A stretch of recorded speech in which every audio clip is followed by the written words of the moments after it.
the front did not break slowly. It snapped. In the frozen forests of the Ardennes, under fog so thick it swallowed entire divisions, the war in the west suddenly turned backward, roads clogged with retreating units. Communications failed. Maps became useless within hours. What had looked like the final march into Germany became a fight for survival almost overnight. And in that moment of shock, one question mattered more than any other. Who could move fast enough to stop it? The German offensive tore a hole straight through the Allied line, aiming not just to gain ground, but to fracture momentum, morale, and command itself. Bastogne was surrounded. Supply routes were cut. Time, the most valuable currency of modern war, was bleeding away. While much of the Allied front reeled, George S. Patton was already turning. Patton did not need convincing. He did not need time. He needed permission, and when it came, it unleashed one of the most extraordinary operational maneuvers of the Second World War. Patton's United States Third Army was oriented east, driving toward Germany. In the depths of winter, with snow choking roads and fuel already stretched thin, he ordered an entire army to pivot north, a maneuver that required thousands of vehicles, artillery pieces, and supply convoys to reverse direction under combat conditions. This was not improvisation. Patton had anticipated crisis.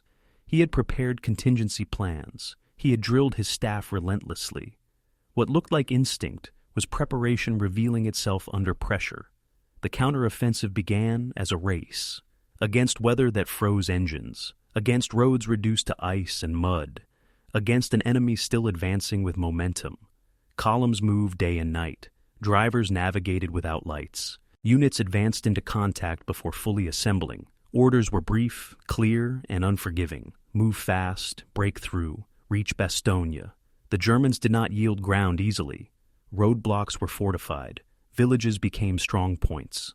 Artillery hammered narrow approaches. Progress was measured in miles clawed forward through snow and resistance. Casualties mounted. Vehicles broke down. Men fought with numb hands and frozen boots, often unsure if they were advancing into a gap or into a trap. And still, the Third Army kept moving. When the relief finally broke through to Bastogne, it was not a dramatic ending. It was a release. The siege was cracked. The German timetable was shattered. What had been an offensive built on speed now found itself bleeding momentum it could not recover. But Patton did not stop. Relief became pursuit. Defense became pressure.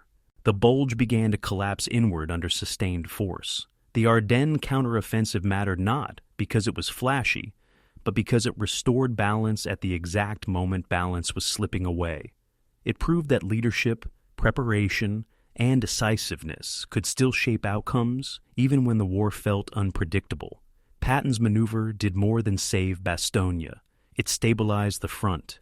It regained initiative. It turned a crisis into the beginning of the end. The counteroffensive in the Ardennes stands as one of the clearest examples of operational command under extreme pressure, where foresight met execution and speed became salvation. Tonight, we return to the winter crisis, to the frozen roads and urgent orders, to the moment when an army turned on command, to the counteroffensive that broke the Bulge and restored the march east. This is the history of Patton's counteroffensive in the Ardennes. Before we continue, let me pause for a moment and hear from you. Where in the world are you tuning in from right now? And what time is it for you there? Is this a late-night listen, an early morning start, or a quiet moment carved out just to sit with history? And if these long, immersive journeys into the past help you slow down, focus, or truly understand how decisions under pressure shape history, I hope you'll consider subscribing. If this feels like a place you want to return to, then stay with me. Settle in.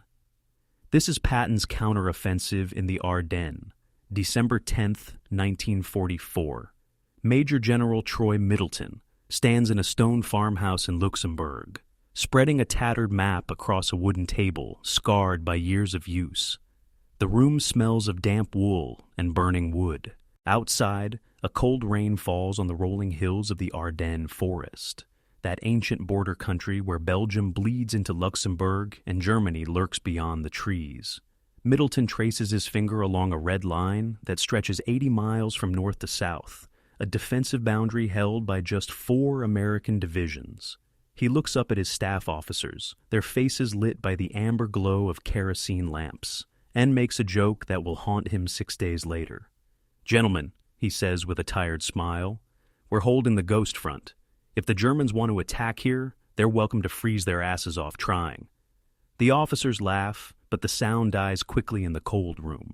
None of them know that beyond those dark trees, 250,000 German soldiers are already in position, waiting in absolute silence for the order to attack. The Ardennes in December of 1944 was where the Allies sent divisions to rest.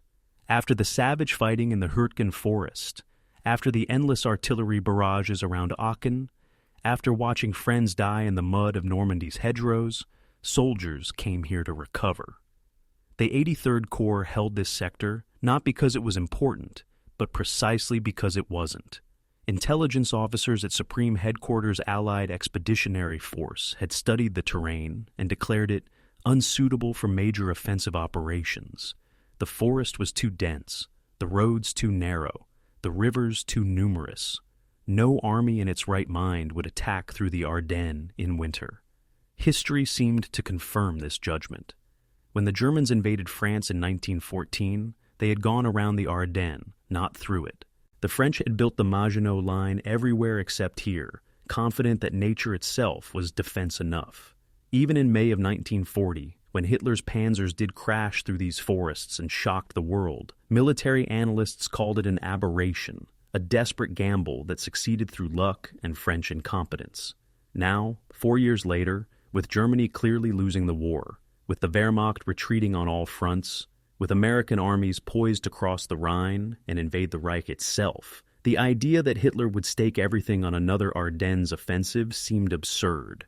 So the Allied High Command sent its tired divisions here to rest, its green divisions here to learn, and assigned just 83,000 men to watch 80 miles of frontier. Among those watching was the 101st Airborne Division, the famous Screaming Eagles who had parachuted into Normandy on D-Day and fought for 33 days without relief. They had arrived in the Ardennes on November 30th, moving into comfortable positions around the Belgian town of Bastogne. For the first time in months, the paratroopers slept in actual buildings instead of foxholes. They played football in frozen fields, their breath steaming in the December air. They wrote letters home describing the quiet sector, joking about being on vacation while other divisions fought and died at the Siegfried Line. On December 15th, a Friday, soldiers of the 502nd Parachute Infantry Regiment organized a regimental dance in a requisitioned barn, inviting nurses from the field hospitals and local Belgian girls who had somehow kept their best dresses hidden through 4 years of occupation. The music was American swing played on a borrowed phonograph. The whiskey was terrible French cognac, and the mood was jubilant. The war, everyone agreed, would be over by spring. Some optimists even predicted Christmas. No one at that dance, not even the intelligence officers who should have known better, realized that 75 miles to the east, German artillery crews were already positioning their guns, preparing for the largest bombardment on the Western Front since 1940. The warning signs were there, but no one could read them through the fog of victory. At Bletchley Park in England, the brilliant codebreakers who had cracked the German Enigma machine and given the Allies an almost magical ability to read enemy communications noticed something disturbing on December 13th. The German radio networks in the West had gone silent. Not reduced, not redirected, but completely silent, as if someone had thrown a switch and turned off every transmitter from Holland to Switzerland.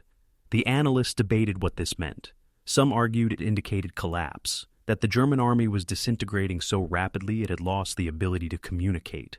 Others suggested a defensive posture, units going to ground to avoid Allied detection. A few voiced concern that it might indicate preparation for an offensive, a deliberate communications blackout to hide troop movements. But this last theory seemed ridiculous. The Germans had no reserves left, no fuel for their tanks, no ammunition for a sustained offensive. ultra intercepts, the intelligence derived from broken German codes, had shown the Wehrmacht scraping together divisions from the remnants of units shattered in France, throwing together Volkssturm battalions of old men and boys, robbing coastal defenses to feed the collapsing Eastern Front.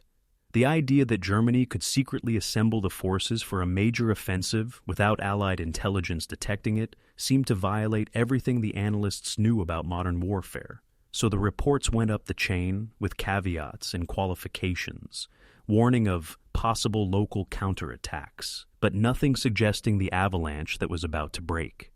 On the German side of the line, the silence was absolute and enforced with brutal discipline.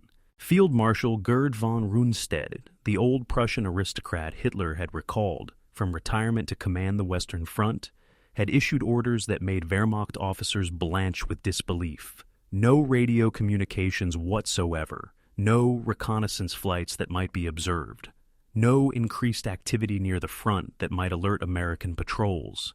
The entire operation, codenamed Wacht am Rhein, Watch on the Rhine, was designed to deceive Allied intelligence into thinking Germany was preparing a defensive battle along the Rhine River. Meanwhile, 3 entire armies, the 6th SS Panzer Army, the 5th Panzer Army, and the 7th Army, moved west through the darkness. They traveled only at night, their vehicles camouflaged with winter whitewash, their movement hidden by the early darkness of December, and the low clouds that had grounded Allied reconnaissance aircraft for weeks. 250,000 German soldiers, more than 1,000 tanks and assault guns, 1,800 artillery pieces, all moved into position opposite the sleepy American 83rd Corps without triggering a single alarm. It was, by any measure, one of the greatest deceptions in military history. It succeeded not through genius, but through the fundamental human tendency to see what we expect to see and ignore what contradicts our assumptions.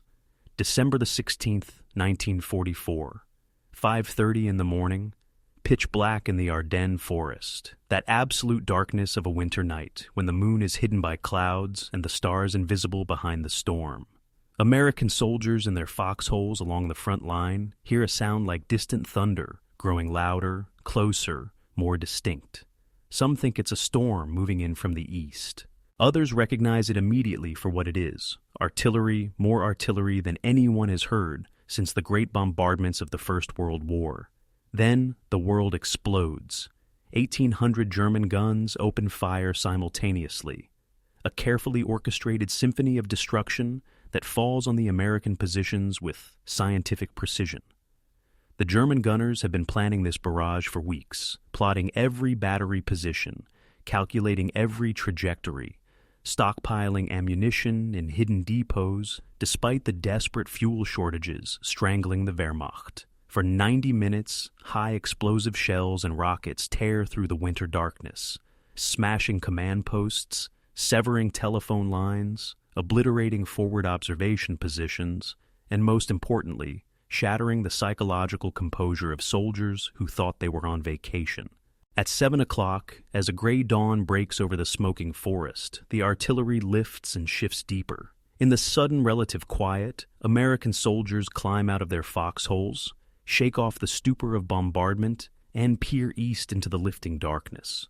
What they see freezes their blood. Coming out of the forest mist, advancing in waves like something from another era of warfare, are columns of German infantry, thousands of men in field gray uniforms and coal scuttle helmets, moving forward with the mechanical precision that had conquered most of Europe 4 years earlier.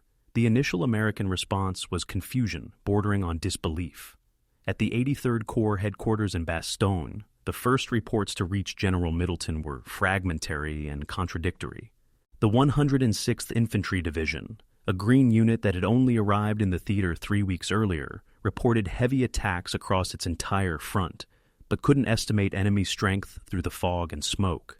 The 28th Infantry Division, bloodied veterans of the Hurtgen Forest sent to the Ardennes to rebuild, reported German infantry attacking in regimental strength, possibly divisional. The 99th Infantry Division on the northern shoulder reported hearing armor, the distinctive clank and growl of tanks moving in the darkness. But this seemed impossible because intelligence had assured them there were no German armored units in that sector. As morning wore on and the fog began to lift, the reports grew more alarming. Not local counterattacks, not spoiling attacks to disrupt an Allied offensive.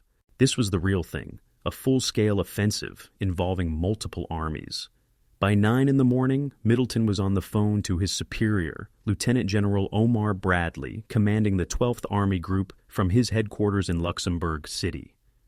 Bradley listened to the reports with growing concern, but even he didn't yet grasp the scale of what was happening. The Germans, he thought, were probably trying to disrupt Allied preparations for crossing the Rhine, maybe drive to the Meuse River, and force the Americans to divert resources from more important sectors.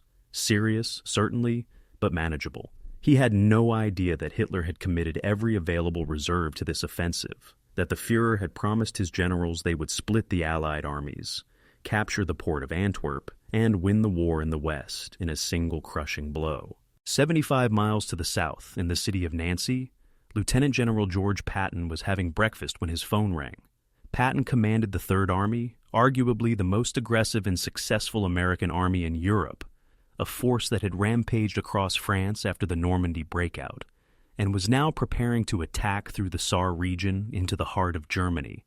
The call was from Bradley's headquarters, with preliminary reports of German attacks in the Ardennes. Patton listened, asked a few questions, and hung up with a thoughtful expression that his staff officers knew meant trouble for someone. "The Krauts have hit Troy's front," he told his deputy chief of staff, Colonel Paul Harkins.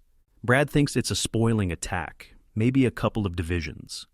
Harkins pulled out a map and they studied the Ardennes sector, more than 50 miles north of Third Army's current positions. "If it's bigger than a spoiling attack," Patton said quietly, "if they've committed real strength up there, we might need to shift north." It was a remarkable piece of strategic intuition. While senior Allied commanders were still trying to understand what was happening, Patton had already grasped the essential truth. If the Germans were attacking in strength, the logical response was a rapid counterattack from the flank, and Third Army was perfectly positioned to deliver that blow. He didn't yet know that within 3 days he would be promising to do something the military textbooks said was impossible: to turn an entire army of 250,000 men 90 degrees north and attack in the middle of winter through unfamiliar terrain on a timeline measured in hours, not weeks. By late afternoon on December 16th, the situation in the Ardennes had deteriorated into chaos. The German offensive had achieved nearly complete tactical surprise. 3 American divisions, the 106th, 28th, and 99th, were under attack by 15 German divisions, a 5-to-1 advantage that no amount of courage or skill could overcome. In some sectors, American units held their ground with desperate valor, calling artillery fire on their own positions as German infantry overran them. In other sectors, the line simply dissolved as green troops broke under their first experience of concentrated combat. The German plan was elegant in its brutality. The 6th SS Panzer Army would drive northwest toward Antwerp, moving fast through the northern Ardennes, where the terrain was marginally better. The 5th Panzer Army would take the center, heading for the Meuse River crossings, with the critical road junction of Bastogne as its initial objective. The 7th Army would protect the southern flank, blocking any American counterattack from that direction. If everything went according to plan, if the weather stayed bad enough to ground Allied air power, if the Americans were slow to respond, if German supply columns could keep the panzers fueled despite the chronic shortage of gasoline that plagued the Wehrmacht, then Hitler's gamble might actually work. The Allied front might crack, their armies might be split, and the war in the West might continue for another year, while German scientists perfected their miracle weapons, the jets and rockets and other technological marvels that Hitler believed would ultimately bring victory. It was a desperate plan based on faulty assumptions and wishful thinking, but for 72 hours in December of 1944, as German armored columns punched 30 miles into American positions and Allied commanders scrambled to understand what was happening, it almost looked like it might succeed. The Ghost Front was burning. The Ardennes, that quiet sector where soldiers went to rest, had become the focus of the largest land battle American forces would fight in the entire war. 4 German armies totaling 500,000 men were driving west against an American force that had never expected serious combat. The roads were clogged with retreating American vehicles and advancing German armor. The winter sky glowed orange with burning towns. And in his headquarters in Nancy, 75 miles south of the breakthrough, George Patton was already calculating trajectories and timelines, preparing contingency plans his staff hadn't even been asked to create, getting ready to execute a maneuver that would become legendary. But before he could attack, before Third Army could pivot north and drive into the German flank, before the relief of Bastogne could become one of the greatest military operations in history, the crisis had to deepen. The situation had to become desperate enough that Eisenhower would listen to what sounded like Patton's usual braggadocio. The weather had to stay bad enough to hide Third Army's massive movement, and Patton had to convince skeptical superior officers that what every military textbook said was impossible could actually be done in 72 hours.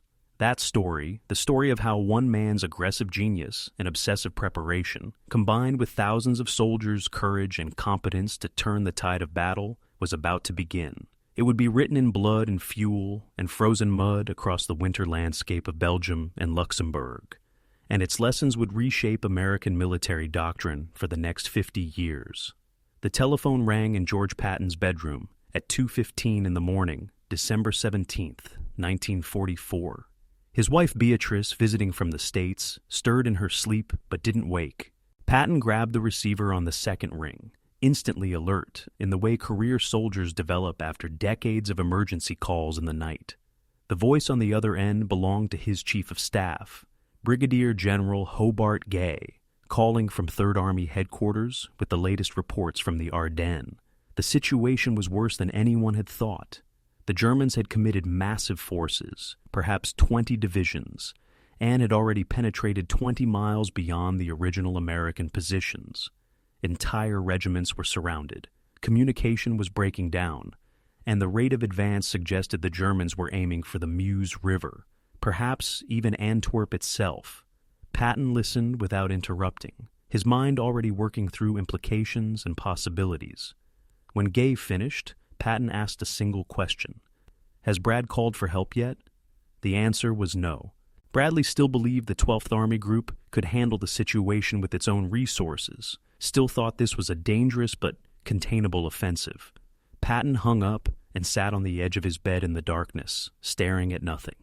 Then he stood, dressed in his uniform with the care he always took, and walked to his study. He pulled out a map of Belgium and Luxembourg, spread it on his desk, and began calculating distances, fuel requirements, and movement rates for an operation that hadn't yet been ordered and might never be approved.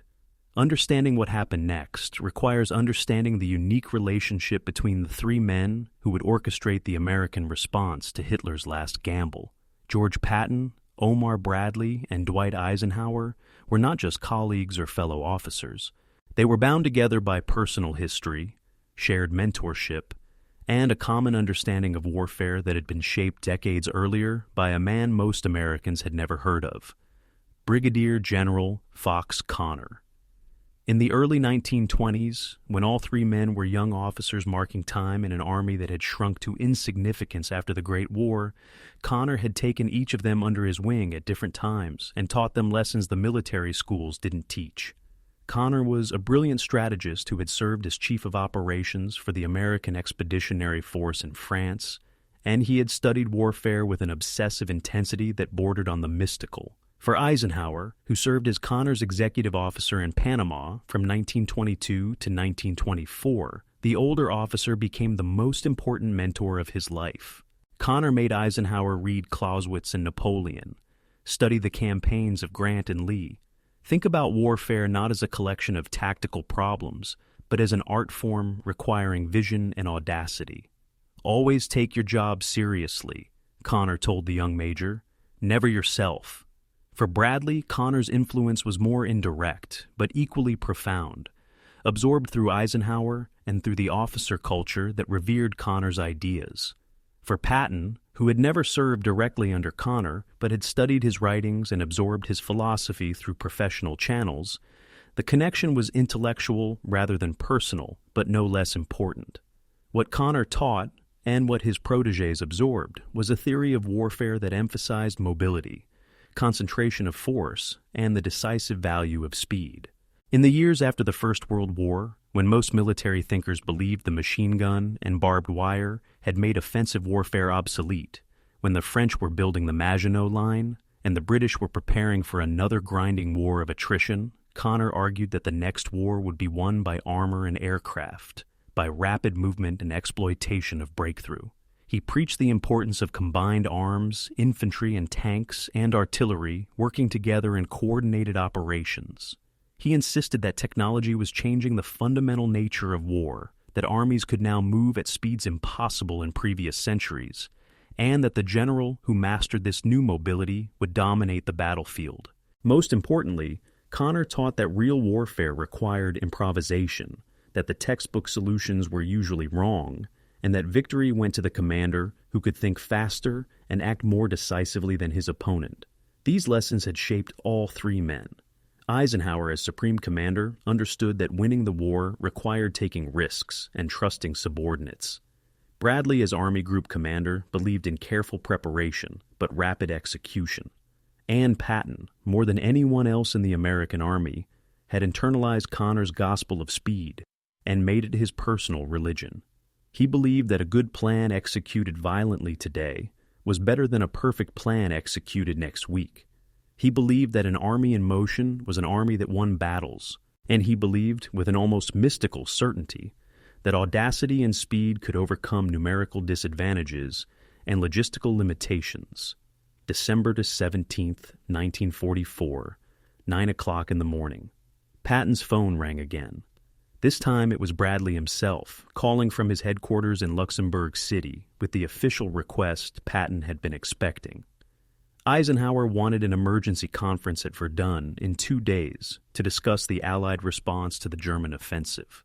All senior commanders would attend. Bradley's voice was strained, lacking its usual calm confidence. The situation in the Ardennes was approaching catastrophe. Multiple American divisions were surrounded or scattered. German panzers were racing west with minimal opposition, and the weather forecast showed continued fog and clouds that would keep Allied air power grounded indefinitely. "George," Bradley said, and there was something in his voice that made Patton pay close attention. "Ike is going to ask all of us what we can do to help. When he asks you, what are you going to tell him?" Patton didn't hesitate. "I'm going to tell him I can attack north with 3 divisions on December 22nd. There was a long silence on the other end of the line. Then Bradley spoke carefully, as if explaining something to a child. "George, that's 5 days from now. You're 75 miles south of the breakthrough. Your army is pointed east for the Saar offensive. You'd have to disengage from your current positions, turn 90 degrees, move through winter weather on icy roads, establish new supply lines in unfamiliar territory, and attack prepared German positions. That's not physically possible." Patton's response was crisp and confident. "Brad, it's not only possible, it's already planned. I've had my staff working on contingency plans since yesterday. We can do this." Another silence. Then Bradley said something that revealed how desperate the situation had become. "If you can really do it, it might save the whole damn front. But George, if you promise this to Ike and then can't deliver, it'll be your last command." Patton smiled, though Bradley couldn't see it. "I'll deliver, just get Ike to agree." What Bradley didn't know, what none of the senior Allied commanders realized, was that Patton had been preparing for exactly this kind of emergency for weeks. It wasn't precognition or genius. It was simply the result of thorough staff work and an obsessive attention to contingency planning that characterized Patton's entire approach to command. In early December, when the Third Army was preparing for its offensive into the Saar region, Patton had called together his senior staff officers and given them an unusual assignment. "I want 3 contingency plans," he told them, "for what we do if the Germans attack somewhere else and we need to shift operations." His staff had looked at him with barely concealed skepticism. The Germans were retreating everywhere, conducting fighting withdrawals and falling back to prepared positions. They had no capability for major offensives, everyone knew that. But Patton insisted. And good staff officers don't argue with 3-star generals even when they think the general is wasting their time. So, Colonel Halley Maddox, the Third Army operations officer, and his team had prepared 3 detailed plans for shifting Third Army operations in different directions. One plan, codenamed Ajax, covered a shift north toward Belgium. Another, Aeneas, covered a shift northeast toward the Moselle River. The third, Avalanche, covered a shift south toward the Rhine. Each plan included movement tables, fuel requirements, supply routes, communication networks, and detailed instructions for every division, every regiment, every battalion. The plans sat in a safe in Patton's headquarters, updated weekly but never used. Just another example of the old man's obsessive preparation that sometimes seemed excessive. Until December 16th, when the German offensive exploded in the Ardennes, and Plan Ajax suddenly became the most important document in the European theater of operations. Now, on the morning of December the 17th, with Bradley's request still echoing in his ears, Patton called his entire staff together in the operations room of his headquarters. Maps covered every wall, showing Third Army's current positions and the rapidly evolving situation in the Ardennes.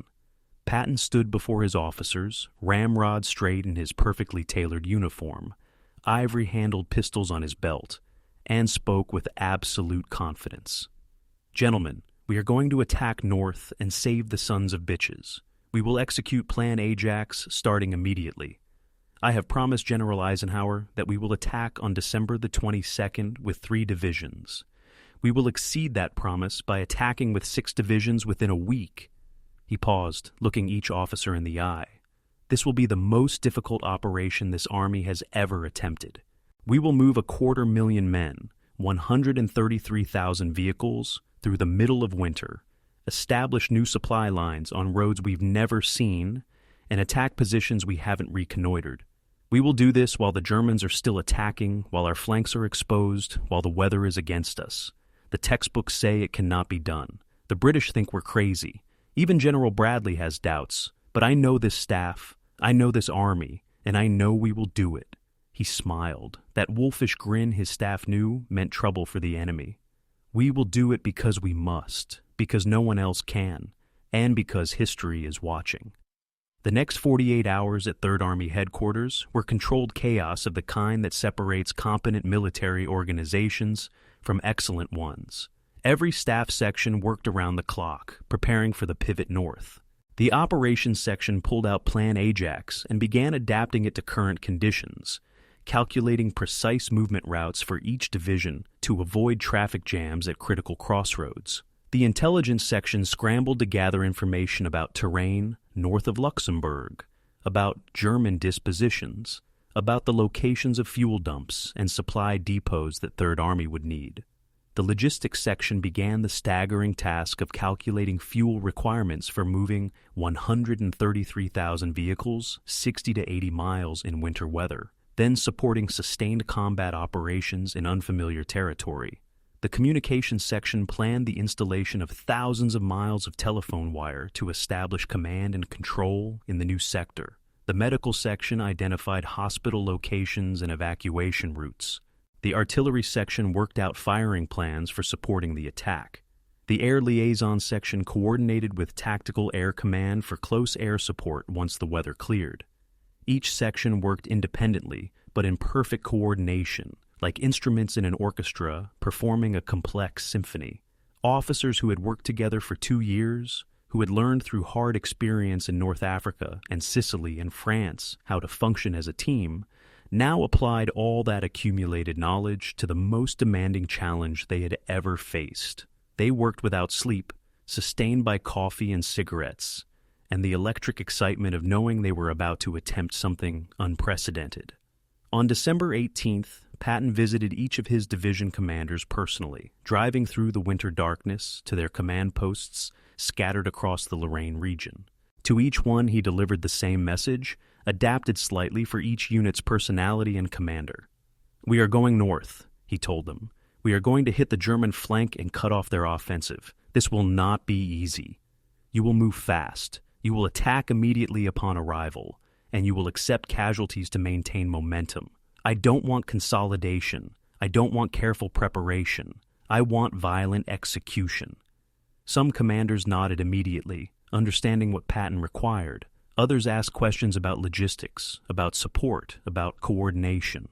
Patton answered each question with precision, demonstrating that this wasn't a wild gamble but a carefully calculated risk.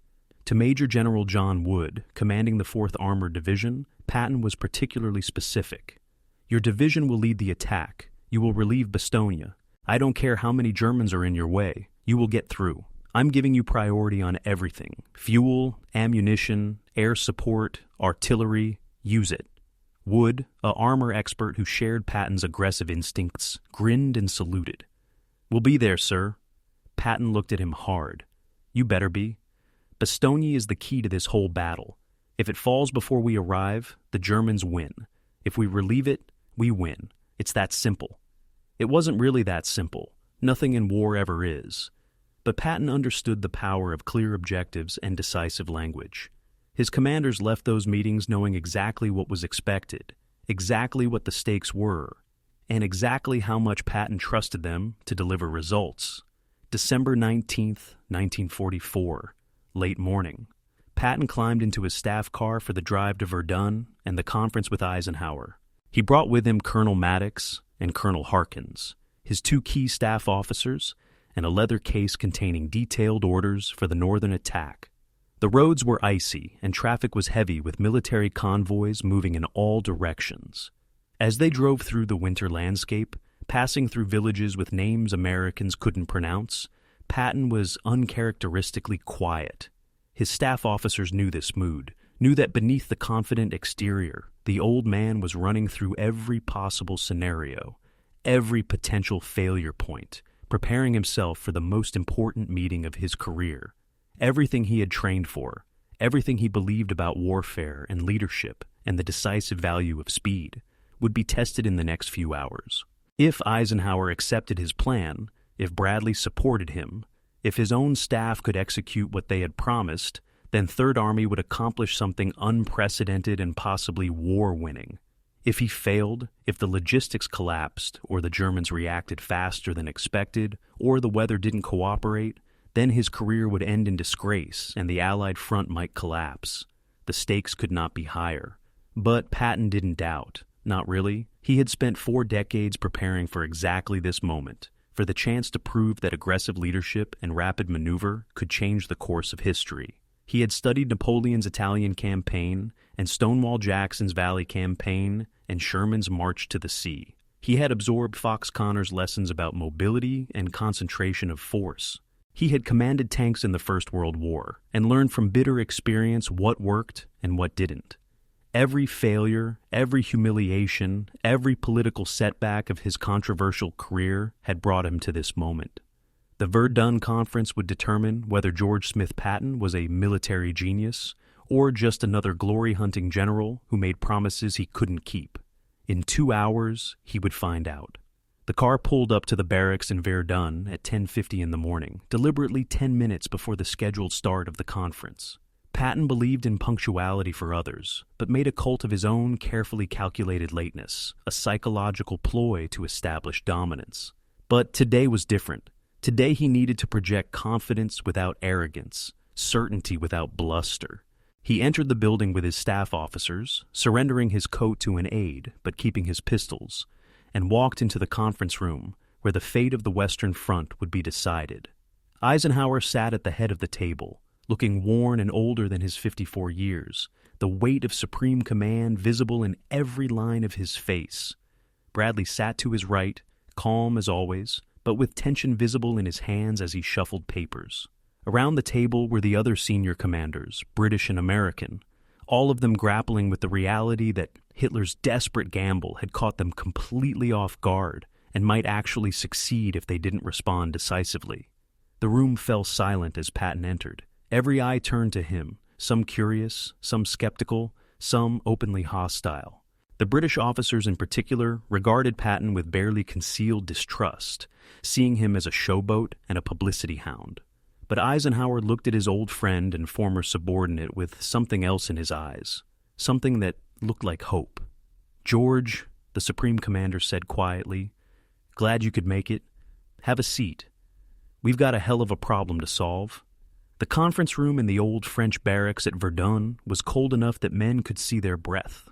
The heating system, damaged in the First World War and never properly repaired, rattled and clanked, but provided little warmth against the December chill that seeped through the stone walls. Maps covered a large table in the center of the room, showing the disaster unfolding in the Ardennes with depressing clarity. Red arrows indicated German advances. Blue circles showed American units surrounded or in danger of being cut off. And the black lines of rivers and roads that normally organized military thinking seemed irrelevant against the speed of the German breakthrough. Eisenhower stood at the head of the table, pointer in hand, walking the assembled commanders through the situation as his intelligence officer, British Major General Kenneth Strong, provided updates. 20 German divisions had been identified in the offensive, possibly more. They had penetrated 40 miles in some sectors. The town of Bastogne was surrounded. The northern shoulder of the penetration was holding but under enormous pressure. The southern shoulder, where Third Army would have to attack, was fluid and dangerous. Weather forecasts showed continued clouds and fog for at least another week, meaning Allied air power remained grounded. It was, Strong concluded in his clipped British accent, the most serious crisis the Allies had faced since Normandy. The mood in the room was funeral. These were men accustomed to victory, to advancing and capturing ground and pushing the Germans back toward the Rhine. Now they were discussing retreat, shortened lines, trading space for time, all the desperate expedients of an army in crisis. Eisenhower finished the briefing and looked around the table at his commanders.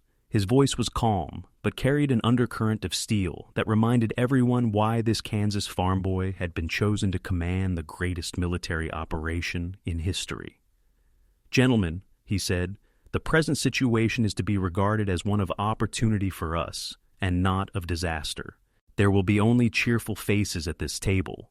It was a remarkable moment of leadership, a deliberate attempt to shift the psychological atmosphere from defensive to offensive.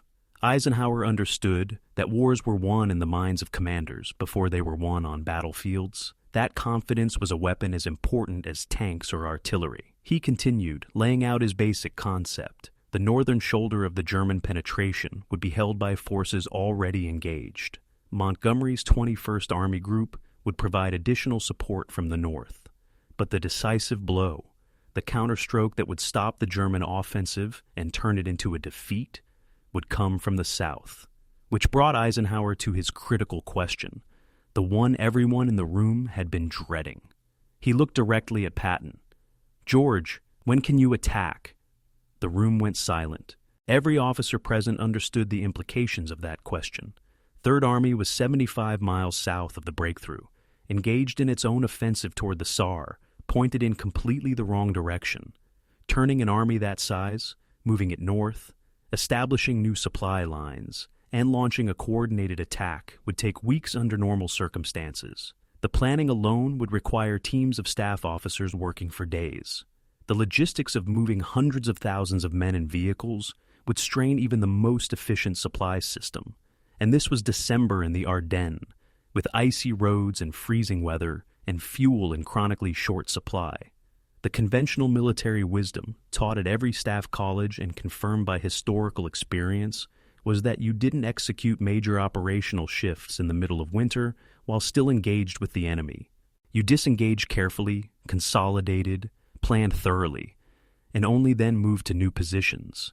To do it faster was to court disaster, to risk having your army caught in motion, vulnerable to counterattack, strung out on roads where it could be destroyed piecemeal.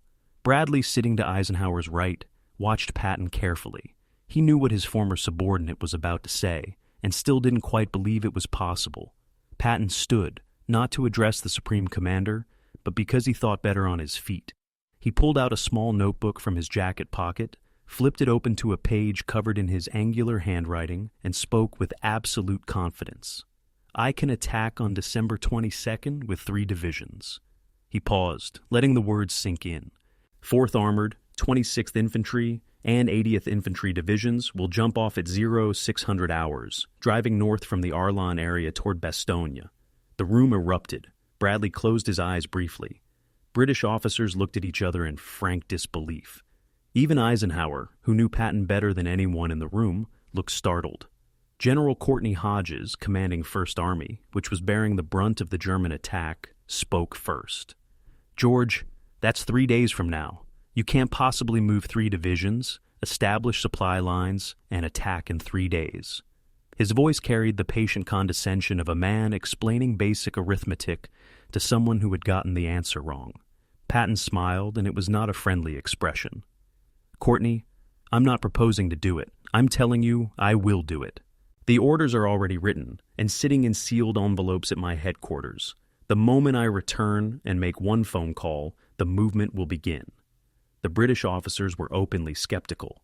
Lieutenant General Frederick Morgan, Eisenhower's deputy chief of staff, voiced what many were thinking. "General Patton, with all due respect, what you're describing is militarily impossible. The planning alone would take a week. The movement would take another week. You'd need to establish entirely new supply routes through Luxembourg, coordinate with units you've never worked with, attack terrain you haven't reconnoitered. And you're proposing to do this in 72 hours while the Germans are still attacking?"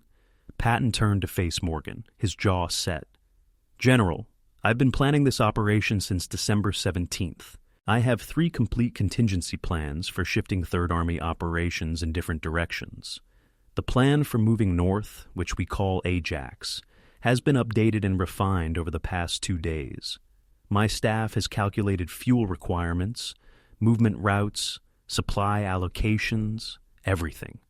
We can do this because we've already done the work." He pulled papers from his case and spread them on the table. Detailed operations orders with times, routes, and objectives precisely specified. This isn't braggadocio or wishful thinking. This is staff work and preparation. Eisenhower studied the papers, his face unreadable. He knew Patton's strengths and weaknesses better than anyone. He knew the man was capable of brilliant insights and spectacular mistakes, often in the same operation. He knew Patton's aggressive instincts sometimes led him to overcommit, to promise more than he could deliver. But he also knew that 3rd Army had the best logistical system in the European theater, that Patton's staff was superb, and that no one in the Allied command understood mobile warfare better than the man standing before him. The question wasn't whether Patton believed he could do it. The question was whether Eisenhower could afford to bet the Allied campaign on that belief. If Patton was right, if 3rd Army could pivot north and attack in 3 days, it would be the fastest strategic movement in modern military history and might turn the entire battle. If Patton was wrong, if the logistics failed or the movement collapsed into chaos, then 3rd Army would be strung out on icy roads, vulnerable and ineffective, just when the Allies needed every available soldier to contain the German offensive. Eisenhower looked at Bradley, his most trusted commander, the man who knew Patton best. Bradley met his eyes and gave the smallest nod, a gesture that said, "I don't know if he can do it, but I believe he believes it." Eisenhower made his decision with the quick certainty that had characterized all his great command choices. "All right, George, I'm giving you the mission. You will attack north with maximum strength at the earliest possible moment. Your objective is to relieve Bastogne and cut the German lines of communication." He paused, making sure every word landed. "But understand this. If you promise me December 22nd and can't deliver, if 3rd Army fails to attack on schedule, I will relieve you and find someone who can follow orders." It was not an empty threat. Eisenhower had relieved generals before and would do it again if military necessity demanded. Patton snapped to attention and saluted. "Sir, 3rd Army will attack on December 22nd at 0600 hours. We will relieve Bastogne, and we will destroy every German soldier foolish enough to get in our way." Eisenhower returned the salute. "Then get back to your headquarters and make it happen. I'm counting on you, George. We all are." The conference continued for another 2 hours, working through details of command relationships, supply priorities, air support once the weather cleared. But the critical decision had been made. 3rd Army would attack north in 3 days, executing a maneuver that military theorists would study for generations, and George Patton's reputation would rise or fall based on whether his staff could deliver what he had promised. Outside the conference room, Colonel Harkins waited with sealed orders in a leather case chained to his wrist. The moment Patton emerged, Harkins knew from his commander's expression that Eisenhower had approved the operation. "Call headquarters," Patton ordered. "Code word Ajax. Execute immediately." Harkins moved to a field telephone and placed the call that would set 250,000 men in motion. At 3rd Army headquarters in Nancy, duty officers opened the sealed orders Patton had prepared 2 days earlier and began issuing commands to every division, every corps, every support unit in the Army. Movement tables went out by teletype and radio and motorcycle courier. Supply officers began shifting fuel and ammunition north. Transportation officers started organizing convoys. The great machine of 3rd Army, that vast organism of men and vehicles and weapons that Patton had shaped and trained over 2 years of combat, began moving with a speed and precision that would astound military analysts for decades. Within 6 hours, lead elements were on the road north. Within 12 hours, entire divisions were in motion. Within 24 hours, the German intelligence officers monitoring American radio traffic began picking up indications that something enormous was happening south of the breakthrough, but they couldn't believe the reports because what the intercepts suggested was militarily impossible. In the German 5th Panzer Army headquarters, General Hasso von Manteuffel studied the latest intelligence reports with growing concern. His spearheads had reached their deepest penetration, but they were running out of fuel, and the Americans were fighting harder than expected. Now, his intelligence officers were reporting unusual radio traffic south of the Bulge, suggestions that American forces were moving north in unprecedented numbers. But when Manteuffel asked where these forces were coming from, his staff had no answer. They had accounted for all the American units in the region. 1st Army was engaged on the northern shoulder. 9th Army was too far north to intervene. The only significant American force in position to counterattack was Patton's 3rd Army, and everyone knew 3rd Army was committed to the Saar offensive 75 miles south. The idea that Patton could disengage from one battle, move his entire army north in the middle of winter, and attack within days was absurd. The German staff officers, trained in the careful, methodical military tradition of Prussia, couldn't conceive of an operational tempo that fast. So they discounted the reports, assumed the radio traffic indicated local reinforcement or supply movements, and continued with their own planning. It was a fatal mistake. They were about to collide with an army moving at a speed they didn't think possible, commanded by a general who had made speed his religion. Patton's car raced back toward Nancy through the winter darkness, headlights masked to thin slits against air attack, moving as fast as the icy roads allowed. In the back seat, Patton was already thinking past the Verdun conference to the next phase of the operation. Relieving Bastogne was just the beginning. Once 3rd Army broke through to the surrounded town, once the German offensive was stopped, the real opportunity would emerge. The Germans would have committed their last reserves to this offensive. If 3rd Army could destroy those forces, could turn Hitler's gamble into a catastrophic defeat, the war might end months earlier than anyone expected. But first came the relief operation, and that meant solving a problem that had kept Patton awake for the past 2 nights. The 4th Armored Division would lead the attack north, that was certain. They were his best division, experienced and aggressive, with commanders who shared his philosophy of speed and violence. But even 4th Armored couldn't simply crash through prepared German defenses. They would need support, artillery, airstrikes once the weather cleared, and most critically, they would need to move faster than the Germans could react. Speed wasn't just about covering ground quickly. Speed was about getting inside the enemy's decision cycle, attacking before they could organize defense, exploiting confusion before it could be resolved into resistance. The Germans expected methodical American attacks, carefully prepared with massive artillery support. Patton intended to give them something different, something violent and unexpected, something that violated all their assumptions about how Americans fought wars. The phone was ringing when Patton walked into his headquarters at Nancy. It was Bradley calling to discuss coordination issues, but really calling to make sure Patton understood the stakes. "George," he said, his voice tired over the crackling connection, "I backed you in there today. I told Ike you could do this. Don't make me look like a fool." Patton's response was pure confidence. "Brad, within a week we'll be north of Bastogne, and the Krauts will be running for the Rhine. Trust me." Bradley sighed. "That's what worries me. You always want me to trust you, and half the time you're right, and half the time I have to clean up your mess."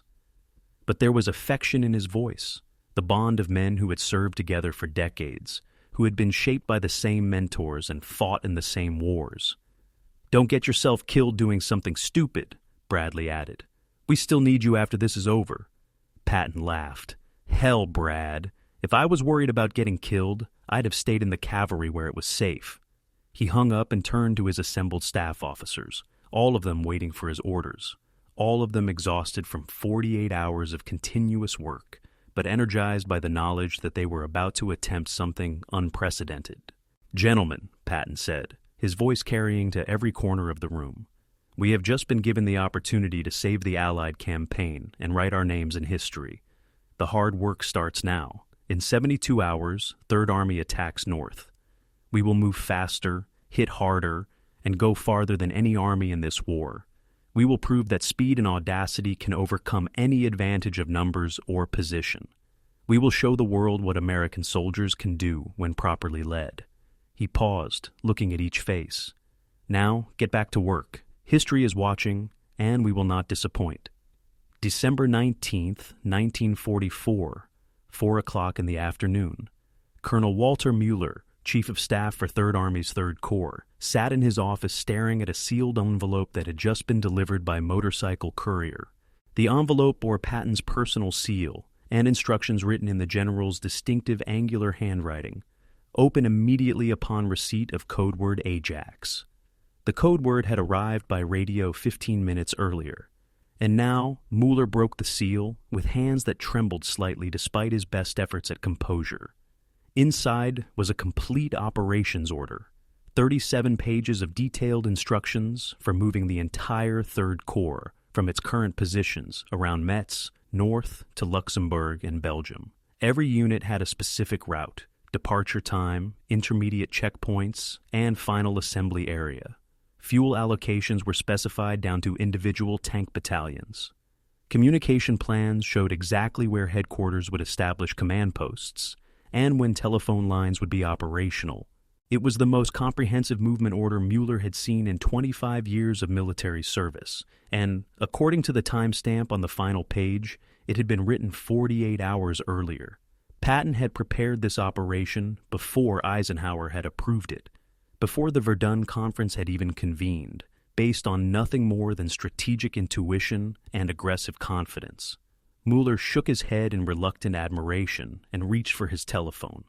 Within minutes, division commanders across Third Corps were receiving similar sealed orders, and the great wheel of Third Army began to turn.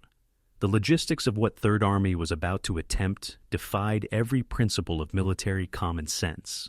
In textbook terms, an army was like a complex organism that required time and care to redirect. You didn't simply point it in a new direction and expect it to move coherently.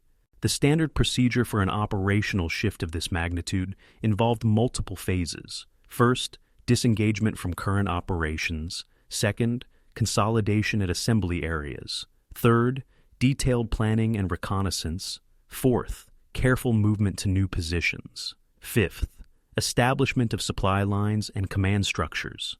And finally, after all preparations were complete, execution of the new mission. The entire process normally took 3 to 4 weeks. Patton was proposing to compress all 6 phases into 72 hours. His own logistics staff had initially calculated that moving 133,000 vehicles, roughly 240,000 men, and all their accompanying equipment and supplies would require at minimum 2 weeks, even under ideal conditions. December weather in the Ardennes was as far from ideal as possible. Roads would be icy, visibility poor, maintenance difficult. Vehicles would break down at rates higher than normal. Traffic jams were inevitable when you moved that many vehicles through a road network designed for rural Belgian commerce, not modern military operations.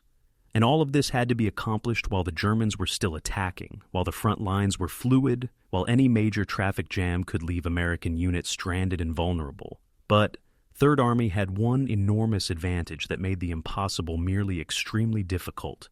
They had been preparing for exactly this kind of operation since the breakout from Normandy 5 months earlier. Patton had built his headquarters staff not just to execute his orders, but to anticipate his intentions, to think as he thought, to prepare contingencies before being asked.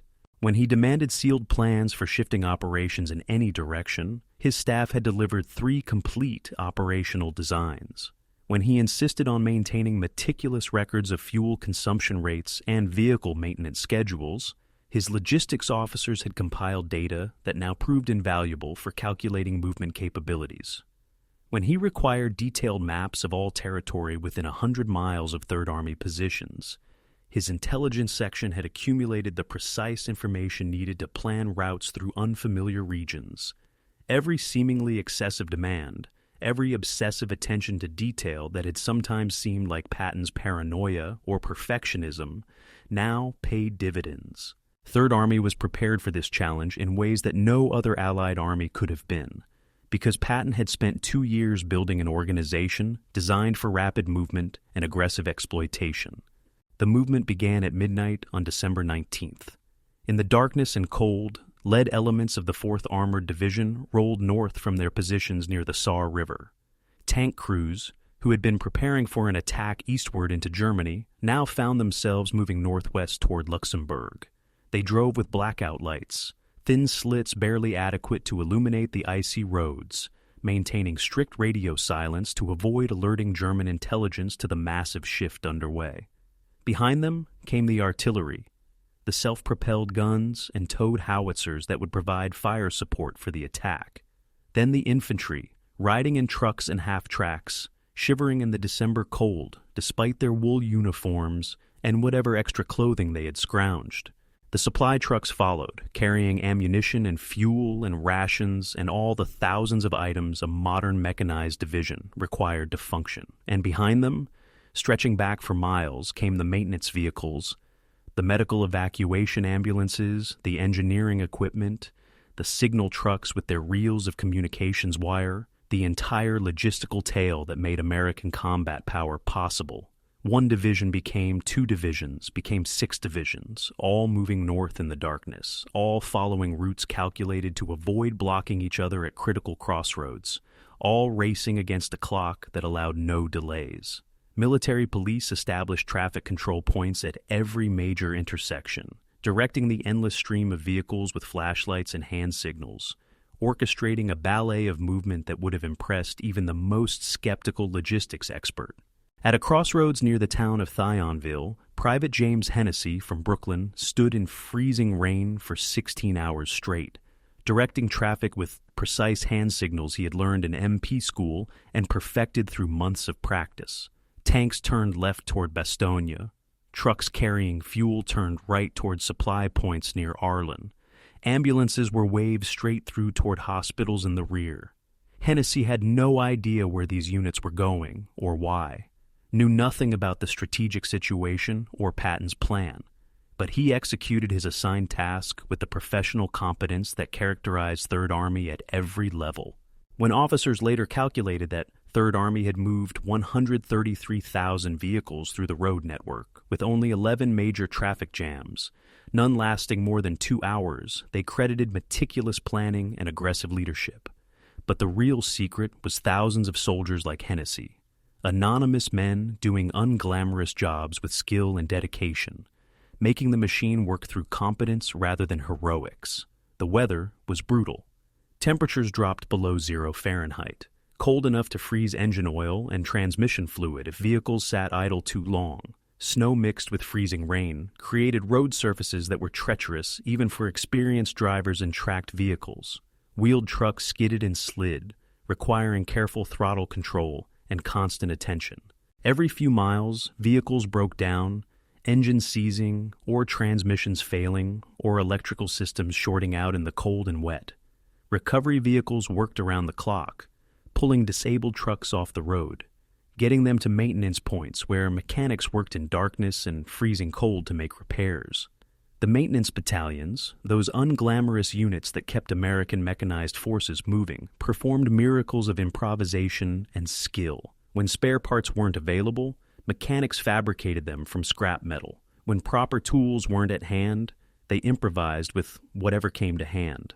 The official after-action reports would note that Third Army lost only 43 vehicles to mechanical failure during the 72-hour movement period, a remarkably low number given the conditions.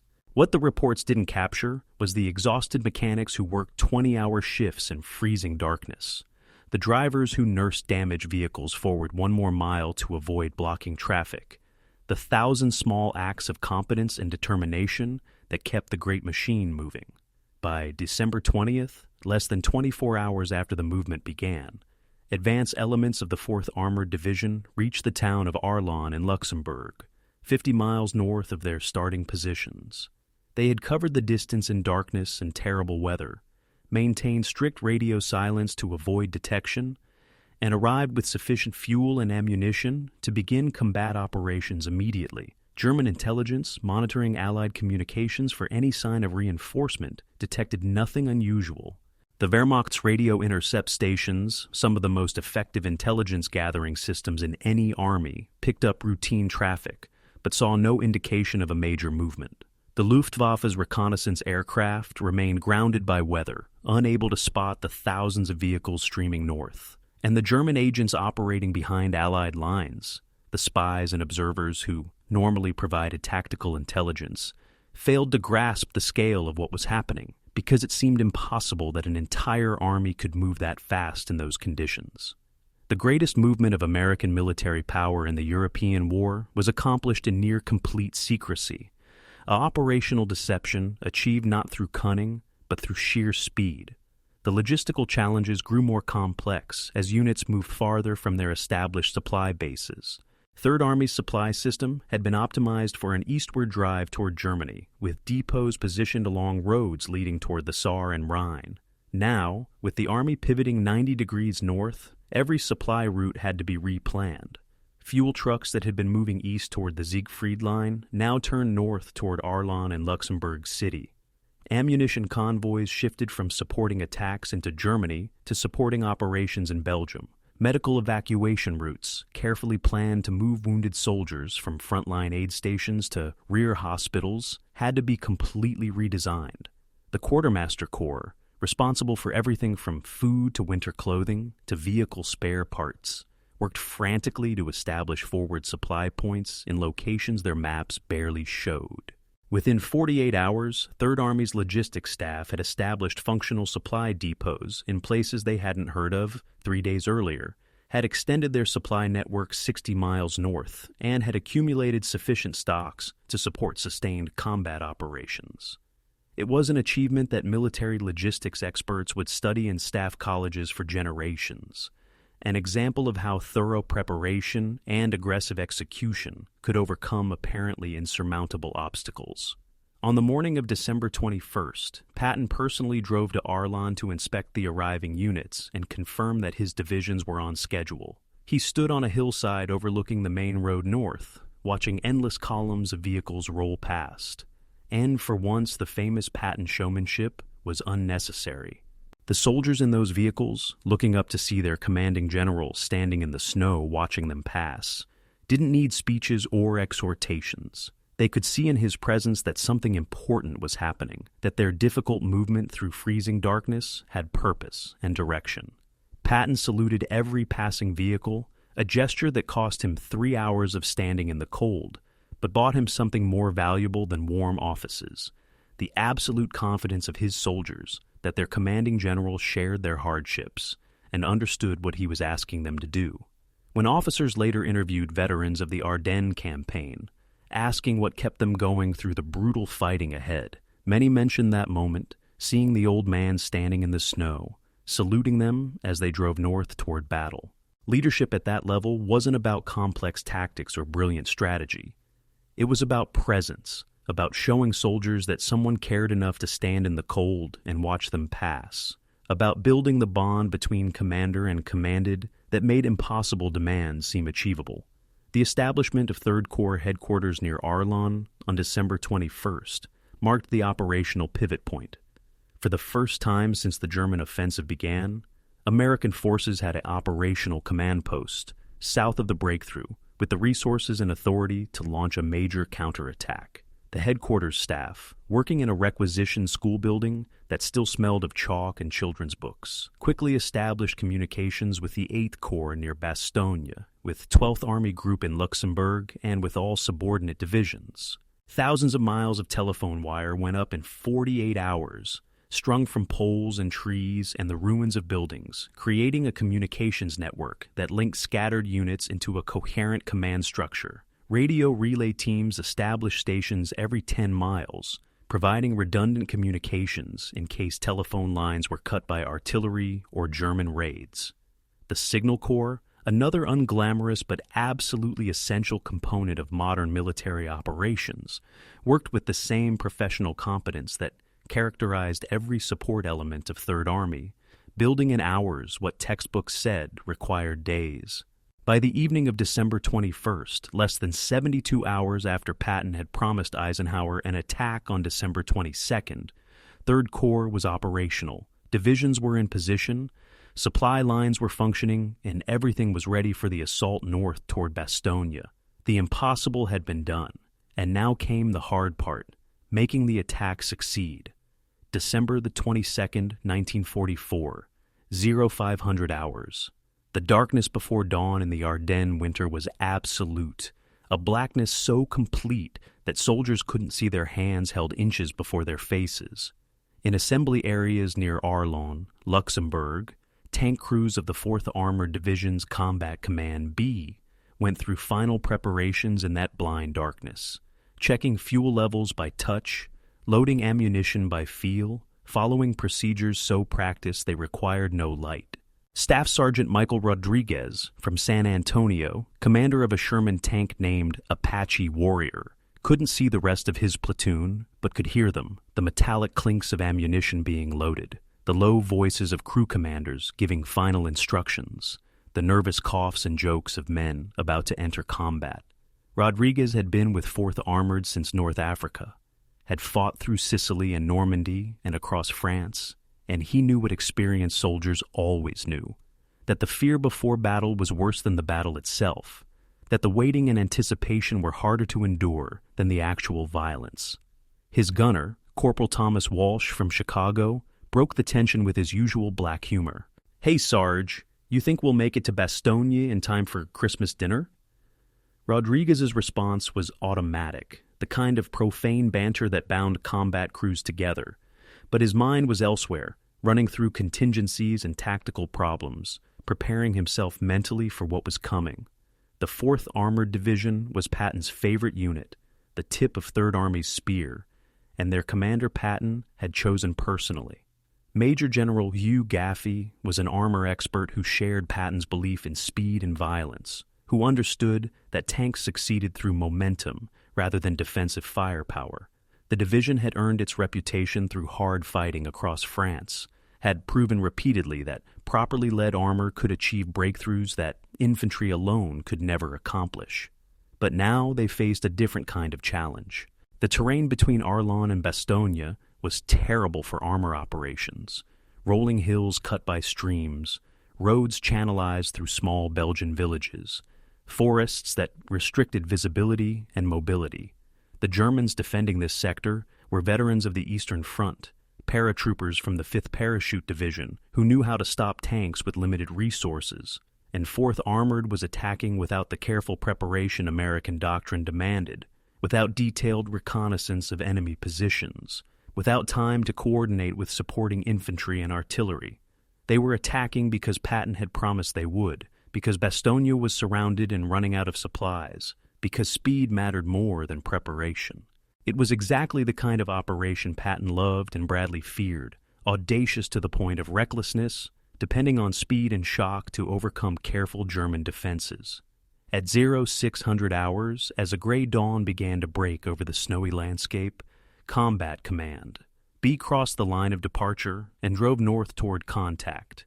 They moved in column formation, restricted by narrow roads, unable to deploy in the textbook dispersed formations that provided mutual support and reduced vulnerability to ambush. The lead company of Shermans rolled through the darkness with tank commanders standing in their turrets despite the cold. straining to see threats before encountering them.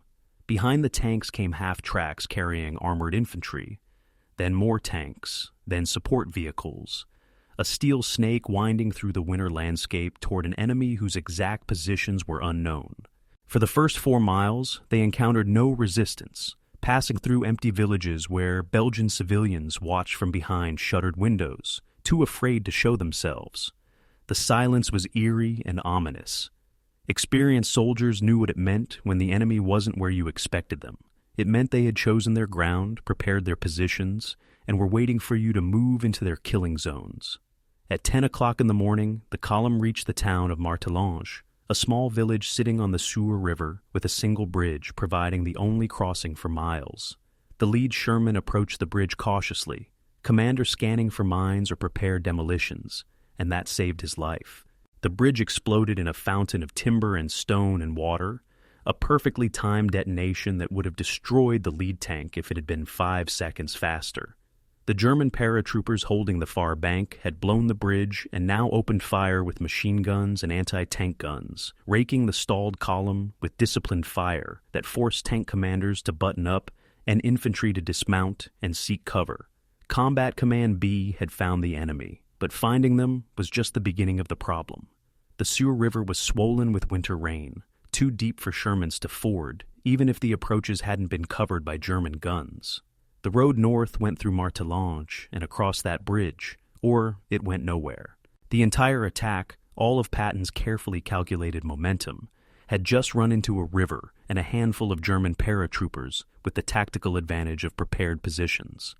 American combat engineers, the men who built bridges and cleared mines and solved tactical problems with high explosives, moved forward under fire to assess the situation. The news was not good.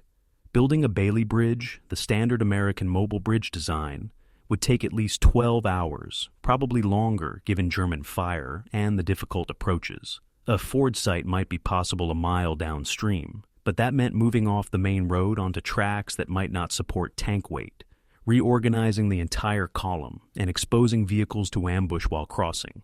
Either option meant delay, and delay meant Bastogne might fall before relief arrived.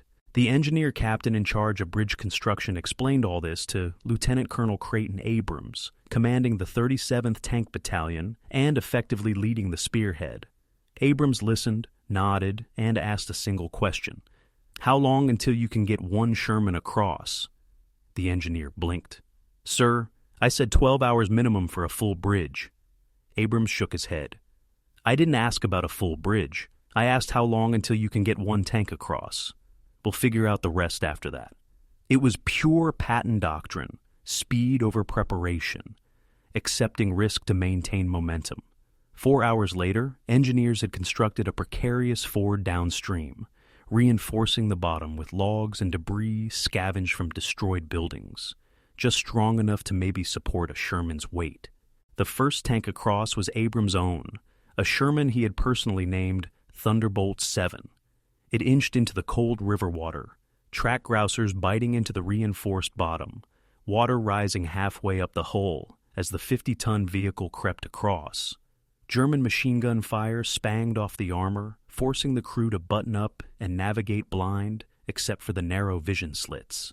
The far bank rose steeply, mud slick from rain and melting snow, and for 30 seconds that felt like hours. Thunderbolt 7's track spun without grip. The tank stuck halfway up the bank, a perfect target for any anti-tank gun.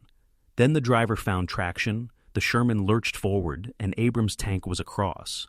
Behind him, more Shermans followed, each crossing a gamble that the improvised ford would hold, each tank temporarily vulnerable as it climbed the muddy bank.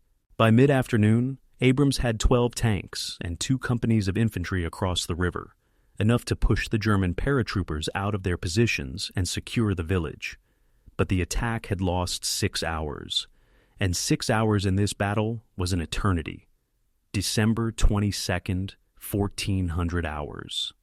Combat Command B reorganized in Martelange and pushed north toward the next village, Bigonville, just 3 miles away, but 3 miles that would cost dearly. The terrain was worse here, rolling hills covered in forest. The road a narrow track through trees that channelized movement and provided perfect positions for German anti-tank guns. The German 5th Parachute Division had been specifically deployed to this sector to block the expected American relief attempt toward Bastogne.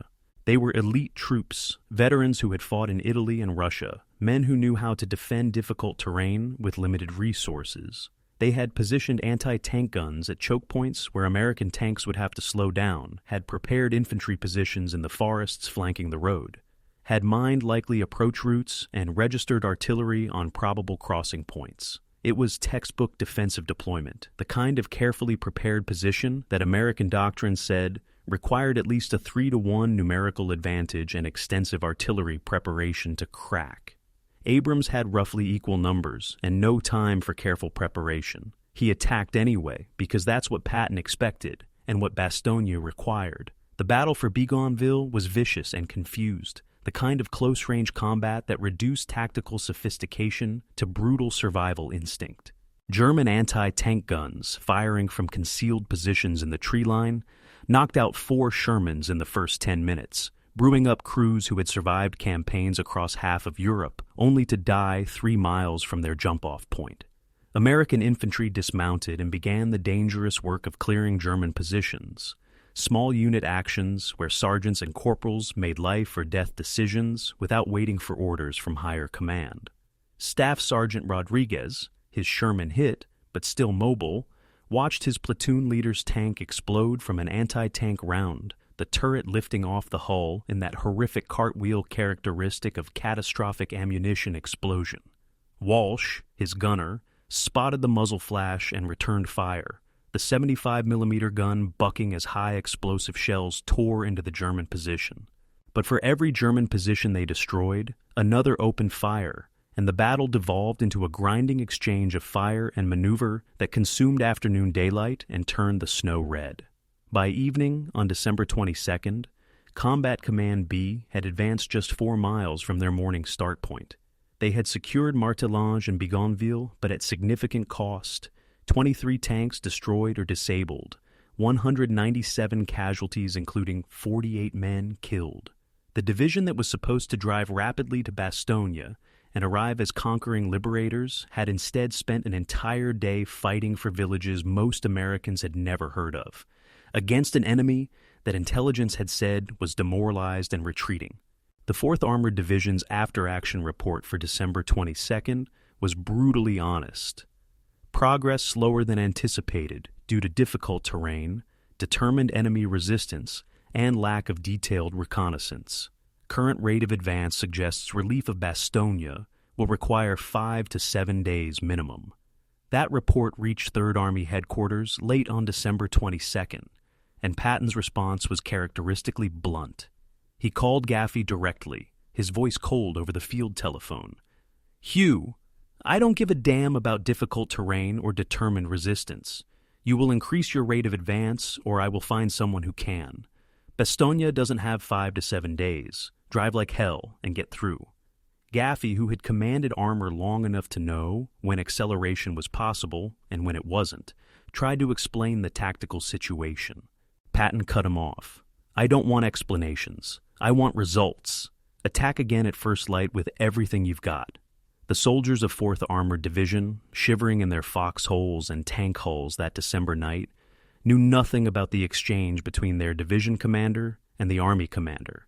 They knew only what they could see and feel, the bitter cold that made every movement painful, the exhaustion that came from combat and movement without rest, the knowledge that somewhere ahead was Bastogne, where paratroopers were surrounded and running out of supplies while 4th Armored fought for every mile.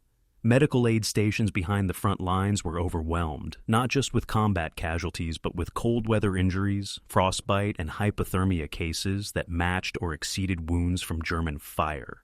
Medics worked by lamplight in requisition buildings, treating soldiers whose feet were frozen black, whose hands couldn't hold weapons, whose bodies were shutting down from exposure. The medical officers documented it all in clinical language, noting that cold weather casualties constituted 50% of total casualties on December 22nd, that proper winter gear was in critically short supply, that men arriving from the Saar offensive were equipped for combat in fortified positions, not rapid movement through Belgian winter. The human cost of Patton's aggressive timeline was beginning to mount, and the relief of Bastogne was still 15 miles away. December 23rd, 1944, 700 hours.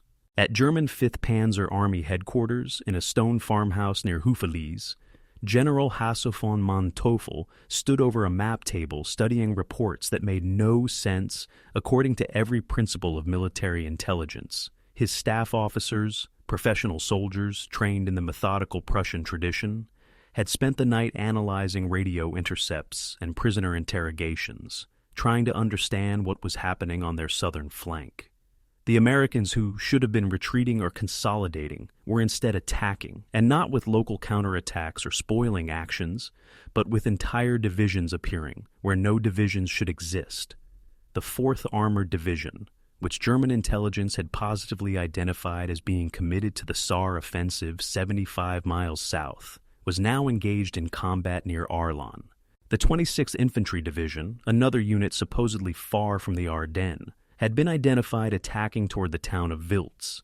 Von Manteuffel looked at his intelligence officer, Major Heinz Kokot, and asked the question that would define the next phase of the battle. How many American divisions are moving north, and where is Patton? Kokot's answer was professionally honest, but strategically terrifying. Herr General, we count at least 3 divisions confirmed, possibly 6 in total. And yes, sir, radio intercepts suggest 3rd Army headquarters has relocated north. Patton is coming. The psychological impact of that information rippled through the German command structure like a shock wave. Patton's reputation among German officers approached mythical status, a combination of respect for his tactical ability and fear of his aggressive instincts. They had faced him in North Africa and Sicily and France, had watched him exploit breakthroughs with a speed that made carefully prepared German defensive positions irrelevant, had learned through bitter experience that Patton didn't fight the way American doctrine manuals said Americans fought. He moved faster, risked more, accepted casualties that other American generals considered unacceptable, all in pursuit of operational objectives that sometimes seemed to border on reckless. Von Manteuffel understood immediately what Patton's arrival meant for the German offensive. The Ardennes attack, codenamed Wacht am Rhein, had been predicated on several assumptions: that the Americans would be surprised and unable to respond quickly, that bad weather would ground Allied air power, that German spearheads could reach the Meuse River before Allied reserves arrived, and that the offensive would split the Allied armies before they could coordinate an effective defense. 3 of those 4 assumptions still held true, but the 4th, the assumption about slow Allied response, had just been shattered by 3rd Army's appearance on the southern flank, days before German planners thought possible. Von Manteuffel made the decision that probably saved much of his army, but doomed Hitler's offensive to ultimate failure. He couldn't ignore 3rd Army's attacks on his southern flank. Patton's divisions were driving toward his main supply routes, threatening to cut the narrow corridor through which German reinforcements and fuel flowed to the spearhead divisions racing west. If Patton broke through to Bastogne and then pushed north, the entire German penetration would be caught in a pocket, surrounded and destroyed. Von Manteuffel had seen what happened to German forces caught in Allied pockets in France.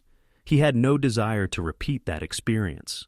So, he made the fundamental shift from offensive to defensive thinking, from attacking west toward the Meuse to protecting south against Patton. He ordered the Panzerlehr Division, one of his best armored units that had been positioned to exploit the breakthrough, to instead turn south and block American advances.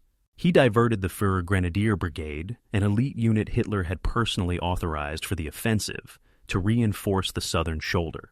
Most critically, he halted the westward advance of his spearheads, consolidating positions instead of pushing forward, trading momentum for security. It was the militarily correct decision, but it was also the death sentence for Hitler's strategic gamble. The moment von Manteuffel stopped attacking and started defending, the Ardennes offensive transformed from potential war-winning operation to tactical diversion that would ultimately cost Germany its last strategic reserve. At Hitler's headquarters, deep in the Taunus Mountains, 500 miles from the Ardennes fighting, the Führer received von Manteuffel's reports with predictable rage. Hitler had staked everything on this offensive, had scraped together Germany's last reserves of men, and fuel and ammunition, had promised his generals they would split the Allied armies and force a negotiated peace in the West. Now, just 7 days into the operation, his field commanders were reporting that they needed to go on the defensive, that American forces were counterattacking in strength, that the entire operation was in danger of becoming a catastrophic defeat instead of a glorious victory. Hitler refused to accept reality. He ordered von Manteuffel to ignore the American attacks on the southern flank, to continue driving west, to reach the Meuse regardless of threats to supply lines or flanks. The orders were militarily insane, the product of a mind that had lost touch with battlefield reality. But they were orders from the Supreme Commander, and German military culture demanded obedience even to suicidal commands. Von Manteuffel found himself caught between military necessity and political loyalty, between doing what would save his soldiers and doing what his Führer demanded.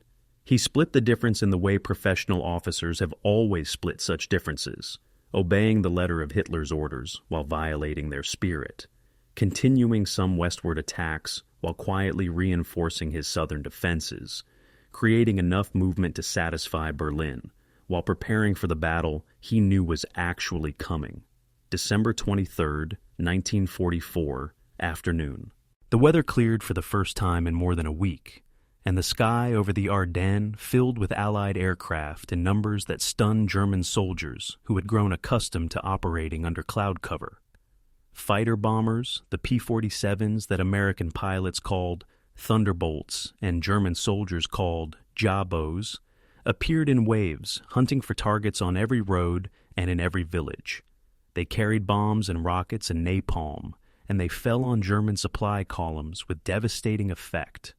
The narrow roads through the Ardennes, barely adequate for civilian traffic and completely inadequate for military operations, became killing zones where burning vehicles blocked retreat and advance alike. Sergeant Franz Weber of the 2nd Panzer Division's maintenance company watched in horror as American aircraft destroyed his entire convoy in less than 10 minutes.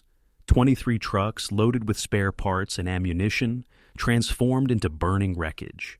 He survived by diving into a ditch and burrowing into the snow while 500-pound bombs cratered the road and strafing runs chewed up everything that moved. When the aircraft finally departed and Weber climbed out of his hiding place, he found himself the only survivor in a company that had counted 87 men that morning.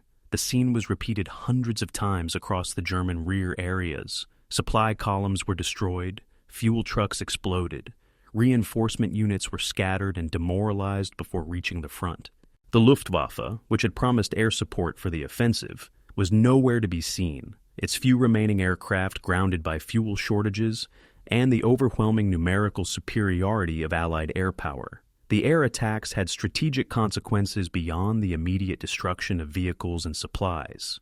The German offensive had been planned with careful calculations of fuel consumption and supply requirements. Each panzer division needed specific amounts of gasoline daily to maintain operations, and those amounts had been calculated based on the assumption that supply columns could move relatively freely through the rear areas. Now, with Allied aircraft destroying supply vehicles faster than they could be replaced, the entire logistical foundation of the offensive collapsed. German tank commanders found themselves rationing fuel, choosing between advancing toward objectives or maintaining enough reserves to retreat if necessary. Artillery batteries limited their fire to conserve ammunition that couldn't be replaced. Infantry units went hungry as supply trucks failed to arrive. The German army in the Ardennes was slowly strangling, cut off from supplies not by Allied ground action, but by complete air superiority that made daylight movement suicidal.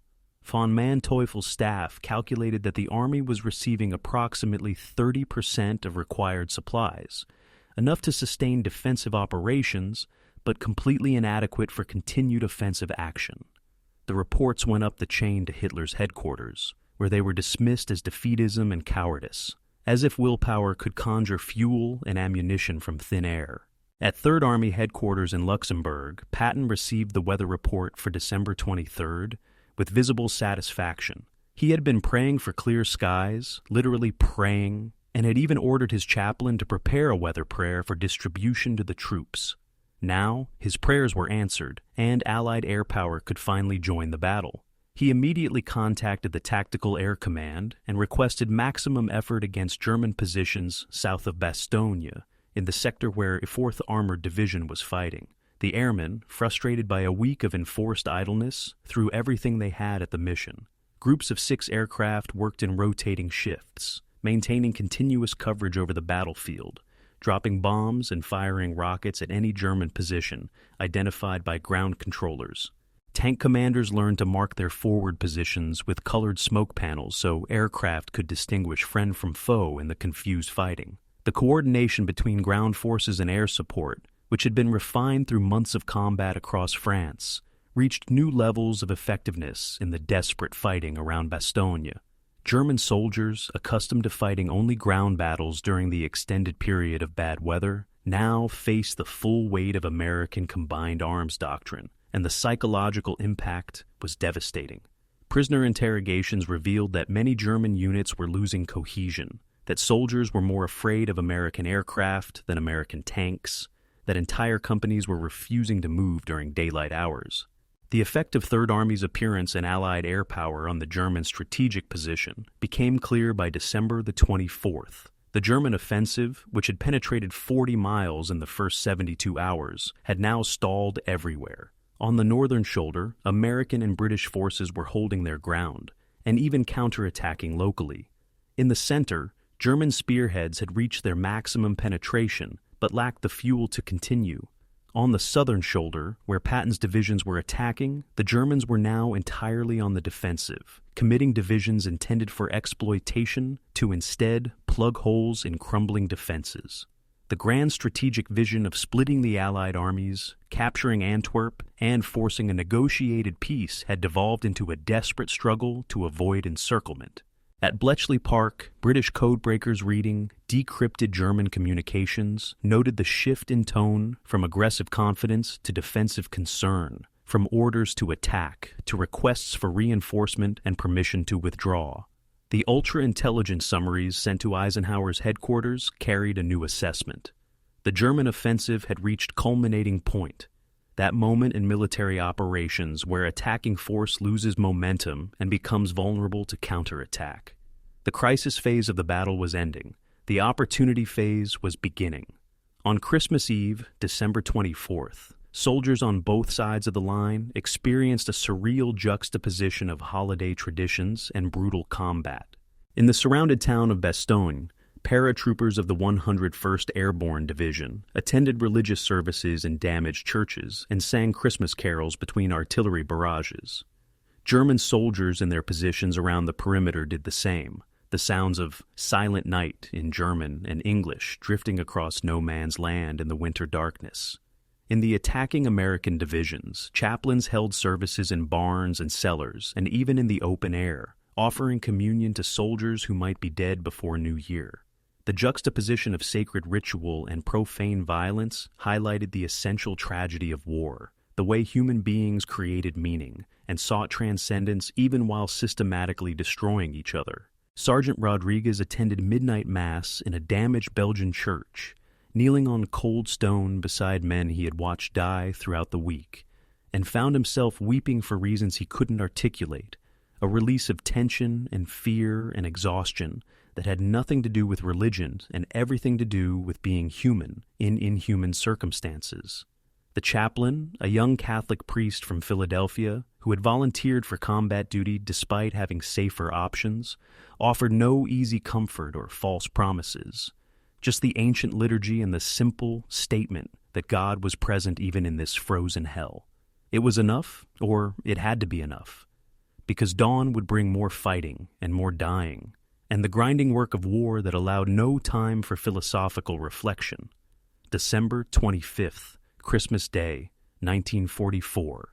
The fighting continued without pause for holiday sentiment. 4th Armored Division attacked again at dawn, pushing north through the German defenses with incremental gains measured in hundreds of yards rather than miles. The 26th Infantry Division attacked from the southeast, adding pressure on a different axis and forcing the Germans to spread their limited reserves. The 80th Infantry Division moved up to extend the front, creating a broad offensive that prevented the Germans from concentrating forces against any single thrust. It was methodical, grinding, attritional warfare, the kind of fighting that won campaigns through cumulative pressure rather than brilliant maneuver. Patton hated it, hated the slow pace and the mounting casualties, and the day-by-day struggle that lacked the dramatic breakthroughs he preferred. But he understood that sometimes operational art required persistence rather than audacity, that wearing down determined defenses was as valid a military method as encirclement or maneuver. He visited forward command posts daily, personally encouraging division and regimental commanders, relieving officers who showed signs of excessive caution, pushing and driving and demanding more speed, even when his own staff officers quietly believed he was asking for the impossible. The soldiers of Third Army, exhausted and frozen and mourning their dead, responded to Patton's pressure with resilience that amazed observers. They attacked day after day, absorbed casualties, reorganized, and attacked again, driven by professional pride and unit cohesion, and the knowledge that men in Bastogne were depending on them. The strategic situation by the end of Christmas Day was decisively shifted in Allied favor, though the tactical fighting remained desperate. The German offensive had failed to reach any of its strategic objectives. The Meuse River remained firmly in Allied hands. Antwerp was as distant as ever. The Allied armies had not been split, had not lost cohesion, had not shown any sign of the collapse Hitler had predicted. More importantly, Germany had committed its last mobile reserves to the offensive and seen them ground down in attritional fighting against an enemy that could replace losses while Germany could not. Von Manteuffel, studying his casualty reports and supply status, recognized what Hitler refused to acknowledge. The Ardennes offensive had transformed from potential victory to inevitable defeat. The only question remaining was whether German forces could withdraw before Allied counterattacks trapped them in a pocket and destroyed them completely. He began preparing contingency plans for withdrawal, knowing that Hitler would never authorize retreat, but preparing anyway because professional soldiers planned for reality rather than fantasy. The Ghost Front, that quiet sector where American divisions had gone to rest, had become the graveyard of Hitler's last gamble and the launching point for the final Allied offensive into Germany. Patton had promised to attack in 3 days and relieve Bastogne, and though the timeline had stretched longer than anticipated, the fundamental promise was being kept. Third Army was attacking, the Germans were reacting rather than acting, and the balance of the entire campaign had shifted. History was watching, and history would record that when the crisis came, American soldiers and their aggressive, controversial, brilliant commander had delivered what was needed. December 20th, 1944, 1400 hours. Brigadier General Anthony McAuliffe, acting commander of the 101st Airborne Division, stood in a cellar in the Belgian town of Bastogne, studying a map by candlelight and calculating odds that didn't favor survival. His division, technically on rest after brutal fighting in Holland, had been rushed to Bastogne 3 days earlier when German armor broke through to the north and east. Now the town was surrounded, cut off from friendly forces by German divisions that outnumbered McAuliffe's men more than 2 to 1. The cellar that served as his command post shook periodically from German artillery fire, dust sifting down from the stone ceiling with each impact. His staff officers, young men who had learned their profession in the hardest school possible, waited for his assessment. McAuliffe looked at the map, at the red circles showing German positions completely encircling Bastogne, at the blue symbols showing his own battered regiments holding a perimeter that grew thinner every hour, and made the calculation every surrounded commander must make. Could they hold until relief arrived, or should they attempt breakout while still capable of coordinated action? Breaking out would mean abandoning equipment, leaving wounded behind, fighting through German positions in winter weather with no guarantee of success. Holding meant trusting that someone was coming to relieve them, trusting logistics and strategy and the competence of higher command. McAuliffe made his decision with the calm certainty that characterized all his command choices. "Gentlemen," he said quietly, "we stay. Someone will come for us." The siege of Bastogne had begun almost accidentally, a consequence of German operational planning, that prioritized speed over complete reduction of strong points. When the 5th Panzer Army's spearheads bypassed Bastogne in their race west toward the Meuse, they left the town in their rear, assuming follow-on forces would capture it quickly. But the 101st Airborne, reinforced by elements of several other units that had retreated into the town, proved more stubborn than German planners anticipated. The paratroopers were elite troops, veterans who had jumped into Normandy on D-Day and fought for 33 consecutive days in the hedgerows. They had been surrounded before, in Holland during Operation Market Garden, and learned that determined defenders in urban terrain could hold against superior forces if they maintained cohesion and refused to panic.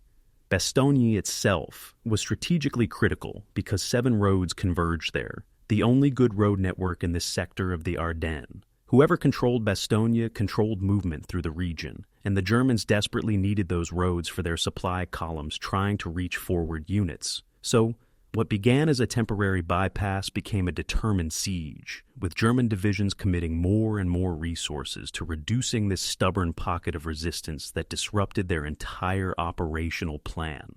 December 22nd, 1944, 11:30 hours. 4 German officers approached American lines under a white flag, carrying a formal surrender demand typed on official Wehrmacht stationery. The document was pompous and threatening in the characteristic German military style, noting the feudal situation of the surrounded garrison and promising annihilation if surrender was not immediate. The German officers expected the kind of careful negotiation that European military tradition demanded when surrounded forces recognized reality. What they received instead became one of the most famous responses in American military history. McAuliffe read the surrender demand, handed it to his staff officer, and asked what he should reply. Someone suggested, "Go to hell," but McAuliffe thought that too long. He settled on a single word that perfectly captured American military culture's irreverence toward pomposity and tradition: nuts. His staff officers typed it up on official letterhead and handed it to the bewildered German officers, who required explanation of American slang before understanding they had been told, in effect, to go to hell. The exchange revealed the fundamental psychological difference between the two armies. The Germans operated within traditions of military formality dating back to Frederick the Great, where surrender was an honorable option when circumstances became impossible. The Americans, products of a more egalitarian and informal culture, simply refused to accept that circumstances were impossible. They would hold because holding was what you did, and anyone suggesting otherwise could go to hell or nuts, whichever was more insulting. The tactical situation inside Bastogne grew more desperate with each passing day. The division had arrived with minimal supplies, expecting a temporary defensive mission before relief by other forces. Now, surrounded and cut off, they faced shortages of everything: ammunition, medical supplies, food, and, most critically, artillery shells. The German forces besieging Bastogne had brought heavy artillery and used it with methodical German thoroughness, shelling the town around the clock, destroying buildings, cutting communications, and steadily grinding down the defenders. American casualties mounted not just from combat, but from the terrible winter weather. Temperatures dropped well below freezing, and soldiers in their foxholes around the perimeter suffered from exposure and frostbite at rates that matched combat injuries. The medical staff, working in cellars and damaged buildings with limited supplies and no possibility of evacuation, performed battlefield surgery under conditions that would have been unthinkable in peacetime, amputating frozen limbs, treating sucking chest wounds with improvised bandages, prioritizing who could be saved and who would be left to die. The wounded lay in rows on stone floors, their groans and cries creating a chorus of suffering that haunted everyone who heard it. December 23rd, 1944. The weather cleared and salvation appeared from the sky. C-47 transport aircraft, the workhorses of American logistics, flew through intense German anti-aircraft fire to drop supplies by parachute to the surrounded garrison. The sight of those aircraft overhead, American aircraft flying American colors over American soldiers, provided a psychological boost that transcended the material value of the supplies delivered. Soldiers who had begun to doubt whether anyone knew or cared about their situation now had visible proof that they had not been forgotten, that the supply system and command structure that characterized American military power was working to support them. The drops were not perfect. Some parachutes landed in German positions. Some supplies were damaged on impact. Some aircraft were shot down by German anti-aircraft fire. But over the course of December 23rd through 26th, transport aircraft dropped 241 tons of supplies, enough ammunition and medical supplies and food to keep the garrison functioning. The pilots who flew those missions, navigating through terrible weather and German fire to find a drop zone surrounded by enemy forces, received little recognition at the time, but performed a mission as vital as any combat action in the battle. Inside the perimeter, soldiers adapted to siege conditions with the pragmatic creativity that characterized American forces throughout the war. Artillery crews, running desperately low on shells, learned to make every round count, refusing to fire on anything less than confirmed targets, achieving accuracy rates that peacetime training had suggested impossible. Infantry squads rotated from frontline positions to warm buildings in the rear, spending just enough time in heated spaces to prevent complete physical breakdown before returning to frozen foxholes. Medics scavenged supplies from damaged buildings, finding blankets and bandages, and even improvised painkillers in civilian homes. The civilians of Bastogne, Belgian families who had survived 4 years of German occupation, only to find themselves trapped in the middle of a siege, shared what little they had with American soldiers, hiding wounded paratroopers in their cellars, providing food when they themselves were near starvation, showing the kind of courage that comes not from military training, but from simple human decency. The bond between soldiers and civilians, forged in shared suffering under German bombardment, would persist long after the war ended, creating relationships that survivors maintained for decades. The German attacks on Bastogne reached their peak on Christmas Day, December 25th. Hitler had ordered the town taken by Christmas, and German commanders threw everything available at the defenses. Tank attacks supported by infantry tried to break through on multiple sectors, seeking the weak point that would allow exploitation into the town center and collapse of organized resistance. The fighting was savage and intimate, Germans and Americans exchanging fire at ranges measured in yards rather than hundreds of yards. Tank main guns engaging at point-blank range, soldiers using grenades and bayonets and any weapon available. In the American positions, ammunition supplies dropped to critical levels, some rifle companies down to 10 rounds per man, artillery batteries limited to 5 shells per gun for the entire day. Battalion commanders made terrible decisions about where to allocate their remaining ammunition, choosing which German attacks to oppose with fire and which to meet with cold steel and courage. In one sector, an American company armed with nothing but rifles and a handful of grenades stopped a German tank attack by climbing aboard the panzers and dropping grenades through open hatches, suffering 50% casualties but stopping the penetration. The after-action reports would describe it as exemplary aggressive defense, but the survivors remembered it more simply. They fought because there was nowhere to retreat and surrender was unthinkable, so fighting was what remained. At 3rd Army Headquarters, 70 miles south, Patton received hourly reports on the situation in Bastogne and calculated relief timelines with growing frustration. 4th Armored Division had been attacking for 3 days and gained less than 10 miles, still 15 miles short of Bastogne. At current rates of advance, relief would take another 4 to 5 days, and intelligence reports suggested Bastogne couldn't hold that long.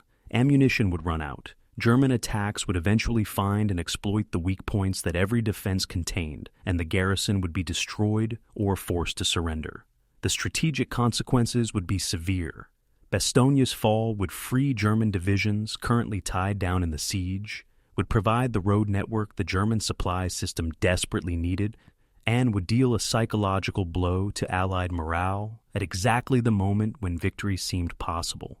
Patton called Major General Hugh Gaffey, commanding 4th Armored Division, and delivered an order that was both simple and impossible.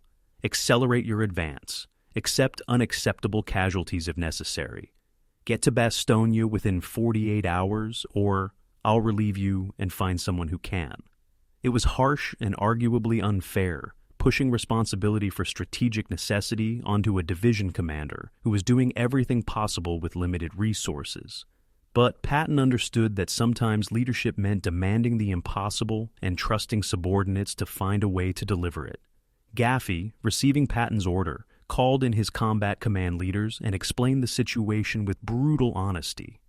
Lieutenant Colonel Creighton Abrams, commanding the Spearhead Battalion, listened without expression to the order to accelerate attack regardless of casualties and nodded once. He understood what Patton was really saying. This was the moment when tactical considerations became secondary to strategic necessity, when the calculus shifted from preserving force to achieving objective regardless of cost. Abrams had been a soldier long enough to know that such moments came rarely but inevitably in warfare, that sometimes the mission mattered more than the men executing it, and that arguing about it was pointless because the decision had already been made at higher levels. He saluted, returned to his battalion, and began planning an attack that violated every principle of careful preparation and methodical advance that characterized American doctrine. He would attack with armor alone, without waiting for infantry support or artillery preparation, driving straight down the road toward Bastogne, and betting that speed and shock would overcome prepared German defenses. It was the kind of desperate gamble that got officers court-martialed if it failed, or decorated if it succeeded, and Abrams had no illusions about which outcome was more likely. But men were dying in Bastogne, surrounded Americans were counting on relief, and sometimes all that remained was to attack and see what happened. December 26th, 1400 hours. Inside Bastogne's perimeter, soldiers of the 502nd Parachute Infantry Regiment heard a sound that had become foreign over the past week. American artillery fire coming from the south, the distinctive crack of American 75mm guns firing in rapid succession. It meant something, they knew, though they didn't yet understand what. Minutes later, word spread through the foxholes and cellars and aid stations. Friendly tanks were approaching from the south. American armor was breaking through. Men who had stopped believing in relief, who had begun to accept that they would fight until ammunition ran out and then be overrun, suddenly allowed themselves to hope. In command posts and aid stations, officers who had been planning last-ditch defenses and evacuation of walking wounded now planned for link-up with relief forces. The psychological transformation was immediate and profound. Exhausted soldiers finding energy they didn't know they possessed. Wounded men insisting they could return to the line. The entire garrison shifting from defensive resignation to aggressive anticipation. Someone, somewhere, was coming for them. Patton had made good on his promise, and Third Army had fought through 15 miles of German defenses to reach them. The siege wasn't over. The Germans still surrounded the town. Fighting would continue for weeks. But the critical moment had passed. Bastogne would hold, the garrison would survive, and the German offensive would fail to achieve its most critical objective. In the mathematical calculation McAuliffe had made 6 days earlier, trusting that relief would come, the equation had been solved in American favor. December 26th, 1944, 1400 hours. Lieutenant Colonel Creighton Abrams sat in the turret of his command tank, studying terrain through binoculars that the winter wind kept fogging with his breath. Before him lay 5 miles of rolling Belgian countryside between his current position and the surrounded town of Bastogne. Intelligence reports, such as they were, after days of fluid combat, indicated at least 3 German defensive lines along that route, probably reinforced with anti-tank guns and dug-in infantry. The conventional military approach would be to conduct careful reconnaissance, identify German positions, coordinate artillery fire and airstrikes to suppress defenses, then advance with combined arms, tanks, and infantry working together in the methodical way American doctrine demanded. Abrams had approximately 2 hours of daylight remaining and orders to reach Bastogne before dark. Conventional methods were not an option. He keyed his radio and spoke with the flat Kansas accent that his men knew meant serious business ahead. All units, this is Thunderbolt 6. We're going straight in, armor only, no stops except for knocked-out vehicles. Stay tight, keep moving, and if you see Germans, shoot them. Execute in 5 minutes. Behind him, 54 Sherman tanks and a handful of half-tracks carrying armored infantry revved their engines. That distinctive roar of American gasoline engines that would be audible in Bastogne if the wind was right. The attack began at 14:30 hours with what military analysts would later call audacious disregard for standard tactical procedures, and what the soldiers involved called balls-to-the-wall crazy. Abrams' Tank Battalion, the 37th, simply drove toward Bastogne at maximum speed on a single narrow road, trusting momentum and shock to overcome prepared defenses. They bypassed the village of Cibray, where German positions were known to exist, reasoning that clearing the village would consume hours they didn't have. They ignored fire from German positions in the woods flanking their route, accepting casualties rather than stopping to suppress every threat. The lead company commander, Captain William Dwight, led from the front in a Sherman he had named Cobra King, pushing his driver to maintain 15 miles per hour on roads that were icy and treacherous and completely unsuitable for high-speed armor movement. German soldiers in their positions watched in disbelief as American tanks simply drove past them, not stopping to fight, not clearing positions, just racing north as if the defensive lines didn't exist. Some German units opened fire and knocked out Shermans, but the American column kept moving, bypassing burning tanks and dead crews, accepting losses to maintain momentum. The tiny village of Ardennes, just 3 miles south of Bastogne, became the focus of the most critical combat of the relief operation. German paratroopers of the 5th Parachute Division had fortified the village with anti-tank guns positioned to cover the approaches, machine gun nests in the stone buildings, and infantry dug into defensive positions that had been prepared for exactly this kind of attack. The German commander, Captain Hans Schmidt, had 42 men and 3 anti-tank guns, and he had been assured by higher headquarters that American armor would never reach this position because they would be stopped by defensive lines farther south. Now, he watched through the window of a damaged farmhouse as a column of American tanks approached at high speed, already less than a mile away, closer than any American force should be, according to all his operational briefings. Schmidt ordered his anti-tank guns to open fire at maximum range, and the lead Sherman exploded spectacular, turret lifting off the hull, blocking the narrow road, and forcing following tanks to maneuver around it. But the Americans didn't stop or deploy into careful attack formation. They simply kept coming, tank commanders standing in their turrets despite anti-tank fire, main guns engaging German positions on the move, accepting casualties to maintain forward movement. Abrams's tank was 4th in line when the column hit Ardennes, close enough to the front to see everything but far enough back to survive if the lead tanks were destroyed. He watched Captain Dwight's Cobra King crash through the first building on the village outskirts, firing high explosive shells into structures where German infantry sheltered, scattering defenders and creating chaos. The following tanks spread out as much as the narrow village streets allowed, each searching for targets, each engaging anything that moved or looked threatening. German anti-tank fire knocked out 3 more Shermans in the first 2 minutes of fighting, but 9 American tanks made it through the village and continued north toward Bastogne. Abrams' tank took a hit from a Panzerfaust, the German infantry anti-tank weapon, the shape-charge warhead penetrating the hull armor and wounding his driver but failing to disable the vehicle. His gunner, Sergeant Robert Diem from Milwaukee, spotted the German soldier who had fired the Panzerfaust and killed him with a burst of machine gun fire so close they could see the man's face as he died. There was no time for reflection or horror, or any of the emotions that peacetime conscience demanded. There was only the mission, get through this village and reach Bastogne before dark, before German reinforcements arrived, before the narrow corridor they were creating could be sealed. At 16:45 hours, as winter darkness began falling over the Belgian landscape, Captain Dwight's Cobra King crashed through the last German position on the southern approaches to Bastogne and made radio contact with the defenders. "This is 4th Armored," Dwight transmitted, his voice showing the strain of 5 hours of continuous combat. "We're coming in from the south. Don't shoot us, we're on your side." The response came back immediately from the 101st Airborne Division's command post.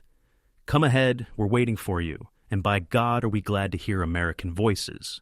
5 minutes later, Cobra King rolled into Bastogne's perimeter, the first friendly vehicle to reach the surrounded garrison in 6 days.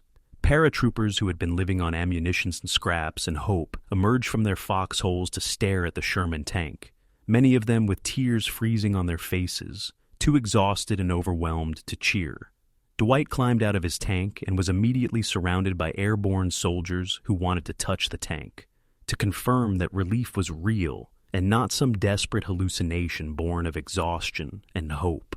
A sergeant from the 502nd Parachute Infantry Regiment, a veteran who had jumped into Normandy and survived 5 months of continuous combat, looked at Dwight and spoke for everyone present. "Captain, we knew you were coming. We just didn't know you'd actually make it."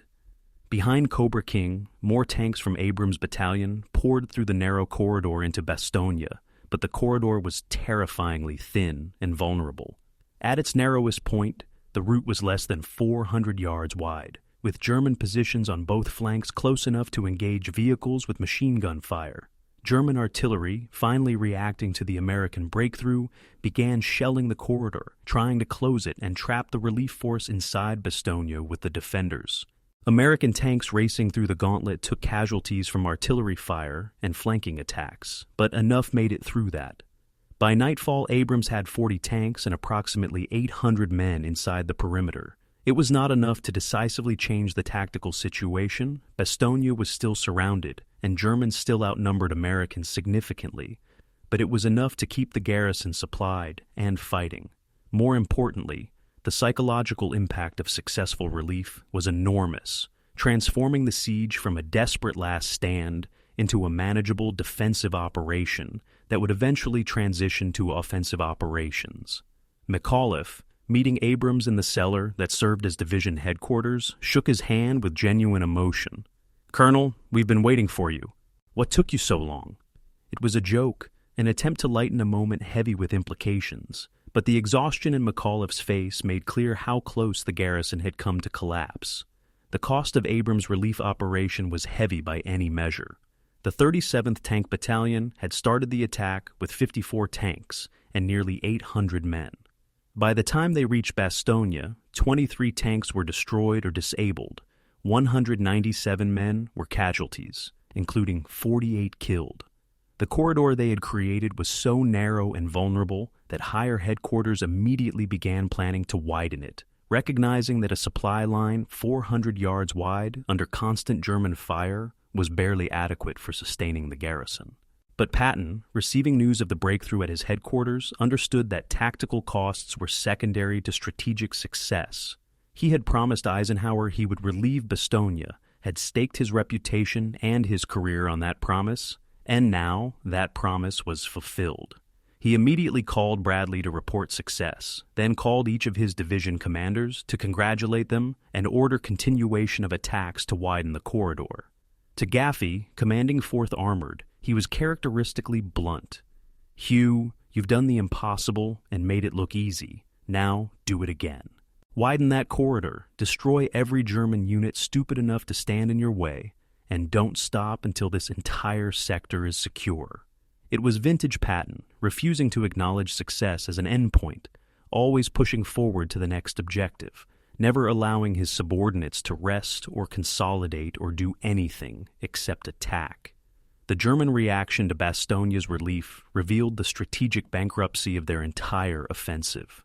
Von Manteuffel, commanding 5th Panzer Army, recognized immediately that losing Bastogne meant losing the offensive's only remaining chance for success.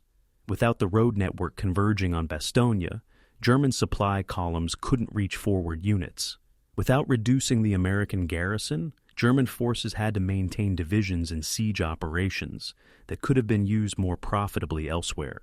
And most critically, the successful American relief demonstrated that Allied forces could respond with speed and effectiveness that German planning had assumed impossible. Von Manteuffel requested permission to withdraw from the Ardennes salient, to pull back to defensible positions before American counterattacks could trap and destroy German forces. Hitler refused, ordering instead that Bastogne be recaptured immediately, that no ground be surrendered, that the offensive continue until victory was achieved, or German forces were completely destroyed. It was the order of a man detached from military reality, and professional German officers recognized it as such.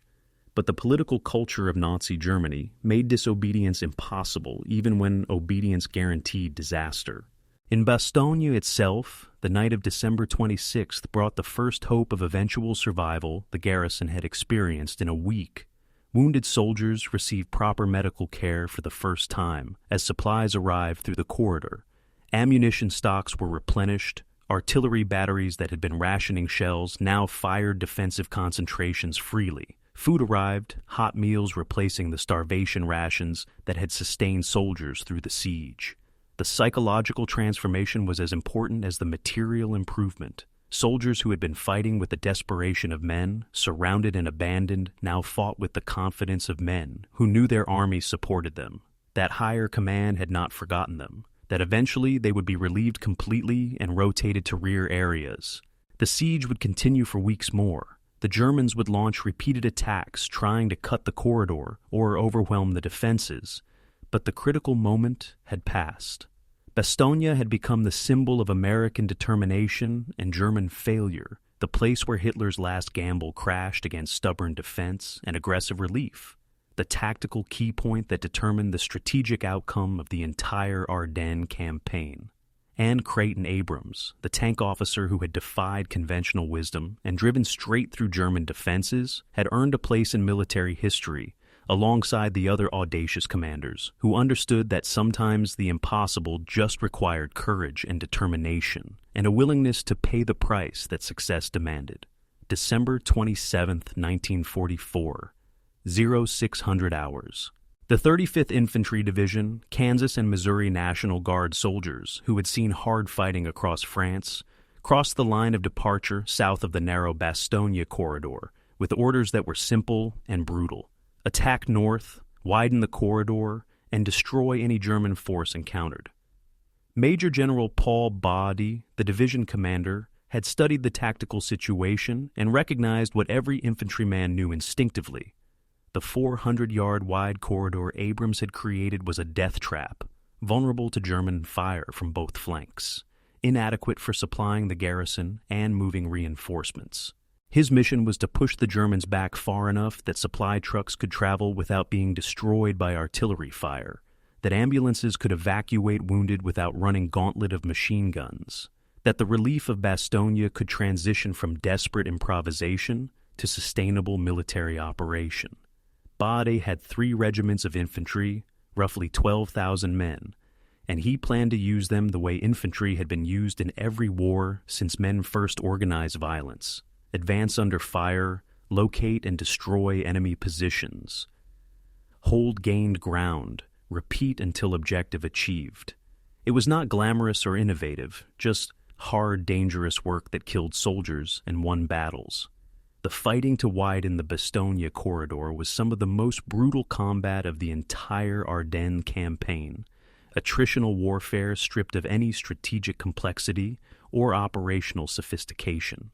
German paratrooper units, reinforced with whatever forces 5th Panzer Army could spare, defended every village, every crossroads, every piece of elevated ground that offered tactical advantage. They had been ordered to hold regardless of casualties, to prevent American expansion of the corridor, and they followed those orders with the professional competence that characterized Wehrmacht soldiers even in desperate circumstances. The 35th Division attacked through forests where visibility was measured in yards, where snipers picked off officers and radio men, where every advance meant clearing German positions one foxhole at a time. Sergeant Daniel O'Connor from Kansas City, a squad leader in the 134th Infantry Regiment, spent December 27th clearing a single wood line, 6 hours of combat that gained 200 yards and cost his squad 4 men killed and 3 wounded. When officers later asked him to describe the action, he struggled to articulate anything beyond the brutal basics: move forward, take fire, hit the ground, locate the enemy position, suppress it with rifle fire, while others maneuvered closer, throw grenades, assault the position, kill or capture defenders, reorganize, repeat. It was combat reduced to its essential elements, stripped of anything resembling glory or heroism, just hard work performed by exhausted men who kept going because stopping meant dying. The expansion of the corridor proceeded in both directions simultaneously, north and south, creating a broader front that gave German artillery fewer concentrated targets and allowed American supply vehicles to move with marginally less vulnerability. By December 29th, the corridor had widened to approximately 4 miles at its narrowest point, still far from secure, but adequate for sustaining operations. The cost had been severe. 35th Division lost more than 800 men, killed and wounded in 3 days of fighting, gains measured in territories so insignificant that maps barely showed the change. But those 4 miles meant the difference between Bastogne's survival and collapse, between maintaining pressure on German forces and allowing them to reorganize, between operational success and strategic failure. The soldiers who died widening that corridor earned no particular recognition beyond standard unit citations, appeared in no famous photographs, inspired no monuments. Their names were recorded in casualty lists that families received weeks later, dry bureaucratic notifications that Private Smith or Corporal Jones had been killed in action near some Belgian village no one had heard of. But without those anonymous soldiers' sacrifice, without their willingness to advance into machine gun fire and artillery bombardment, the relief of Bastogne would have remained a dramatic but ultimately futile gesture.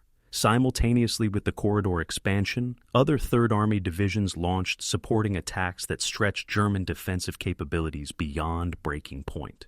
The 6th Armored Division, fresh from repositioning from the Saar sector, attacked toward the town of Warden, east of Bastogne, seeking to create a second corridor that would force Germans to choose which American thrust to oppose. Major General Robert Groh, commanding 6th Armored, shared Patton's aggressive philosophy, but had learned through experience that armor required infantry support in close terrain. He attacked with combined arms, tanks, and infantry and artillery working together, achieving slower but steadier progress than 4th Armored's dramatic thrust. By New Year's Eve, 6th Armored had penetrated 6 miles, captured 3 villages, and linked up with Bastogne defenders along a second axis, effectively creating a multi-directional supply network that German forces could not cut without committing resources they didn't possess. The coordination between multiple divisions attacking on different axes, all converging on the same operational objective, demonstrated how Third Army had matured into a sophisticated military instrument capable of complex operations that integrated movement, firepower, and logistics into coherent campaigns. The impact of Third Army's offensive on German operational planning was catastrophic. Von Manteuffel, studying his situation maps at 5th Panzer Army headquarters, watched the red symbols representing American divisions multiply south of Bastogne, while his own force symbols showed units depleted and exhausted. He had committed 6 divisions to operations around Bastogne, units that were supposed to be advancing west toward the Meuse, but were instead tied down in defensive fighting against an enemy that kept attacking regardless of casualties. The arithmetic was unsustainable. American divisions that suffered heavy losses received replacements and equipment within days, maintaining combat effectiveness indefinitely. German divisions that suffered comparable losses received nothing, their strength eroding with each day of fighting until they existed as divisions only on paper, while actually fielding battalion-strength combat power. Von Manteuffel requested permission to withdraw divisions from the Bastogne sector and establish a more defensible line farther east, closer to the German border, where supply lines would be shorter and defensive positions easier to hold. Hitler's response, transmitted through Armed Forces High Command, was a flat refusal accompanied by orders to counterattack, to recapture Bastogne, to resume the offensive toward the Meuse. The order was militarily insane, but Hitler was no longer making decisions based on military reality. December 31st, 1944, the last day of the year. At Third Army headquarters, staff officers prepared operation summaries that documented 10 days of sustained offensive operations, following the fastest strategic pivot in military history. The statistics were remarkable by any measure. Third Army had moved 6 divisions more than 60 miles north, established entirely new supply networks, attacked continuously for 9 days, relieved a surrounded garrison, inflicted approximately 25,000 German casualties while suffering 15,000 of its own, and fundamentally altered the strategic situation in the Ardennes. The breakthrough to Bastogne was the most dramatic achievement, but the cumulative effect of sustained pressure across the entire southern shoulder had forced German commanders to abandon offensive operations and focus entirely on defense. The grand strategic vision of splitting Allied armies and capturing Antwerp had devolved into desperate attempts to hold ground and avoid encirclement. Staff officers preparing situation briefings for the new year noted that German radio traffic showed increasing signs of command confusion, supply shortages, and declining morale. The Ardennes offensive, which 10 days earlier had threatened to become the greatest German victory since the fall of France in 1940, had transformed into exactly what Patton had predicted: an opportunity to destroy German combat power west of the Rhine. The soldiers of Third Army entered the new year, 1945, with emotions that mixed exhaustion, pride, and grim determination. They had accomplished something unprecedented, had validated Patton's controversial leadership methods, had proven that American soldiers could match and exceed German tactical skill when properly led and supported. But they also knew the battle was far from over. German forces still held the Bastogne area, still occupied a significant salient into Allied lines, still possessed combat capabilities sufficient to make any attack costly and difficult. The weather remained brutal, temperatures dropping below 0 Fahrenheit most nights, soldiers developing cold weather injuries at rates that alarmed medical officers.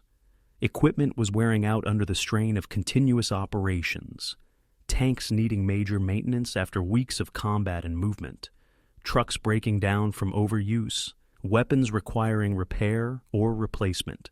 And replacements arriving from training camps in the States were increasingly young and inadequately trained.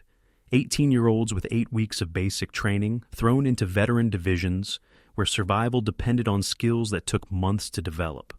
The veteran soldiers who had started the offensive, men like Sergeant Rodriguez and Private Hennessy and thousands of others whose names never appeared in official histories, looked at these green replacements with mixture of pity and frustration, knowing that inexperience killed and that they would bear responsibility for keeping these boys alive while also accomplishing their missions.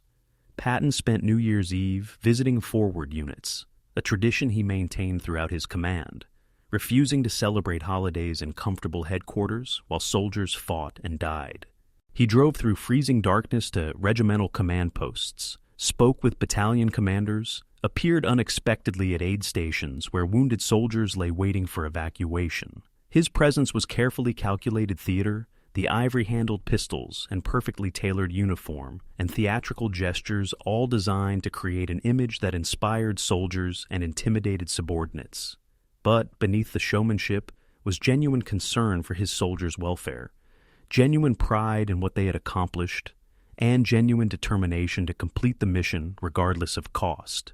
At the 4th Armored Division command post, he congratulated Abrams personally, decorating him with the Distinguished Service Cross and speaking words that the younger officer would remember for the rest of his life. "You did something that military historians will study for the next 100 years. You proved that audacity and courage can overcome any tactical disadvantage. Don't let anyone tell you different." It was pure Patton, conflating personal courage with operational success, ignoring the thousands of other factors that had contributed to Bastogne's relief, creating a narrative of heroic individual action that served political and psychological purposes, even if it violated nuanced historical truth. As 1944 ended and 1945 began, the strategic balance in the Ardennes had shifted irrevocably in Allied favor. The German offensive had expended its momentum, consumed its reserves, achieved none of its objectives, and left Wehrmacht forces exposed in a salient that invited counterattack. The Allied response, orchestrated by Eisenhower and executed by commanders including Patton, Bradley, and Montgomery, had transformed crisis into opportunity, defensive emergency into offensive advantage. The relief of Bastogne was the dramatic centerpiece of that transformation, the moment when desperate defense transitioned to aggressive attack, when German initiative passed to American hands. Military historians would debate for decades whether the Ardennes offensive had ever had genuine potential for strategic success, or was doomed from conception. They would analyze Hitler's decision-making, German operational planning, Allied intelligence failures, tactical innovations, logistics miracles, and countless other factors. But for the soldiers who fought in the frozen Belgian forests, for the tank crews and infantry squads and artillery batteries and support personnel who had turned Patton's audacious promise into battlefield reality, the verdict was already clear. They had been tested by the greatest military crisis of the Western European campaign, and they had not broken. They had done what their commanders asked, what their country required, what military history would remember. And now, as a new year began, with temperatures below zero and German forces still dangerous and fighting far from finished, they prepared to complete the mission, to drive the Germans back to their borders, to prove that the Ardennes offensive was not just defeated, but transformed into the beginning of the end for Nazi Germany's hopes of military survival. December 28, 1944, Adlerhorst Bunker Complex, Germany. Adolf Hitler sat in a concrete chamber deep beneath the Taunus Mountains, studying operational maps with eyes that saw strategic realities increasingly divorced from objective military truth. Around him, senior officers of the Armed Forces High Command waited for the Führer to acknowledge what all of them already understood. The Ardennes offensive had failed. German combat power west of the Rhine was being systematically destroyed, and continued offensive operations would only accelerate that destruction. But Hitler's response to failure had always been to double down, to demand more audacity, more sacrifice, more willingness to stake everything on increasingly desperate gambles. He looked up from the maps and spoke with the flat certainty that brooked no argument. We will open a second offensive. In the south, in Alsace. We will split American forces, force them to divide their strength between two fronts, create the crisis that the Ardennes alone has failed to produce. The officers exchanged glances that carried volumes of unspoken concern, but none dared voice objections. Contradicting Hitler in December 1944 was professionally suicidal and possibly literally fatal. So, Operation Nordwind, North Wind, Hitler's second desperate gamble to split Allied forces and force negotiated peace, moved from conception to planning to execution with the terrible momentum of strategic insanity transforming into operational reality. The concept behind Nordwind held a certain logic if you ignored the resource constraints that made it unexecutable. German forces would attack south of Strasbourg and Alsace, threatening the American 7th Army, and potentially forcing Eisenhower to abandon Strasbourg to shorten his defensive lines.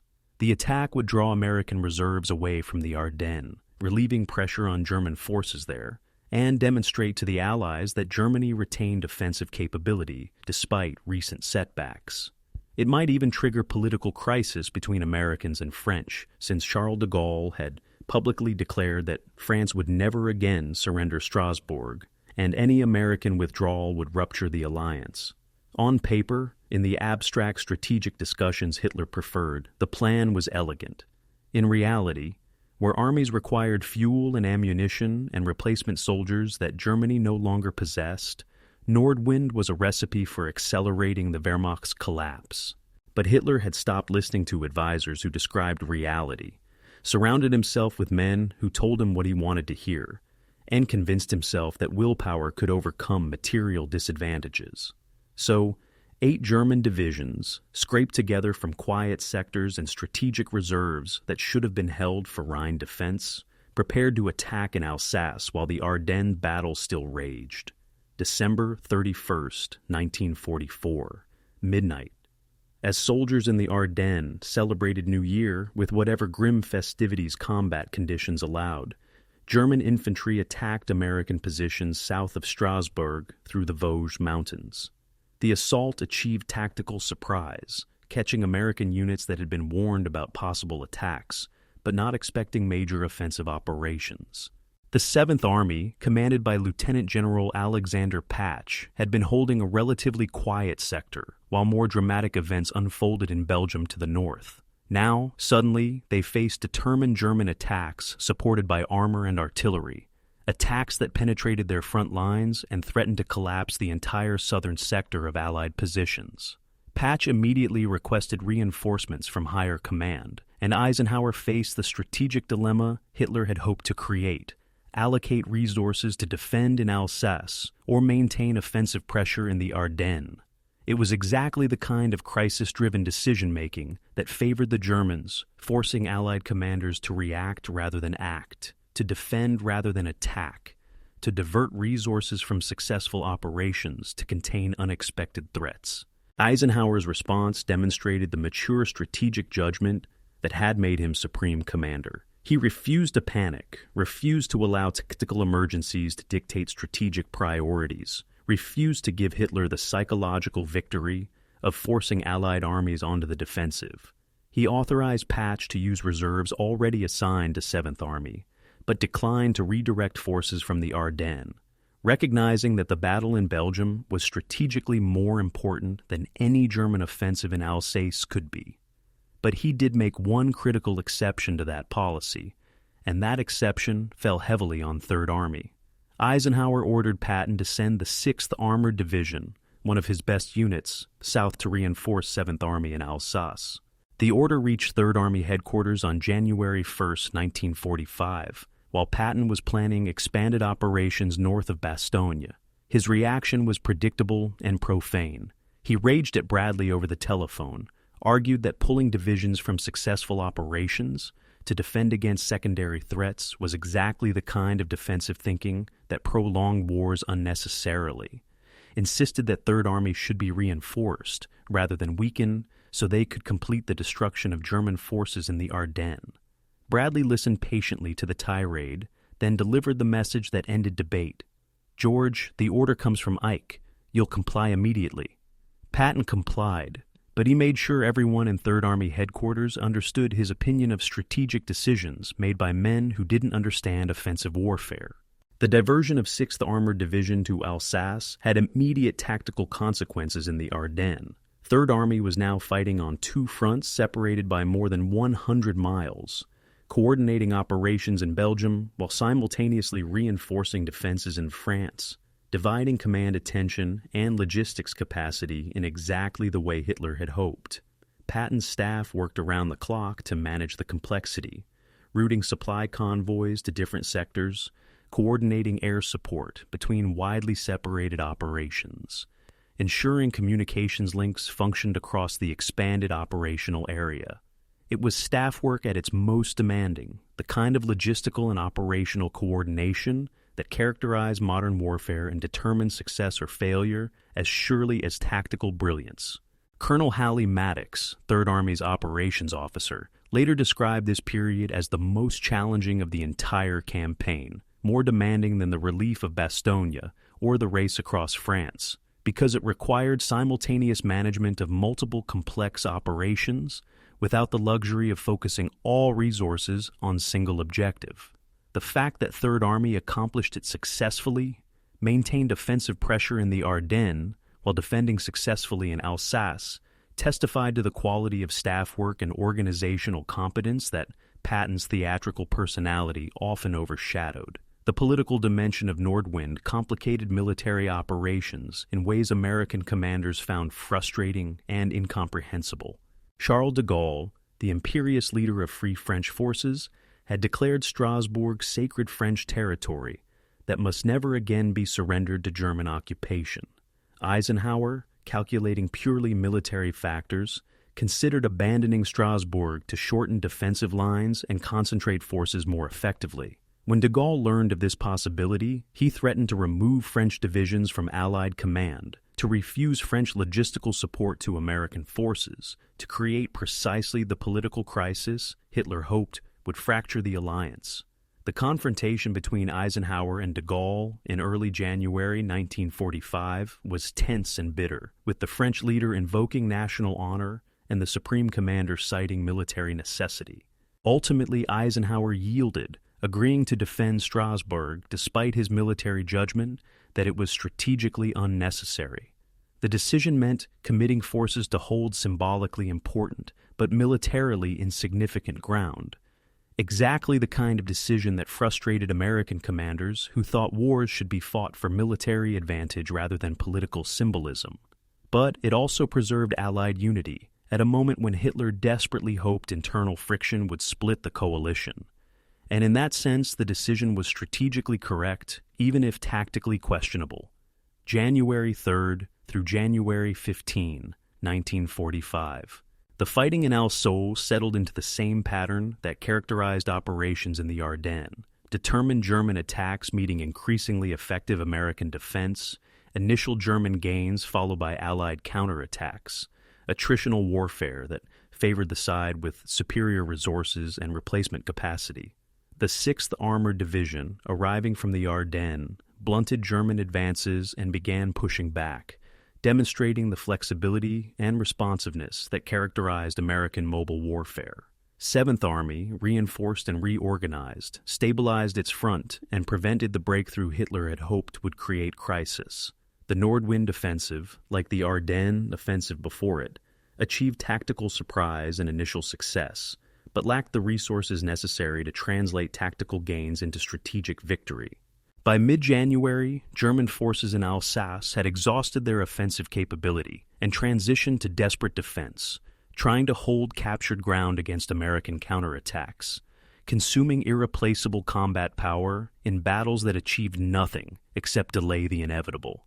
Hitler's two-front strategy had failed to split Allied forces or create exploitable crisis. Instead, it had accelerated the destruction of Wehrmacht combat capability by forcing German divisions to attack when they lacked the resources for sustained defensive operations. The strategic consequence of Hitler's desperate offensives in late December and early January was paradoxically favorable to Allied operations. The Wehrmacht had committed its last mobile reserves to attacks that failed to achieve strategic objectives, had consumed fuel and ammunition stockpiles that couldn't be replaced, had suffered casualties among veteran soldiers who were irreplaceable given Germany's manpower situation in early 1945. Most critically, Hitler's insistence on offensive operations had prevented German forces from conducting the fighting withdrawal that military logic demanded. From trading space for time while preserving combat capability for defense of the Rhine and eventual defense of Germany itself. Instead, German divisions were destroyed west of the Rhine in battles that gained nothing, leaving the approaches to Germany's last natural defensive barrier stripped of the forces necessary to hold against Allied attacks. Military historians would later identify Hitler's insistence on offensive operations in winter 1944 to 1945 as one of his most catastrophic strategic errors, worse even than invading the Soviet Union or declaring war on the United States, because it destroyed Germany's ability to conduct effective defense during the final months of the war. For Third Army, fighting simultaneously in two sectors demonstrated organizational competence at the highest level. Logistics officers managed supply networks that stretched from Atlantic ports through France to both Alsace and Belgium, ensuring ammunition and fuel and rations reached soldiers regardless of which battle they were fighting. Communications officers maintained command and control across more than 100 miles of front, coordinating operations that required constant adjustment as tactical situations evolved. Medical personnel evacuated wounded from two separate combat zones, coordinated with hospitals in both sectors, managed casualty rates that continued climbing despite local tactical successes. The soldiers themselves, the infantrymen and tankers and artillerymen who actually fought the battles, adapted to the demands with resilience that earned respect even from critics of American military culture. They attacked in the Ardennes, defended in Alsace, moved between sectors as operational necessity demanded, maintained effectiveness despite exhaustion and cold and constant danger. When military analysts later studied Third Army's operations in January 1945, they focused on Patton's aggressive leadership and bold strategic decisions. But the soldiers who served in that army knew the truth. Success came not from any single leader, but from thousands of competent professionals doing difficult jobs under terrible conditions. From the staff officers planning movements, to the truck drivers hauling supplies, to the clerks, processing casualty reports to the cooks preparing meals in field kitchens. Modern war required organizational excellence at every level, and Third Army in January 1945 demonstrated what properly organized and led military force could accomplish even when fighting on multiple fronts against determined opposition. By mid-January, both of Hitler's desperate offensives had been contained and reversed. In the Ardennes, Allied forces had eliminated the German penetration and begun pushing east toward the German border. In Alsace, 7th Army had stopped Nordwind and begun counterattacks that recaptured lost ground. The Wehrmacht, which had committed virtually every available reserve to the twin offensives, now faced Allied attacks with depleted divisions and no strategic reserve. The mathematical equation of the war had shifted irrevocably against Germany. They were losing soldiers faster than the shrinking pool of German manpower could replace them. They were losing equipment faster than German industry could manufacture it. They were consuming fuel faster than synthetic fuel plants could produce it. And most critically, they were losing time, the one resource that might have allowed German scientists to develop war-winning weapons, or German diplomats to negotiate better peace terms. Hitler's gambles had accelerated rather than delayed Germany's defeat, had consumed the forces that might have made Allied victory more costly, had proven that aggressive will, without adequate resources, produced only catastrophic failure. Patton, studying situation reports in mid-January, understood that the decisive phase of the European war was approaching. The battles ahead would determine not whether Germany would be defeated, but how quickly and at what cost. And Third Army, blooded in the Ardennes and Alsace, hardened by winter fighting and continuous operations, prepared to complete the mission that would carry them across the Rhine into the heart of Nazi Germany. January 5th, 1945, 0500 hours. Private James Hernandez from El Paso, Texas, stood in a foxhole he had dug 3 hours earlier in frozen ground that resisted every blow of his entrenching tool. Around him, other soldiers of Company E, 320th Infantry Regiment, 26th Division, prepared for another day of attacking through Belgian forests toward objectives marked on maps with names they couldn't pronounce. Hernandez had been with the 26th Division for 7 weeks, arriving as a replacement fresh from training camp, assigned to a platoon where every other soldier was a veteran of fighting across France. The veterans had taken one look at his smooth face and new equipment and nicknamed him Baby, a designation Hernandez hated but couldn't escape. In 7 weeks, he had learned what infantry combat actually involved, learned that the training films and patriotic speeches bore little resemblance to the cold and fear and exhaustion that characterized real battle. He had learned to dig foxholes deep enough to survive artillery, learned to recognize the sound of incoming fire before it landed, learned to sleep in any position during any brief respite from operations. What he hadn't learned, what none of the training prepared him for, was the grinding attrition of winter warfare, the way cold killed as surely as bullets, the way daily combat consumed units faster than replacements could restore them. The attack that morning was Third Army's continuing effort to expand and secure the Bastogne corridor, pushing German forces farther from the critical road network, gaining ground that measured progress in hundreds of yards purchased with dozens of casualties. Company E's objective was a village called Longueville, a collection of stone houses and barns that German paratroopers had fortified with their usual professional competence.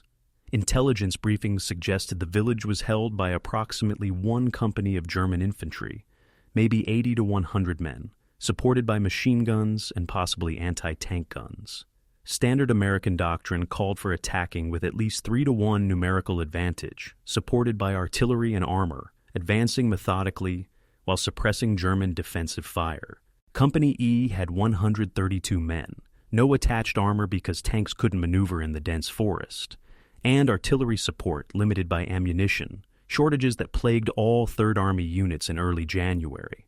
They attacked because that's what infantry did, what orders demanded, what the mission required, regardless of numerical odds or tactical disadvantages. The assault on Longueville was brutal and wasteful in the way infantry combat often was, brave men attacking prepared positions and dying in numbers that seemed obscene when measured against the insignificance of the objective.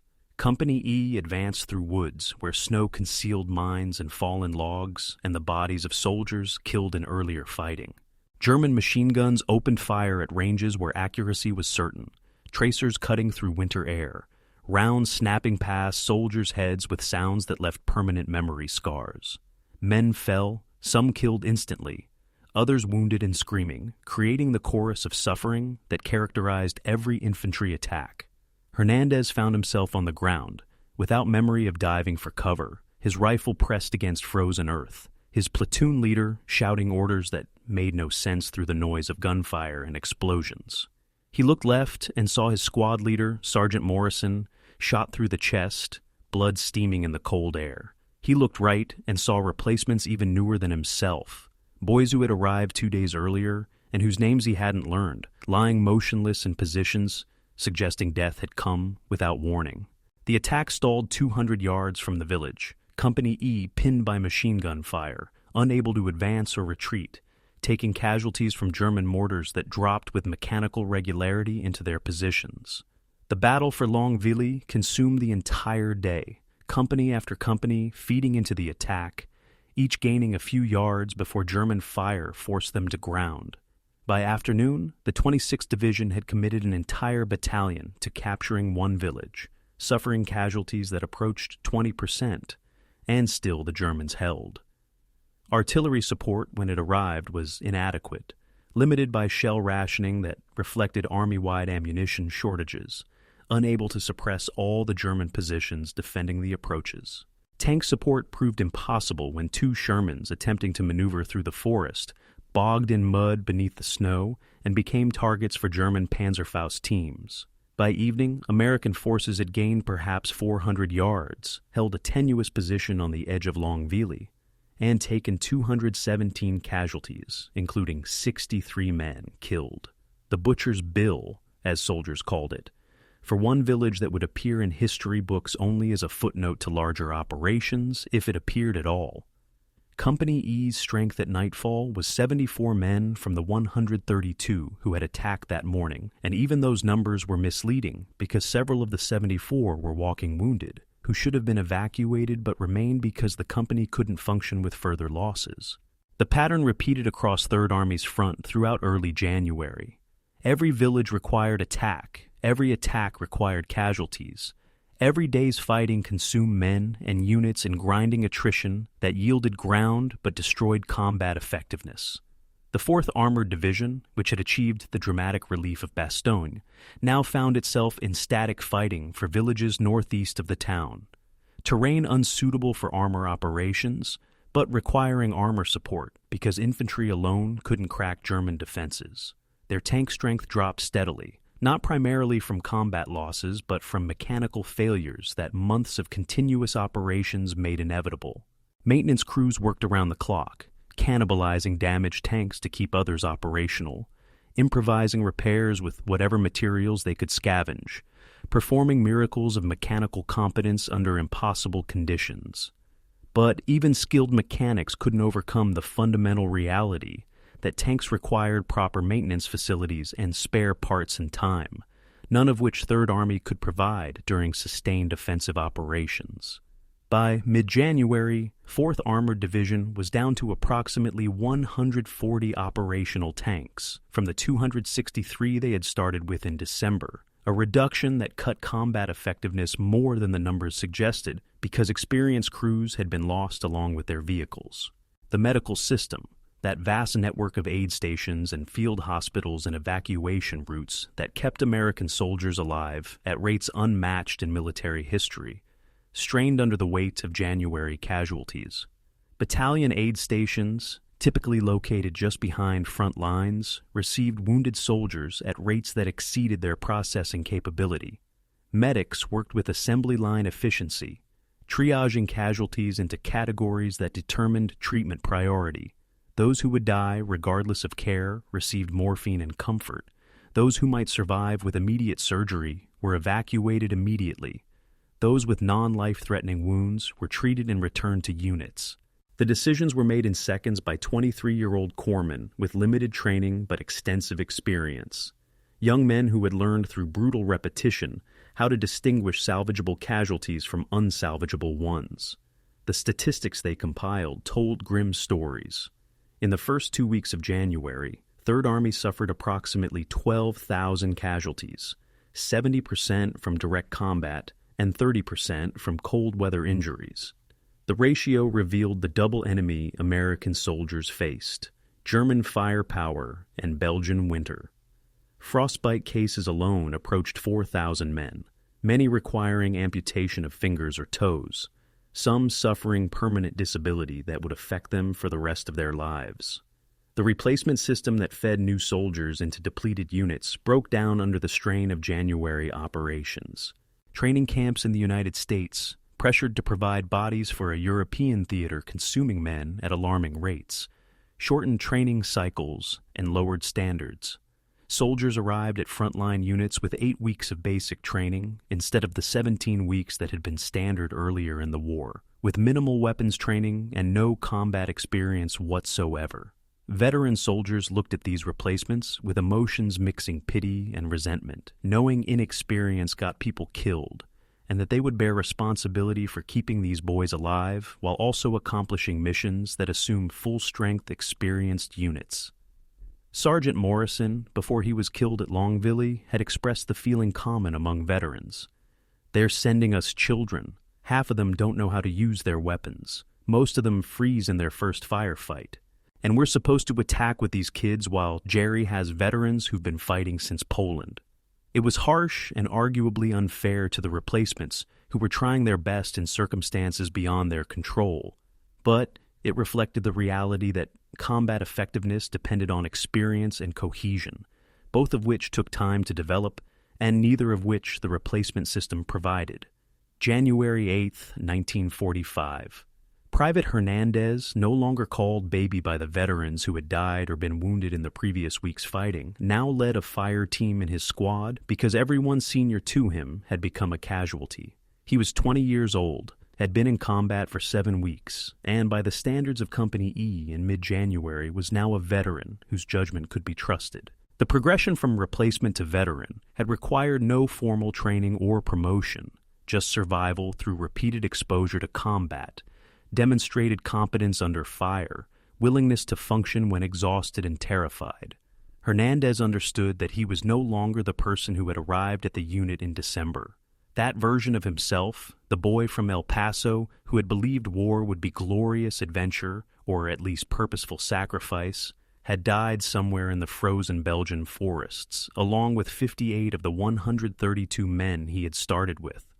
What remained was someone harder and colder and more competent, someone who could kill without hesitation or guilt, someone who made decisions that sent other men into danger without the paralysis of moral reflection. He didn't know if this transformation was permanent or whether civilian life would allow return to the person he had been.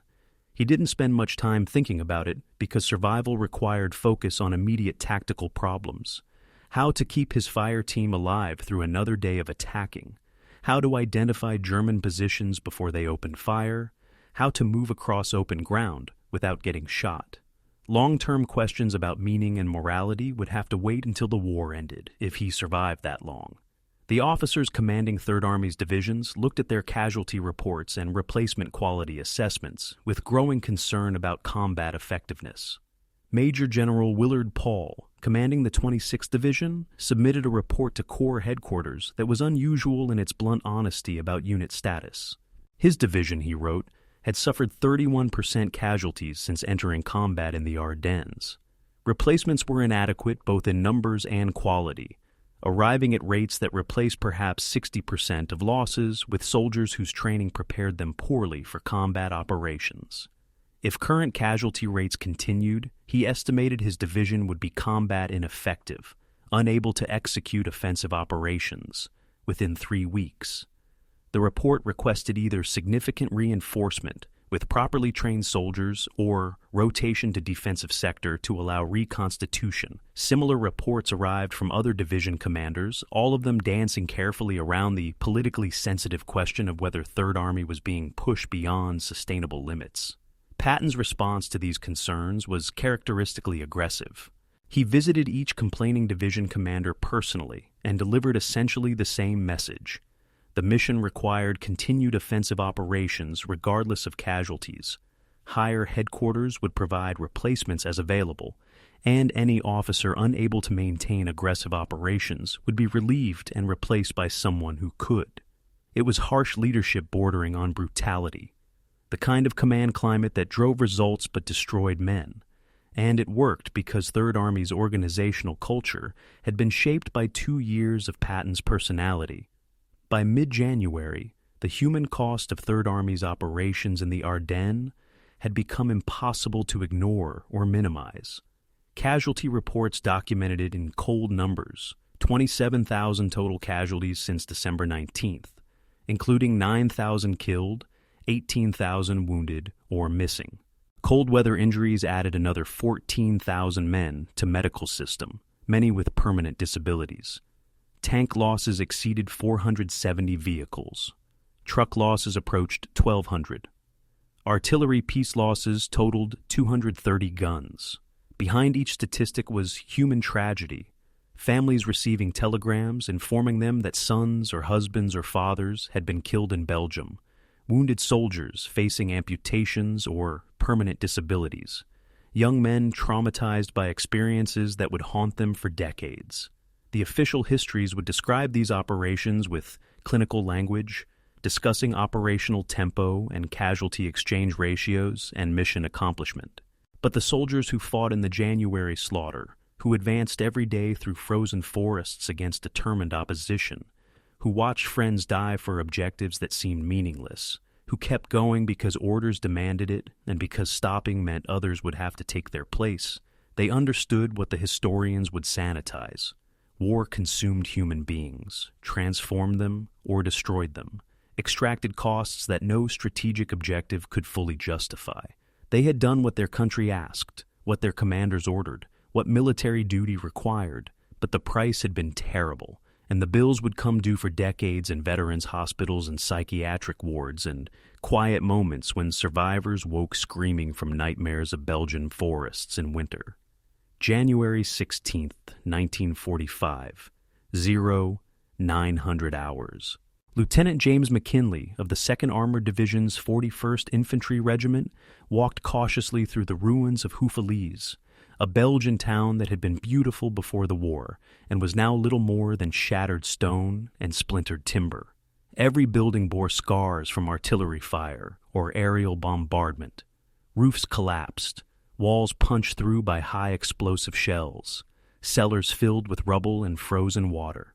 The town sat at the base of the German salient, the deepest point of penetration, and for 3 weeks it had been the focal point of German supply routes and American artillery targeting. Now it was contested ground, Germans withdrawing east and Americans advancing from north and south, approaching from both directions to seal off the Bulge and trap whatever enemy forces remained.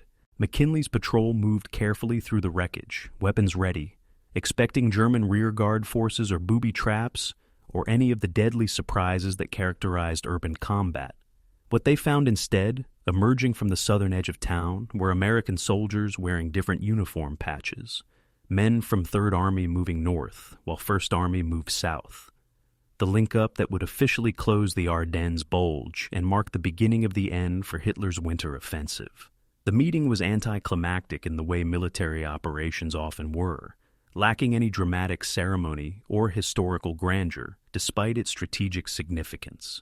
McKinley and his patrol encountered a squad from the 11th Armored Division, 3rd Army soldiers who looked as exhausted and frozen as McKinley's own men, all of them too tired for celebration or enthusiasm.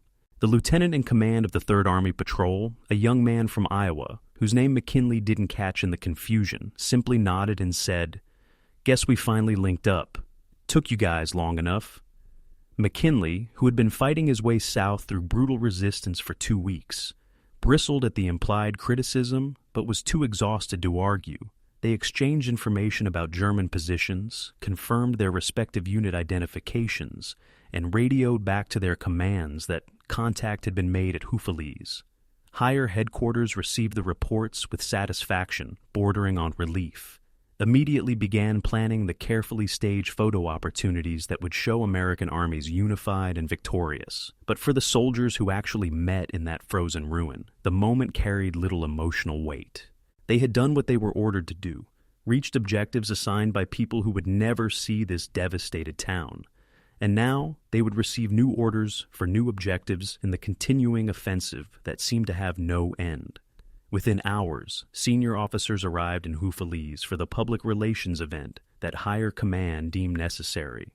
Omar Bradley, commanding 12th Army Group, orchestrated a carefully staged meeting between himself and Lieutenant General Courtney Hodges, commanding 1st Army, and Patton, commanding 3rd Army. Photographers and newsreel cameramen recorded the scene, capturing images that would appear in newspapers across America and newsreels in theaters.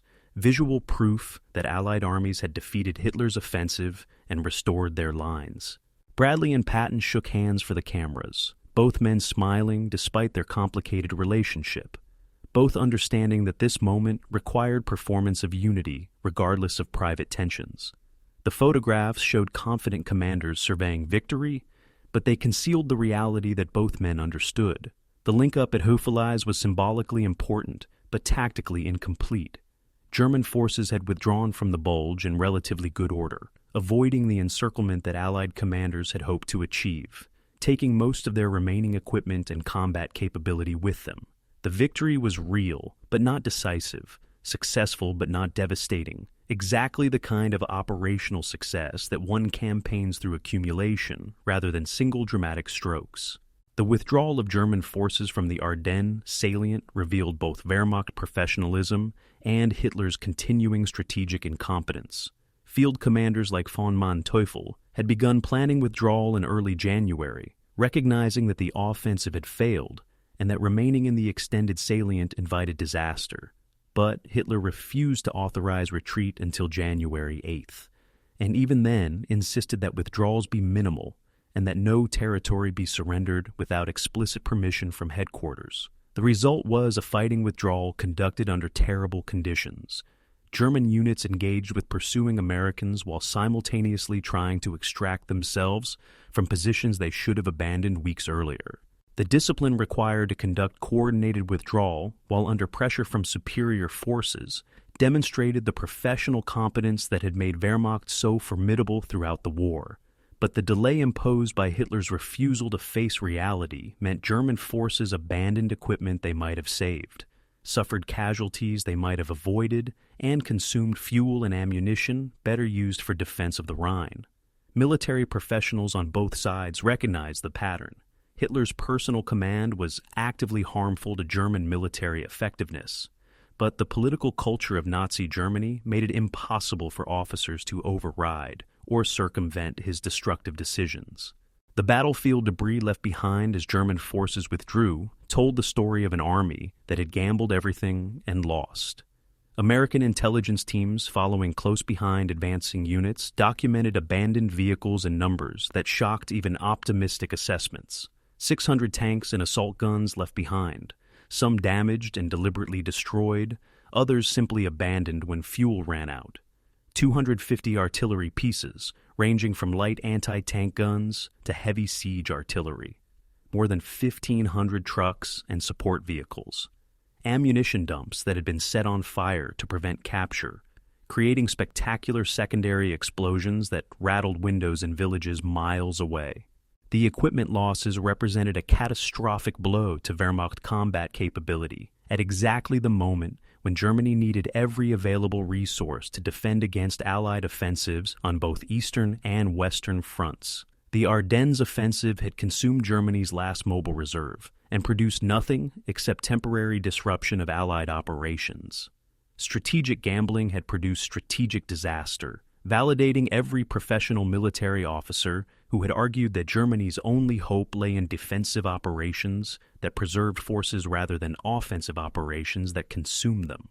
January 16th through January 25th, the period of pursuit following Houffalize link-up, demonstrated both American strengths and limitations in exploitation operations. Third Army attacked east from the former Bulge, driving toward the German border and the fortifications of the Siegfried Line. First Army attacked from the north, pushing German forces back toward their original positions.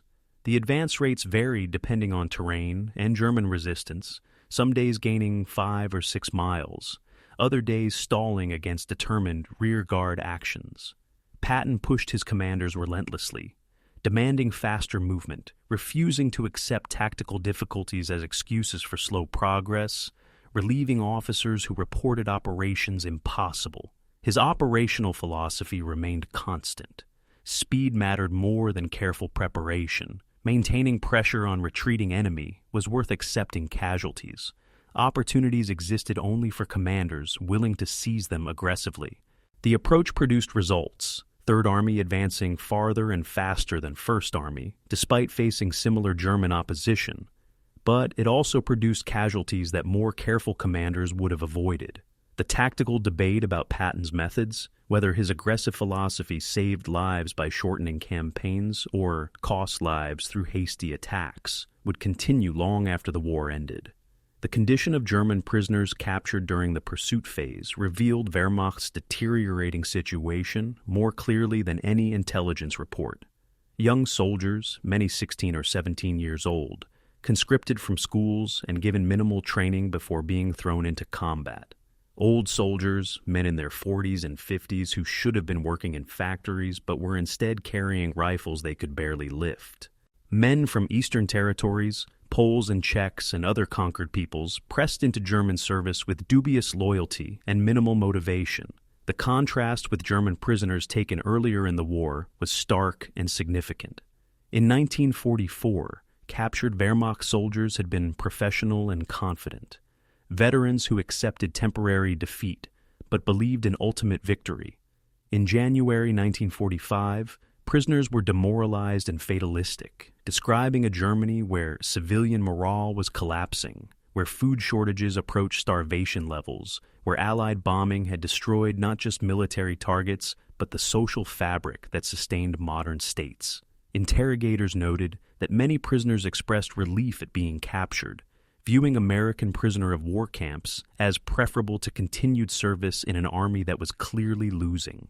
The intelligence summaries based on these interrogations reached Allied commanders with assessments that would have seemed wildly optimistic months earlier. German collapse might come much sooner than anyone anticipated, possibly by spring rather than the autumn or winter that strategic planners had predicted. By January 25th, Third Army had pushed to the German border and began operations against the Siegfried Line, that system of fortifications Germany had built in the 1930s as defense against Western invasion. The pillboxes and dragon's teeth and minefields that had seemed so formidable in earlier phases of the war now appeared as obsolete obstacles to an army that had perfected combined arms warfare. American doctrine for reducing fortified positions had evolved through hard experience in Italy and France, learning that systematic application of firepower, engineer support, and infantry assault could crack any static defense. The Siegfried Line would fall, everyone understood that, but the speed of its collapse and the cost and casualties remained unknown. Patton demanded rapid breakthrough, wanted to cross the Rhine before spring, believed that hesitation would allow Germans to reinforce defenses and prolong the campaign. His staff officers, looking at logistics reports and casualty figures and unit effectiveness assessments, quietly worried that Third Army was approaching culmination point, that moment when attacking forces exhaust their offensive capability and require pause to reconstitute. But expressing such concerns to Patton was professionally dangerous, so they planned for continued operations while hoping that higher command would impose the operational pause that military logic demanded. The strategic assessment at the end of January 1945 was complex and contradictory. On one hand, the Ardennes offensive had been decisively defeated. German forces pushed back to their starting positions. Wehrmacht combat power severely degraded. Allied armies stood on Germany's borders from Holland to Switzerland, poised for invasions that would carry them to Berlin and end the European war. The timeline for victory had accelerated, predictions shifting from 1946 to summer or autumn 1945, possibly even spring if German collapse came rapidly. On the other hand, the cost of defeating the Ardennes offensive had been severe. American casualties approached 80,000 across all armies engaged. British casualties added another 15,000.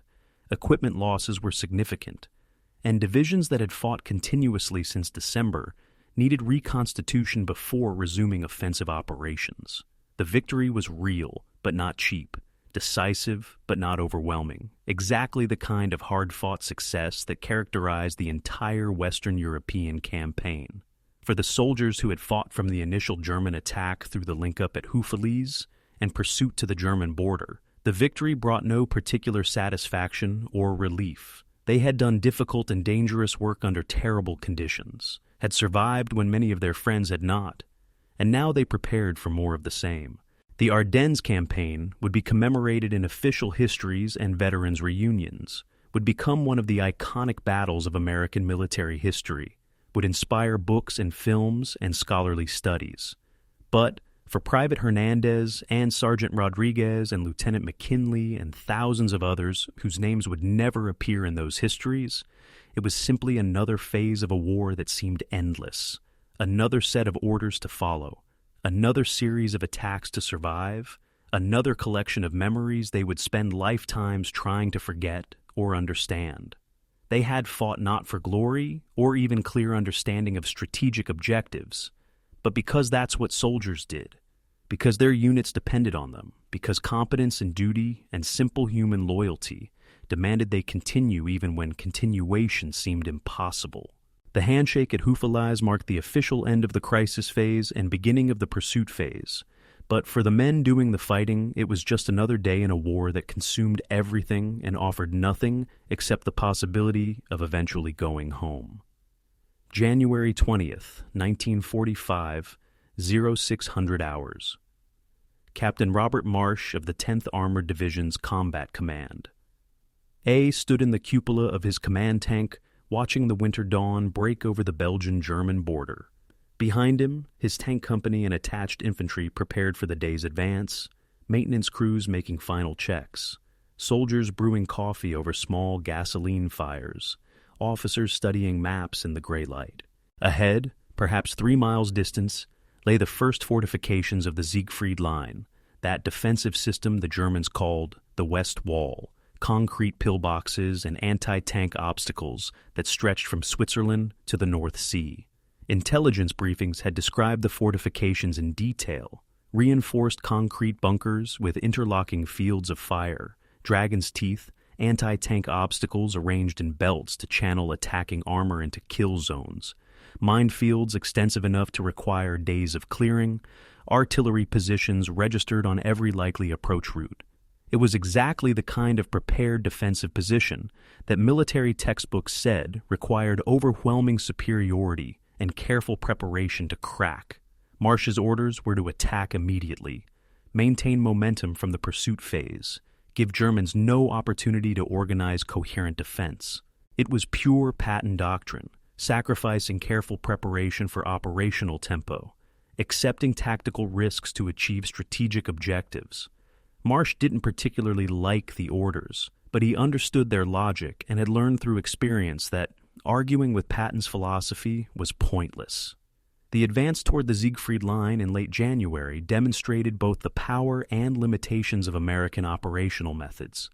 When German resistance was weak or disorganized, American armored divisions could advance at speeds that covered impressive distances, sometimes 10 or 15 miles in a single day, maintaining pressure that prevented enemy consolidation. The combination of armor, mechanized infantry, and artillery support moving together could overwhelm German rear guards and exploit gaps in defensive lines faster than Wehrmacht units could respond. But when German forces chose to make determined stands, when they occupied prepared positions and fought with the professional competence that characterized Wehrmacht even in defeat, American advances slowed dramatically. Individual pillboxes could hold up entire companies for hours or days. Anti-tank guns positioned in concealed bunkers could knock out multiple tanks before being located and destroyed. Minefields could halt offensive momentum and force time-consuming clearing operations. The pattern repeated across Third Army's front. Rapid advance punctuated by frustrating delays, dramatic gains followed by grinding attrition. the rhythm of mobile warfare alternating with positional warfare in ways that defied neat categorization or simple strategic planning. The biggest obstacle to Third Army's continued offensive was not German resistance, but American logistics. 6 weeks of continuous operations since the pivot north in December had stretched supply lines to breaking point and consumed resources at rates that even American industrial capacity struggled to replace. Fuel, that lifeblood of mechanized warfare, was in chronically short supply throughout late January. Third Army's normal daily requirement was 3,500,000 gallons of gasoline, enough to keep tanks and trucks and support vehicles operational. In late January, they were receiving approximately 3 million gallons daily, enough to sustain operations, but not enough to support the kind of aggressive exploitation Patton demanded. The deficit meant difficult choices at every command level: which units received priority for fuel, which attacks would proceed, and which would be delayed, whether to concentrate resources for breakthrough operations or distribute them to maintain broad front pressure. Patton raged against the shortages, arguing that proper logistics support would allow Third Army to reach the Rhine in days rather than weeks, that supply failures were costing American lives by prolonging the campaign. His logistics officers, working around the clock to maximize efficiency of limited resources, quietly resented implications that supply problems resulted from their incompetence rather than systemic limitations beyond their control. January 29th, 1945. Third Army's advance stalled 5 miles inside German territory, halted not by German counterattack, but by fuel exhaustion. Entire corps reported tanks sitting immobile for lack of gasoline, attacks delayed because ammunition trucks couldn't reach forward units, critical supplies stranded at depots 50 miles behind the front lines while soldiers went without. Patton called emergency conference with his staff and delivered a tirade about logistics failures that his officers had heard variations of throughout the campaign. But this time, his chief logistics officer, a competent colonel who had managed Third Army supply systems since North Africa, pushed back with an unusual directness. "General, we are doing the impossible. We're supporting offensive operations across a front 200 miles wide, maintaining 240,000 men in combat, running supply lines that stretch back to Atlantic ports. We're getting you 3 million gallons of fuel daily, when doctrine says moving that much fuel this far is impossible. If you want more, you need to narrow your front or pause operations long enough for supply system to catch up." The room went silent. Officers who had served with Patton for years expected explosion, possibly relief of the logistics officer for insubordination. Instead, Patton sat quiet for a long moment, then nodded slowly. "All right. How long do we need to pause?" The answer was a week minimum to accumulate fuel and ammunition stocks sufficient for renewed offensive. Patton agreed, but made clear his displeasure with necessity. 1 week. Then we attack again and don't stop until we're across the Rhine. The forced operational pause in early February revealed tensions within Allied high command about strategy for ending the European war. Montgomery, commanding 21st Army Group in the north, argued for concentrated thrust across the Rhine in his sector, massing Allied resources for single decisive breakthrough that would carry to Berlin and end the war quickly. Eisenhower preferred broad front advance, attacking across entire length of German border, preventing Germans from concentrating forces against single threat. Patton, unsurprisingly, argued for priority to Third Army sector, insisting that his forces could cross the Rhine faster than Montgomery if given proper support. The strategic debate consumed hours at SHAEF headquarters, became subject of tense communications between Eisenhower and Churchill, generated memoranda and position papers that filled files but resolved nothing. Ultimately, Eisenhower made decision that reflected his political and military judgment. Montgomery would receive priority for Northern Rhine crossing, but other armies, including Third Army, would continue pressure across entire front, preventing German force concentration and maintaining operational flexibility. It was classic Eisenhower compromise, satisfying no one completely, but maintaining Allied unity and avoiding the kind of command crisis that could fracture coalition. Patton's reaction to Eisenhower's decision was predictable and carefully calibrated for effect. He complained bitterly in staff meetings, suggested that political considerations rather than military logic drove decision-making, implied that more aggressive commanders were being held back to protect less capable ones. But he complied with orders because underneath the theatrical protests, Patton understood his role in Allied command structure and recognized limits of his influence. His diary entries from early February revealed more honest assessment. Frustration with logistics limitations that prevented exploitation of German weakness, concern that operational pauses allowed Wehrmacht to rebuild defenses, worry that war would continue into summer or autumn when it might be won in spring, but also recognition that Third Army had accomplished remarkable operations since December, that soldiers deserved rest and reconstitution after 2 months of continuous combat, that even the most aggressive commander occasionally had to accept operational realities that his preferences couldn't change. The private Patton who wrote those diary entries was more nuanced and self-aware than the public Patton, whose theatrical personality dominated perceptions of his character. February 6th, 1945. Third Army officially transitioned from offensive to defensive posture, first time since the pivot north in December that they were not actively attacking. Division commanders used the pause to address issues that continuous operations had made impossible to solve. Units rotated to rear areas for hot showers and clean uniforms, and actual beds rather than foxholes. Maintenance battalions caught up on repair backlogs, restoring tank battalions to something approaching full strength. Replacement soldiers received additional training before being thrown into combat, orientation that might keep them alive through their first firefights. Medical personnel evacuated wounded who had been held at forward aid stations because evacuation systems were overwhelmed. Chaplains held services for soldiers who hadn't attended religious ceremonies in weeks, offered counseling to men struggling with combat trauma, presided over burial services for dead who had been temporarily interred near battlefields until circumstances allowed proper ceremonies. The pause was militarily necessary and personally vital for soldiers who had been pushed to limits of human endurance. But it also allowed Germans to strengthen defenses, rebuild units, prepare for Allied offensives everyone knew were coming. The trade-off between reconstituting American forces and allowing German consolidation was an unavoidable strategic choice with no clearly correct answer. The soldiers of Third Army spent the pause reflecting on experiences that had transformed them in ways both obvious and subtle. Veterans who had survived since Normandy looked back on 6 months of continuous combat and wondered how they were still alive when so many friends were dead.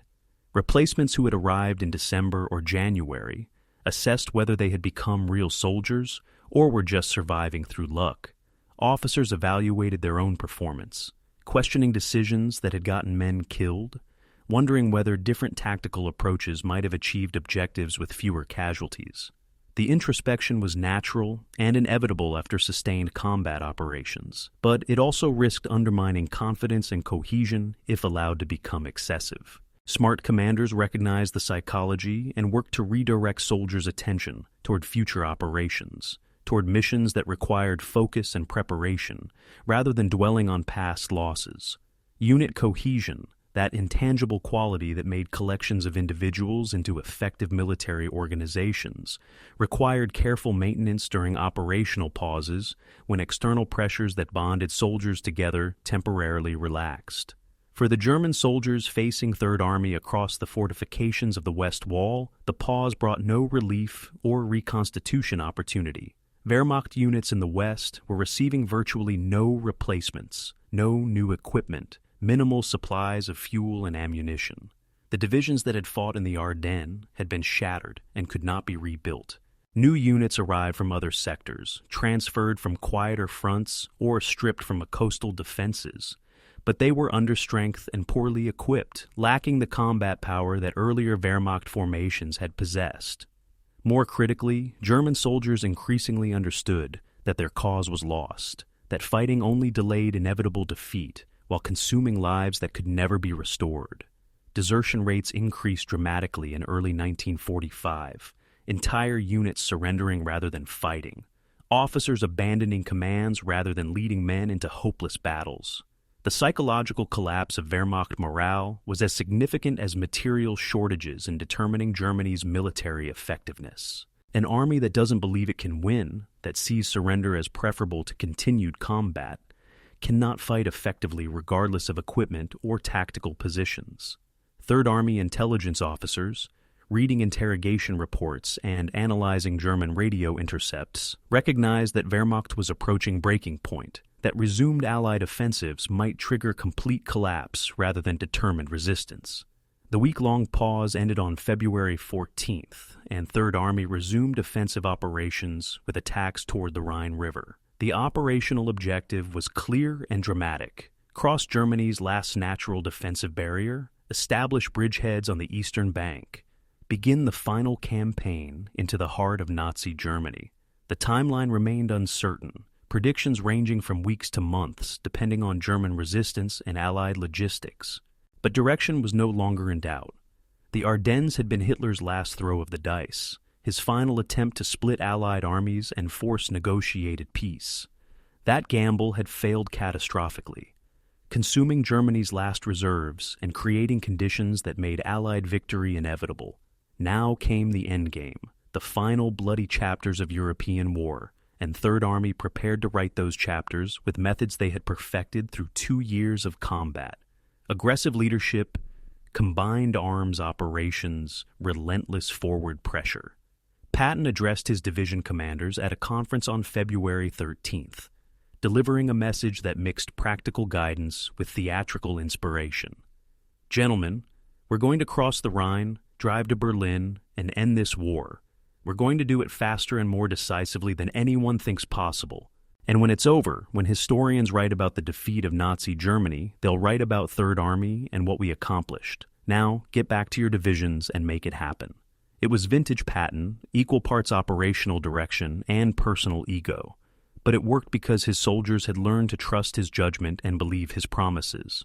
The pause was over. The pursuit to the Rhine was beginning. And history, that demanding Judge Patton always performed for, was watching. February 1945, Statistical Summary Section, Third Army Headquarters. Captain Sarah Mitchell, one of the few women serving in frontline headquarters staff, compiled casualty reports with the mechanical precision that 2 years of war had taught her. Each number represented a human being: Private Johnson killed by artillery near Bastogne, Sergeant Williams wounded by machine gun fire at Longvilly, Lieutenant Chen missing in action during pursuit operations. But if Mitchell allowed herself to think about the human reality behind the statistics, she would be unable to function, so she recorded the numbers with professional detachment and tried not to imagine the mothers receiving telegrams, the wives becoming widows, the children growing up without fathers. The summary she prepared for January operations showed 27,000 casualties, a number that seemed abstract until you realized it represented the entire population of a small American city eliminated in 30 days. 9,000 killed, 18,000 wounded or missing. Her report would go up the chain of command to Patton's desk, where it would be reviewed with grim acknowledgement before being filed away and forgotten in favor of planning next operations. The dead would be buried, the wounded evacuated, replacements would arrive to fill the gaps, and Third Army would continue attacking, because that's what armies did in total war. The human cost of Patton's aggressive operational philosophy became subject of quiet debate among staff officers who wouldn't dare voice concerns directly to the commanding general. Colonel Hallie Maddox, operations officer who had served with Patton since North Africa, discussed the issue late one night with the intelligence officer over bourbon scrounged from liberated German supplies. "He pushes too hard," Maddox said quietly, aware that even private criticism of Patton was professionally dangerous. "We're taking casualties we could avoid if we prepared more carefully, if we waited for better intelligence, if we coordinated attacks instead of just throwing units forward and expecting aggressiveness to overcome tactical disadvantages." The intelligence officer, equally careful about what he said even in private, offered perspective shaped by broader strategic awareness. Maybe, but how many American lives did we save by ending the Ardennes battle in January instead of March? How many casualties did we avoid by keeping Germans on defensive, preventing them from organizing coherent resistance. You can't just count our losses. You have to consider what the alternative would have cost. It was an unanswerable question, the kind of strategic calculation that admitted no definitive resolution, but it revealed the essential tension in evaluating Patton's methods. Did his aggressive operations save lives by shortening campaigns, or cost lives through hasty attacks? The answer probably depended on which specific operation you examined and what assumptions you made about alternative approaches. The medical statistics from Third Army's Ardennes operations revealed costs that went beyond simple casualty counts. 14,000 cold weather injuries, frostbite and hypothermia, and trench foot, many resulting in permanent disabilities. 3,400 psychiatric casualties, soldiers diagnosed with combat exhaustion, or what later generations would call post-traumatic stress disorder. Men broken psychologically by sustained exposure to combat stress. The numbers didn't include soldiers who never reported psychological problems, who suffered nightmares and anxiety and depression in silence, who maintained function during war but would struggle for decades after returning to civilian life. Modern understanding of combat trauma recognizes that every soldier exposed to sustained combat suffers psychological damage to some degree. That the question isn't whether trauma occurs, but how severely it affects individual functioning. Third Army's soldiers in early 1945, operating in a military culture that viewed psychological problems as weakness or cowardice, suffered largely in silence, self-medicating with alcohol when available, relying on unit cohesion and dark humor to maintain psychological stability, deferring breakdown until after the war when civilian psychiatrists would try to help men they couldn't fully understand. The graves registration teams, soldiers whose unglamorous duty involved recovering and burying the dead, worked continuously throughout the campaign to maintain some dignity for men who had died in conditions that offered none. They recovered bodies from frozen forests and destroyed villages, attempted to identify remains when possible, buried soldiers in temporary cemeteries with whatever ceremony circumstances allowed. The work was psychologically devastating. Exposure to death in quantities and conditions that broke down normal human psychological defenses. Soldiers assigned to graves registration duty drank heavily when off duty, suffered nightmares and depression at rates even higher than combat soldiers, requested transfer to combat units because fighting seemed preferable to endless exposure to death's aftermath. The American military culture, which honored combat soldiers and recognized their sacrifices, largely ignored graves registration personnel whose service was equally necessary but less heroic. After the war, veterans of graves registration units would struggle to discuss their experiences, would find that civilian audiences preferred hearing about combat rather than burial details, would suffer psychological consequences of duties that military necessity demanded but social recognition denied. Henri Chapelle, American Cemetery in Belgium, established in late 1944 to receive casualties from the Ardennes campaign, expanded rapidly through January and February 1945. 2,100 Third Army soldiers were buried there by end of January, rows of white crosses marking graves of men who had died attacking through Belgian forests toward German borders. The cemetery administration maintained meticulous records, ensuring each grave was properly marked, that personal effects were cataloged and returned to families, that religious preferences were honored in burial ceremonies. But the scale of burials in January overwhelmed normal procedures, forcing abbreviated services and mass graves that would later be separated into individual plots.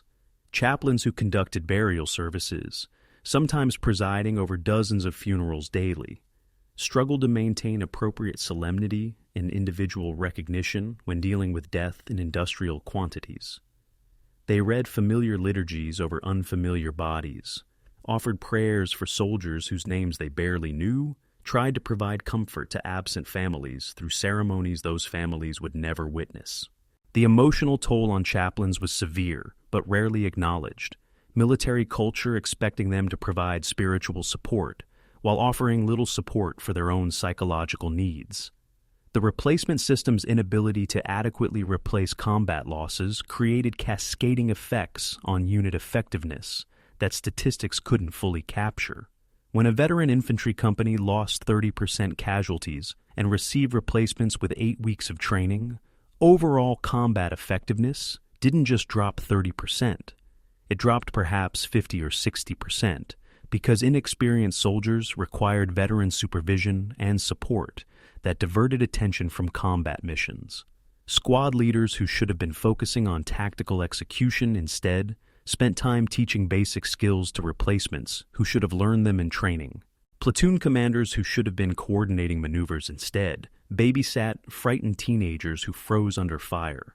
The veteran soldiers who carried this additional burden did so without complaint because military culture demanded it, but the psychological strain of watching inexperienced soldiers make fatal mistakes, of feeling responsible for deaths that better training might have prevented, added to combat stress that was already severe. After-action reports occasionally mentioned degraded unit cohesion or reduced combat effectiveness, but the human dimension of that degradation, the experienced sergeants who wept in frustration at losing soldiers they couldn't adequately train, rarely appeared in official records. February 7, 1945. Patton visited evacuation hospital 30 miles behind the front lines, a ritual he performed regularly, despite finding it psychologically difficult. He walked through wards of wounded soldiers, spoke briefly with men who could communicate, pinned medals on soldiers too injured to stand for formal ceremonies. The visit served multiple purposes, demonstrated to soldiers that their commanding general cared about their sacrifices, provided Patton with unfiltered information about battlefield conditions, reminded him of human costs of the operations he ordered. In one ward, he encountered Lieutenant Thomas Bradford from Pennsylvania, a platoon leader who had lost both legs to German anti-tank mine. Bradford was 23 years old, had been married 6 months before deployment, had been in combat for 11 weeks. Patton stood by his bed, searching for appropriate words, finding none that didn't sound hollow or insufficient. Bradford saved him the awkwardness by speaking first. "General, did my platoon take the objective?" Patton confirmed they had. The village Bradford's unit had been attacking when he was wounded was now in American hands. Bradford nodded, apparently satisfied that his wounding had not been wasted. "Then, it was worth it, sir." Patton pinned a Purple Heart and Bronze Star on Bradford's hospital gown, shook his hand, and moved to the next bed. Later, in his diary, Patton would write, "Visited wounded today, saw a lieutenant who lost both legs and asked only whether his mission was accomplished. These men deserve better than the high command they're getting, better than the strategies that cost them so much. I pray that what we're doing is worth what they're paying." The statistical analysis that Captain Mitchell prepared included comparison data that revealed broader patterns. Third Army's casualty rates in January were higher than any previous month of the campaign, approximately 3% daily during peak fighting, rates approaching First World War levels of attrition. But Third Army's casualty exchange ratio, American losses versus German losses, remained favorable at approximately 1 to 2.5, Americans inflicting more casualties than they received. The analysis suggested that aggressive operations, despite higher American casualties than defensive posture would produce, created conditions that accelerated enemy collapse and shortened overall campaign. But the analysis also noted that such exchange ratios were sustainable only because American industrial and population resources allowed replacement of losses while German resources didn't. The strategic calculus was brutal but clear. America could afford to trade casualties at rates that would break Germany's ability to resist, could replace men and equipment faster than Wehrmacht could sustain offensive operations that exhausted both sides but exhausted the enemy faster. It was warfare as industrial process, victory through attrition rather than brilliant maneuver, success through superior resources methodically applied rather than tactical genius producing decisive battles.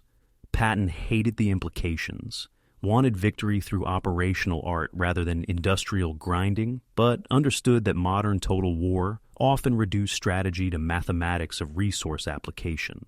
The long-term consequences of Third Army's Ardennes operations would affect survivors for decades after the war ended. Physical injuries that seemed minor in combat context, frostbite treated in field hospitals and soldiers returned to duty, would develop into chronic conditions requiring lifelong treatment. Psychological trauma that soldiers suppressed during combat would emerge years later as depression, anxiety, substance abuse, relationship difficulties. Veterans would struggle to reintegrate into civilian society, finding that people who hadn't experienced combat couldn't understand what they had endured, that traditional sources of meaning and purpose seemed hollow after warfare's intensity. The Veterans Administration would provide medical care and disability compensation, but couldn't restore what combat had taken. Youth, innocence, sensed that world was fundamentally safe and just. The butcher's bill for Third Army's operations wasn't paid in full on Belgian battlefields in January 1945. It would be paid in installments over 50 years, in veterans' hospitals and psychiatric wards, in broken families and failed careers, in quiet moments when aging men woke from nightmares of frozen forests and dead friends and decisions that haunted them across decades. The official histories would record Third Army's victories and celebrate Patton's genius, but the soldiers who actually paid the costs understood that glory was luxury purchased with suffering, that victory required sacrifice, and that no strategic objective could fully justify what war demanded from those who fought it. March 1945, Command and General Staff College, Fort Leavenworth, Kansas. Colonel David Harrison, chief of the Tactics Department, stood before a room full of staff officers recently returned from European theater. Men who had coordinated operations and planned attacks and managed logistics for divisions fighting across France and Germany. Harrison held in his hands a document that would reshape American military doctrine for the next generation. Third Army's after-action report from the Ardennes campaign. 374 pages of detailed analysis covering everything from strategic planning to rifle squad tactics.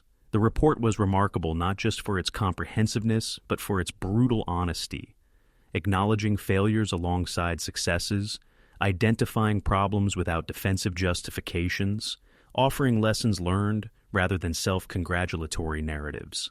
Harrison had spent 2 weeks studying the document, and what he had learned challenged assumptions he had been teaching for 20 years. "Gentlemen," he said to the assembled officers, "everything we thought we knew about operational tempo, about logistics planning, about the relationship between preparation and execution, everything we've been teaching since the First World War, is wrong. Third Army proved it's wrong, and we need to understand how they did what the textbooks say is impossible. The armored infantry coordination techniques that 4th Armored Division perfected during the drive to Bastogne became the foundation for post-war combined arms doctrine. Traditional American armor tactics had emphasized tank-pure formations, armored divisions operating independently from infantry, tanks exploiting breakthrough, while infantry consolidated captured ground. The German defenses in the Ardennes, with anti-tank guns positioned to ambush armor and infantry defending in terrain unsuitable for tank operations, had made tank-pure tactics suicidal.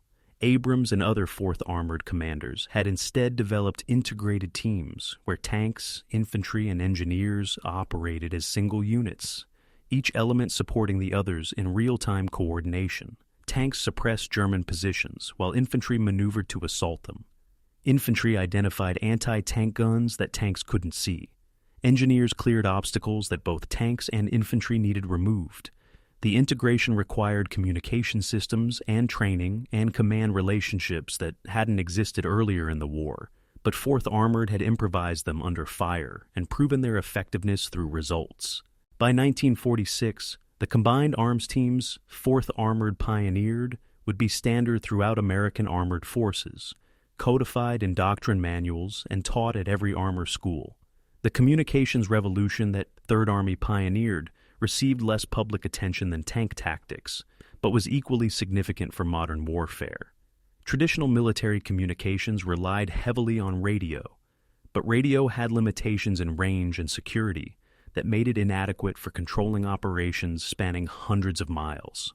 Third Army's solution had been massive investment in wire communications, laying 15,000 miles of telephone line in 2 months, creating redundant networks that kept headquarters connected even when individual lines were cut. They had also pioneered radio relay stations, establishing teams every 10 miles that extended radio range and maintained communications across distances that defeated direct radio links. The combination of wire and radio, with careful planning of which traffic went on, which system, had given Third Army command and control capabilities that allowed operational tempo impossible with traditional communications. Enemy forces couldn't intercept wire communications. Headquarters could issue complex orders that radio brevity codes couldn't accommodate. Commanders could coordinate across distances that previously would have required days of message transmission. Post-war military planners, studying Third Army's communications architecture, recognized that modern warfare required communication systems as sophisticated as weapon systems, that industrial-age armies needed industrial-scale information networks. The artillery tactics that Third Army perfected became known as time-on-target bombardment, and it revolutionized how American forces used indirect fire. Traditional artillery tactics involved batteries firing sequentially, gun crews loading and firing as fast as possible, shells arriving at target in ragged sequence over several minutes. Time on target reversed that approach, having all batteries calculate firing times so that shells from guns miles apart all arrived simultaneously, creating concentration of fire that overwhelmed German forces before they could take cover. The technique required sophisticated calculations of ballistics and timing, coordination between widely separated units, fire control that integrated dozens of batteries into single precisely timed volleys. Third Army's artillery officers had developed and refined the technique during the Ardennes campaign, using it to break German defensive positions that would have required hours of conventional bombardment. The effectiveness was dramatic. Targets hit with time-on-target fire showed casualty rates 300% higher than targets hit with conventional sequential fire. By 1950, time on target would be standard American artillery doctrine, taught at Fort Sill to every artillery officer and used in Korea and Vietnam and every subsequent conflict where American artillery deployed. The logistics innovations that made Third Army's rapid movement possible challenged every conventional assumption about supply system capabilities. Staff College doctrine taught that mechanized divisions required established supply lines, forward depots positioned within specific distances of combat units, careful calculation of tonnage requirements, and transportation capacity. Third Army had instead pioneered parallel supply routes, running multiple independent logistics networks simultaneously so that destruction of one route didn't cripple entire system. They had pre-positioned fuel and ammunition in locations they weren't yet occupying, gambling correctly that forward movement would reach those positions before enemy forces could destroy the supplies. They had used civilian transportation ruthlessly, commandeering Belgian and French trucks and drivers, creating hybrid military-civilian supply system that moved more tonnage than pure military system could have. The improvisation violated peacetime regulations and probably international law, but it worked, and post-war logistics doctrine incorporated the lessons. Future American operations would emphasize logistics flexibility over textbook procedures, redundant supply networks over efficient single routes, aggressive forward positioning over careful staged accumulation. The tactical lessons learned by infantry units fighting in the Ardennes filled hundreds of pages of after-action reports, small unit innovations that individually seemed trivial but collectively represented evolution of combat effectiveness. Squads learned to advance in bounds with covering fire, technique that minimized exposure to German machine guns. Platoons developed signals for coordinating movement without radio or voice commands that might alert enemy. Companies created combined arms teams that attacked with tanks and infantry, and engineers working together from planning through execution. The techniques weren't revolutionary or particularly creative, mostly common-sense adaptations to tactical problems encountered repeatedly in combat. But their systematic documentation and distribution throughout American forces meant that lessons paid for in blood by one unit could benefit thousands of others. The institutional learning process, unglamorous but essential, was perhaps Third Army's greatest contribution to American military effectiveness. They had created an organization that learned from experience, documented what worked, changed what didn't, and shared knowledge systematically across entire force structure. The debate about speed versus consolidation, about whether Third Army's aggressive operational tempo saved lives or cost them unnecessarily, filled conference rooms at Staff College and occupied professional journals for years. Advocates of Patton's methods argue that maintaining pressure on retreating enemy prevented Germans from establishing defensive lines, that pausing operations allowed enemy consolidation that ultimately cost more American lives than aggressive pursuit. Critics countered that hasty attacks without adequate reconnaissance or preparation produced avoidable casualties, that more careful operational planning would have achieved objectives with fewer losses. The after-action reports provided evidence for both positions, showing instances where aggressive attacks had succeeded brilliantly and instances where hasty operations had failed costly.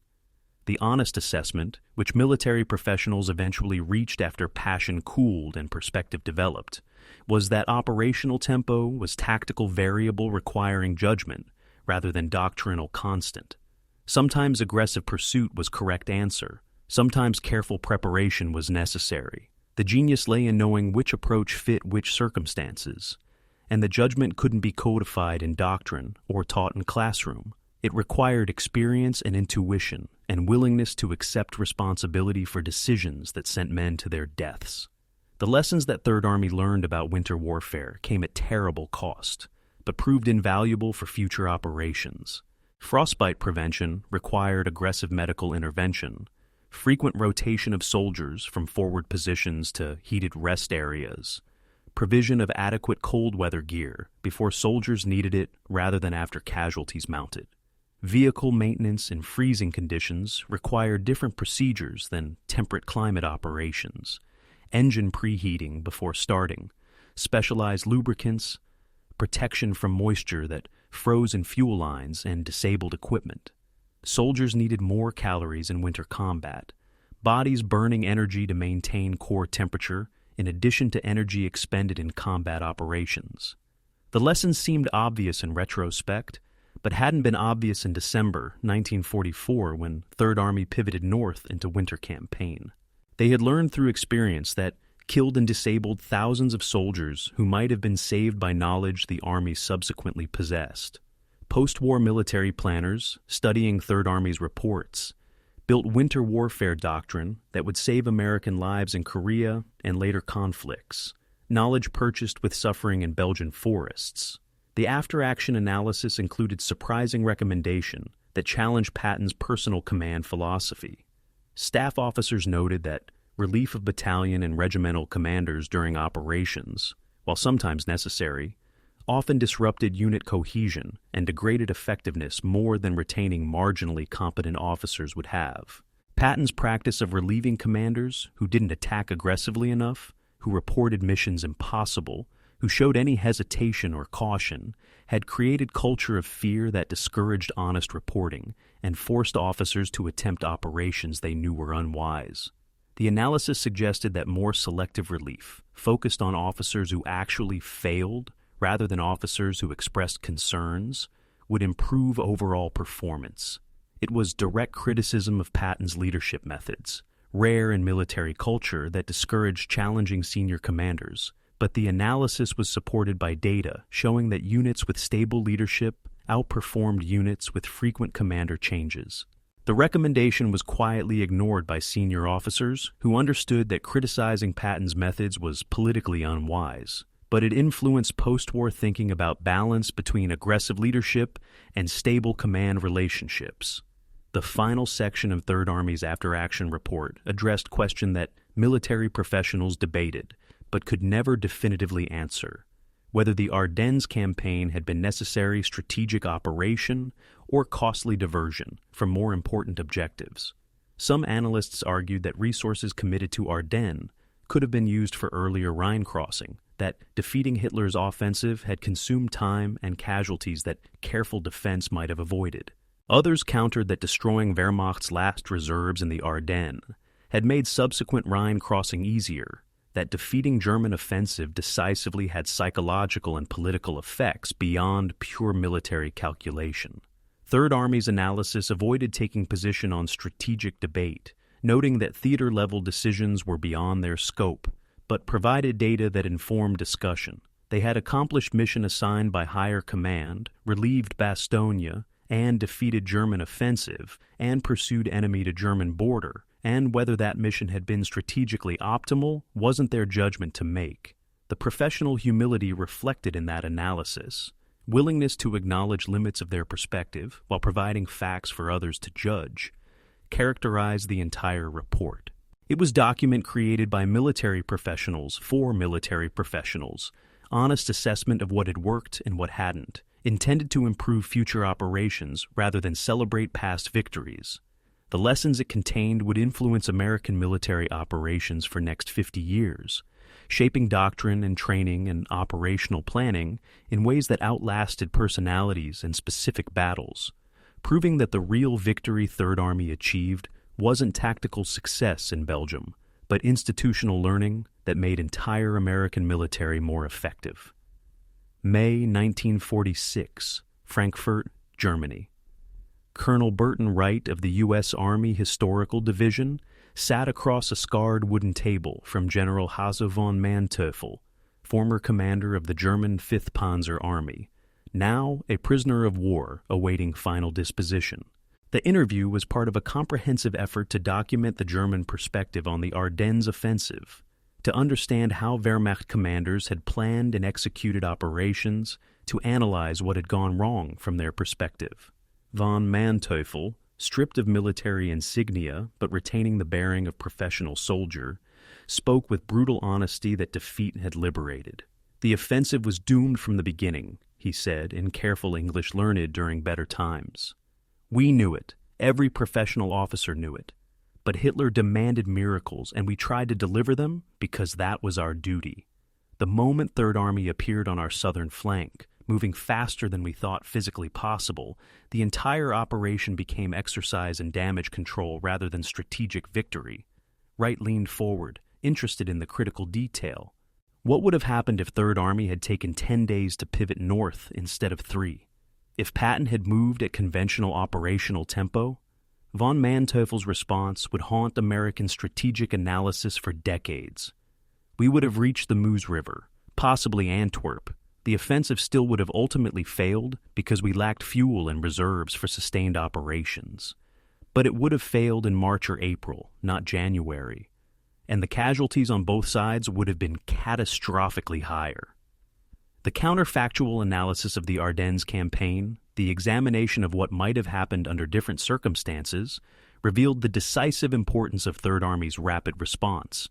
Allied intelligence agencies had assembled a comprehensive picture of German capabilities and intentions through multiple sources, ultra-intercepts of encrypted communications, prisoner interrogations, aerial reconnaissance, partisan reports from occupied territories. The data showed that German forces in mid-December 1944 had assembled strike force of approximately 250,000 men, more than 1,000 tanks and assault guns, 1,800 artillery pieces, carefully concealed and positioned for surprise offensive. The force was formidable, but limited by chronic shortages of fuel and ammunition that plagued Wehrmacht throughout late 1944. German planning documents captured after the war showed that offensive operations were calculated to last maximum 10 days before fuel exhaustion halted mechanized advance. The critical variable was whether Allied response could contain and counterattack German forces within that 10-day window. Conventional military planning suggested that redirecting entire army, moving forces from one sector to another, and launching coordinated offensive required minimum 3 to 4 weeks. Patton's 3-day pivot had compressed that timeline by factor of 7, arriving in strength before German offensive ran out of momentum, creating conditions for decisive defeat rather than expensive stalemate. The strategic implications of Third Army's speed extended beyond immediate battlefield results to broader campaign consequences. If German forces had reached the Meuse River and maintained positions through January and February, Allied Rhine crossing operations scheduled for March would have required significant modification. Montgomery's 21st Army Group in the north would have faced extended German flanks threatening their supply lines. American forces in the center would have been unable to concentrate for breakthrough operations while containing German salient. The careful logistical buildup required for Rhine crossing, accumulation of fuel and ammunition and bridging equipment would have been disrupted by ongoing defensive operations. Military analysts conducting post-war operational studies calculated that delayed Rhine crossing would have extended European war by minimum 2 to 3 months, possibly longer if German forces used that time to strengthen Rhine defenses and reorganize reserves. The additional months of warfare would have cost tens of thousands of Allied casualties, would have allowed continued German rocket and jet aircraft development, would have given Soviet forces opportunity to advance farther west before meeting Western allies. The geopolitical consequences of delayed Allied victory, particularly regarding Soviet territorial gains and post-war occupation zones, made Patton's rapid response strategically significant beyond pure military calculations. The German economic analysis revealed another critical counterfactual dimension. Wehrmacht's commitment of last mobile reserves to Ardennes offensive, followed by their rapid destruction, created irreplaceable gap in German defensive capabilities. Post-war examination of German industrial records showed that tank and aircraft production actually peaked in late 1944.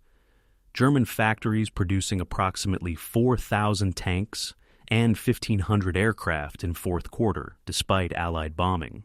But production of equipment was meaningless without trained crews and tactical units to operate them. The combat formations destroyed in the Ardennes, veteran divisions with experienced officers and non-commissioned officers and tank crews couldn't be replaced regardless of production numbers. When Third Army and other Allied forces crossed the Rhine in March 1945, they faced German units that existed on paper, but were actually composed of hastily assembled conscripts with minimal training and inadequate leadership. If German mobile reserves had been conserved through defensive operations, rather than consumed in failed offensive, Rhine crossing would have faced significantly stronger opposition. The counterfactual suggested that Hitler's decision to attack in the Ardennes, combined with Third Army's rapid response that accelerated destruction of German forces, actually shortened the war by eliminating Wehrmacht's ability to conduct mobile defense of the Rhine. The casualty mathematics of different operational scenarios produced sobering counterfactuals. American forces had suffered approximately 80,000 casualties defeating the Ardennes offensive and pursuing German forces to the border. If the offensive had succeeded in reaching the Meuse and required 2 additional months to defeat, casualty estimates suggested 150 to 200,000 American losses based on historical casualty rates for defensive and counteroffensive operations. But those additional casualties represented only first-order effects. If the European war had continued into summer 1945 instead of ending in May, additional casualties from subsequent operations toward Berlin would have been substantial. Historical analysis of Soviet operations in the East, where fighting continued longer and casualties were much higher, suggested that extended Western campaign could have cost several 100,000 additional Allied casualties total. The grim arithmetic suggested that Third Army's aggressive operations in December and January, despite causing higher casualties than more cautious approaches would have, ultimately saved lives by shortening the overall campaign. It was exactly the kind of strategic calculation that admitted no certain proof, but influenced how military historians evaluated Patton's controversial methods. The impact on Soviet territorial gains provided perhaps the most significant counterfactual dimension with long-term geopolitical consequences. In actual history, Western Allied forces and Soviet forces met along the Elbe River in April 1945, dividing Germany roughly along the line that would become the Iron Curtain separating East and West during the Cold War. But if German forces had maintained strong positions in the West longer, if Rhine crossings had been delayed by 2 or 3 months, Soviet armies advancing from the east would have reached farther west before meeting Western allies. Post-war analysis of Soviet operational capabilities suggested they could have reached the Rhine River by June or July 1945 if Western Allied advance had been delayed. The geopolitical consequences would have been dramatic. Entire Germany under Soviet occupation or influence, potentially France and Low Countries threatened by Soviet forces positioned on their borders, completely different balance of power in post-war Europe. The counterfactual suggested that Third Army's rapid operations in early 1945 had strategic consequences extending decades beyond the immediate military campaign, shaping the Cold War order in ways that participants at the time barely recognized. The technological counterfactual added another dimension to analysis.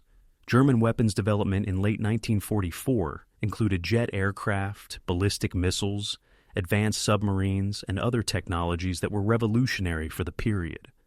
None of these systems were ready for mass production in January 1945, but several were close to operational deployment.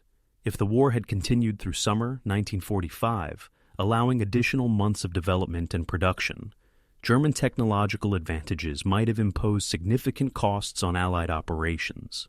Jet aircraft in large numbers would have challenged Allied air superiority that was critical for ground operations. Advanced submarines would have threatened Atlantic supply lines that sustained Allied armies in Europe.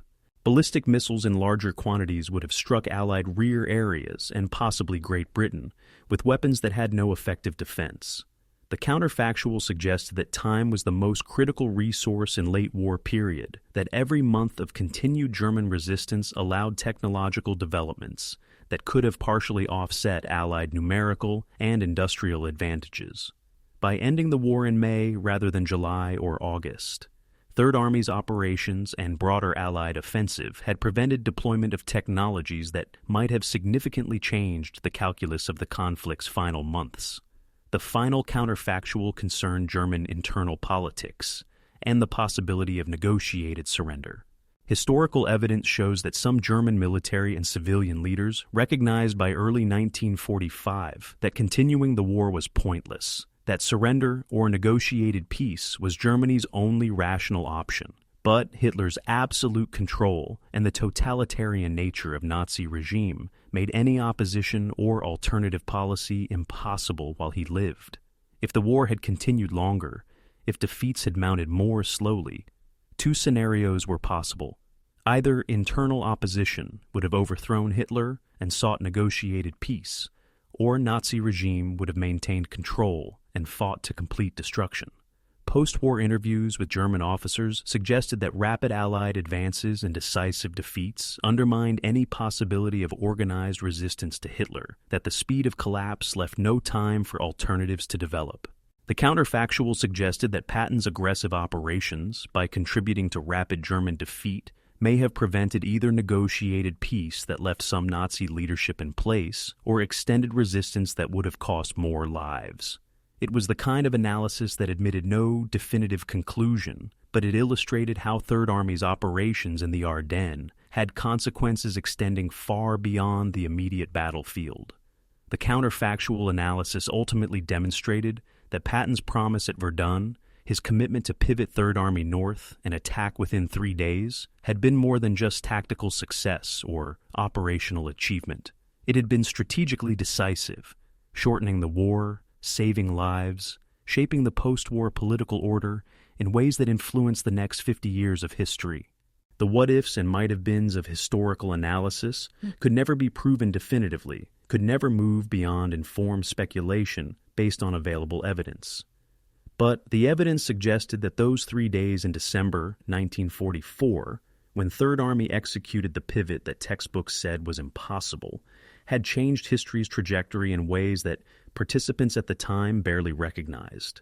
Von Manteuffel, sitting in his prisoner of war interview in May 1946, had understood it clearly. You ask what would have happened if Third Army moved slower. I will tell you exactly. We would have destroyed your 8th Corps, reached the Meuse, forced you to divert forces from across the entire front, prolonged the war by months. Tens of thousands more would have died, perhaps hundreds of thousands. Your General Patton, whatever one thinks of his personality, prevented that outcome. He saved lives, German and American and Russian, by acting faster than we thought possible. That is the truth, and it is why I can sit here defeated, but not ashamed. We were beaten by better operational art, and in war, that is the only honorable way to lose. December 21st, 1945, exactly 1 year after Patton had ordered Third Army to pivot north toward Bastogne. The general sat in the back of a staff car driving through the German countryside near Mannheim, returning from a hunting trip, discussing plans for occupation duties with his chief of staff. The war had been over for 7 months, Germany defeated and occupied. Third Army now performing the unglamorous peacetime tasks of governing conquered territory and processing prisoners. Patton, approaching 60 years old, was professionally frustrated by the transition from combat operations to administrative duties, privately expressing opinions about Soviet intentions and German reconstruction that made his superiors in Washington increasingly uncomfortable. The staff car, a Cadillac limousine requisitioned from captured German stocks, approached an intersection where an American Army truck was making a turn. The vehicles collided at low speed, minor accident that shouldn't have caused serious injury. But Patton, sitting in the back seat without seatbelt because staff cars in 1945 didn't have them, was thrown forward, his neck striking some metal fixture in the car's interior, fracturing his spine at the third and fourth cervical vertebrae. He was conscious and alert as medics arrived, understanding immediately from his inability to move anything below his neck that the injury was catastrophic. "This is a hell of a way to die," he told the medical officer, his voice calm despite the circumstances. He survived 12 days, paralyzed from the neck down, conscious and coherent but unable to move, finally dying on December 21st from pulmonary edema and congestive heart failure. The timing, exactly 1 year after the Verdun conference where he had made his famous promise, seemed almost deliberate, as if history had given him exactly 12 more months to complete his mission before collecting payment. Patton's death transformed controversial general into American icon, removing the difficult living personality and leaving only the legend of aggressive leadership and tactical brilliance. The obituaries and memorial services focused on his achievements: the race across France, the relief of Bastogne, the crossing of the Rhine, the deep penetration into Germany that ended in Czechoslovakia, the controversies that had plagued his career, the incidents of striking soldiers suffering from combat fatigue, the politically problematic statements about Soviets and Germans, the conflicts with superiors who found his personality difficult, all of that faded into background as American public remembered only the victories. Third Army soldiers, hearing news of their former commander's death, reacted with genuine grief that surprised observers who expected more mixed emotions given Patton's harsh leadership style. But soldiers understood something that civilians didn't. Patton had driven them hard, but had also delivered victories, had demanded sacrifice, but had also appreciated competence, had been difficult to serve under, but had also been effective at achieving objectives that saved lives in the long run. The memorial services at Third Army headquarters drew thousands of soldiers who had served under Patton, men who stood in the cold December rain to pay respects to General they had sometimes hated but always respected. The institutional impact of Patton's methods became clear in the immediate post-war period as Army began systematizing lessons learned from European campaign. Fort Knox, the armor school, adopted Third Army's combined arms tactics as standard doctrine, teaching that tanks and infantry and artillery needed to operate as integrated teams rather than separate organizations. The techniques that Abrams and other 4th Armored commanders had developed under fire became official doctrine taught to every armor officer. Command and General Staff College at Fort Leavenworth incorporated the Ardennes campaign as primary case study in operational art, analyzing how Third Army had achieved the rapid pivot and what lessons could be extracted for future operations. The institutional learning that Third Army had pioneered, systematic documentation of what worked and what didn't, became standard practice across American military, creating organizations that learned from experience rather than repeating mistakes. Patton's personal influence faded quickly after his death, but his operational influence shaped American military doctrine for decades, proving that institutions outlasted personalities when properly structured. The 1950s saw first major military application of lessons learned from Third Army's Ardennes operations. In Korea, American armored and mechanized forces employed the combined arms tactics developed in Belgium, coordinated operations between tanks and infantry that proved effective against North Korean and Chinese forces. The rapid response doctrine that Patton had demonstrated, ability to shift forces quickly to meet unexpected threats, became standard in American operational planning.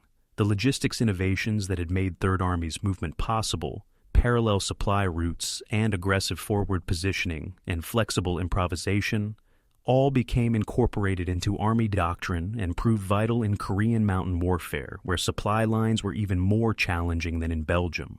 Not every lesson translated perfectly to different terrain and different enemy, but the fundamental approaches that Third Army had developed proved broadly applicable to modern mechanized warfare. Veterans of Third Army, who had learned operational art under Patton's demanding leadership, now commanded battalions and brigades and divisions in Korea, applying lessons paid for in Belgian blood to different battles on different battlefields. The 1970s brought professional military reassessment of Patton's methods in context of Vietnam experience. American forces in Southeast Asia had superior firepower and mobility, but struggled to achieve decisive results against enemy that avoided conventional battle and fought through guerrilla tactics. Military analysts studying the disconnect between tactical success and strategic failure looked back at Patton's campaigns for contrast. Third Army had achieved operational goals that translated into strategic success, had applied aggressive tactics to achieve meaningful strategic results, had demonstrated the difference between winning battles and winning campaigns. The comparison was imperfect because Vietnam and European theater were fundamentally different conflicts, but it highlighted principles of operational art that Patton had understood intuitively: importance of clear strategic objectives, necessity of linking tactical actions to operational goals, value of maintaining initiative and dictating operational tempo to enemy. The Army's revision of operational doctrine in late 70s and early 80s, codified in FM 105 Operations Manual, drew heavily on lessons from Third Army's campaigns, creating framework for operational art that would guide American military into next century. The Gulf War in 1991 demonstrated the enduring relevance of Patton's operational philosophy. General Norman Schwarzkopf's famous left hook maneuver, swinging coalition forces west through Iraqi desert to attack Republican Guard from unexpected direction, was explicitly modeled on Third Army's rapid pivot in December 1944. The operation required moving massive forces quickly across difficult terrain, establishing new supply lines in unfamiliar territory, attacking before enemy could respond to changed situation. Exactly the challenges Patton had faced and overcome in the Ardennes. The execution was different. Helicopter mobility and GPS navigation and satellite communications allowing speed that Patton couldn't have imagined, but the operational concept was identical. Surprise through speed, success through aggressive maneuver, victory through getting inside enemy decision cycle, and preventing coherent response. Schwarzkopf acknowledged the historical parallel explicitly, stating in post-war interviews that Third Army's Ardennes operations had been primary case study in planning the ground campaign. The successful execution, destroying Iraqi Republican Guard in 100 hours of combat operations, vindicated operational approaches that Patton had pioneered 50 years earlier. The 21st century saw continued evolution of Patton's legacy in American military culture. The invasion of Iraq in 2003 featured rapid mechanized advance to Baghdad, 3rd Infantry Division moving faster than logistics could sustain, accepting risks that might have given more cautious commanders pause, capturing Iraqi capital before defenders could organize coherent resistance. The operational approach was pure Patton doctrine: speed over preparation, risk over caution, maintaining momentum over consolidation. The subsequent difficulties in occupation and counterinsurgency reminded military professionals that Patton's methods were optimized for conventional mechanized warfare, that different operational environments require different approaches, that aggressive tactics suited for defeating Wehrmacht weren't automatically applicable to fighting insurgencies or building nations. The nuanced understanding that Patton's legacy was tactically brilliant but contextually limited reflected mature assessment by military professionals who could appreciate his achievements while recognizing their boundaries. The institutional memory of Third Army's operations survived in multiple forms beyond military doctrine. Fort Benning, Georgia, home of infantry training, conducted regular staff rides through Belgian battlefields where Third Army had fought, taking officers to actual terrain where decisions had been made and battles fought, walking the ground where 4th Armored Division had relieved Bastogne, standing in Houffalize where 1st and 3rd Armies had linked up, examining the narrow roads and dense forests that had channelized operations. All of this provided visceral understanding that classroom instruction couldn't match. Veterans of the Ardennes campaign, aging men who had been young soldiers in December 1944, returned to Belgium for anniversaries and commemorations, sharing memories with younger officers who would face different battles but similar challenges. The personal testimony of soldiers who had actually executed Patton's orders, who had experienced the cold and fear and exhaustion of winter warfare, who had learned through hardship what worked and what didn't. That knowledge couldn't be codified in doctrine manuals, but was transmitted through stories and shared experience in the oral tradition that connected military generations. The final assessment of Patton's Ardennes operations, the judgment that history had rendered after 75 years of analysis and reflection, recognized both brilliance and limitations.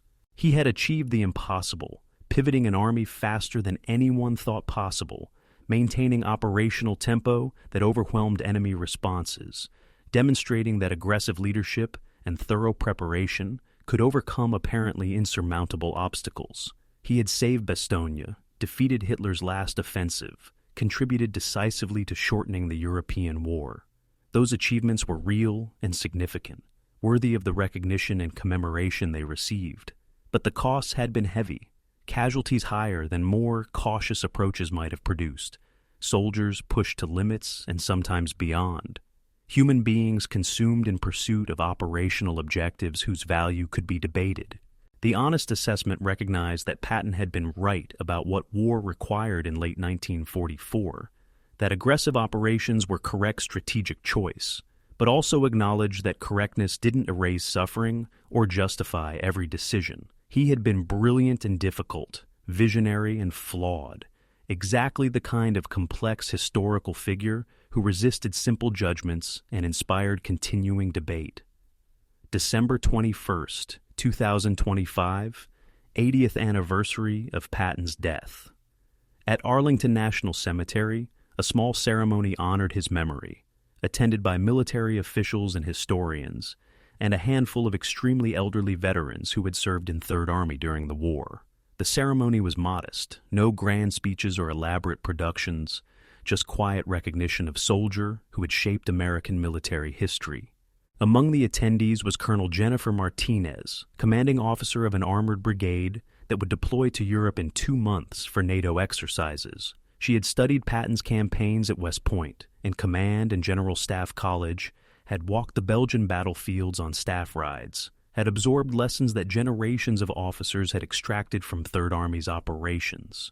Standing at Patton's grave, she reflected on continuity between past and present, between lessons paid for in 1944 and challenges facing military in 2025.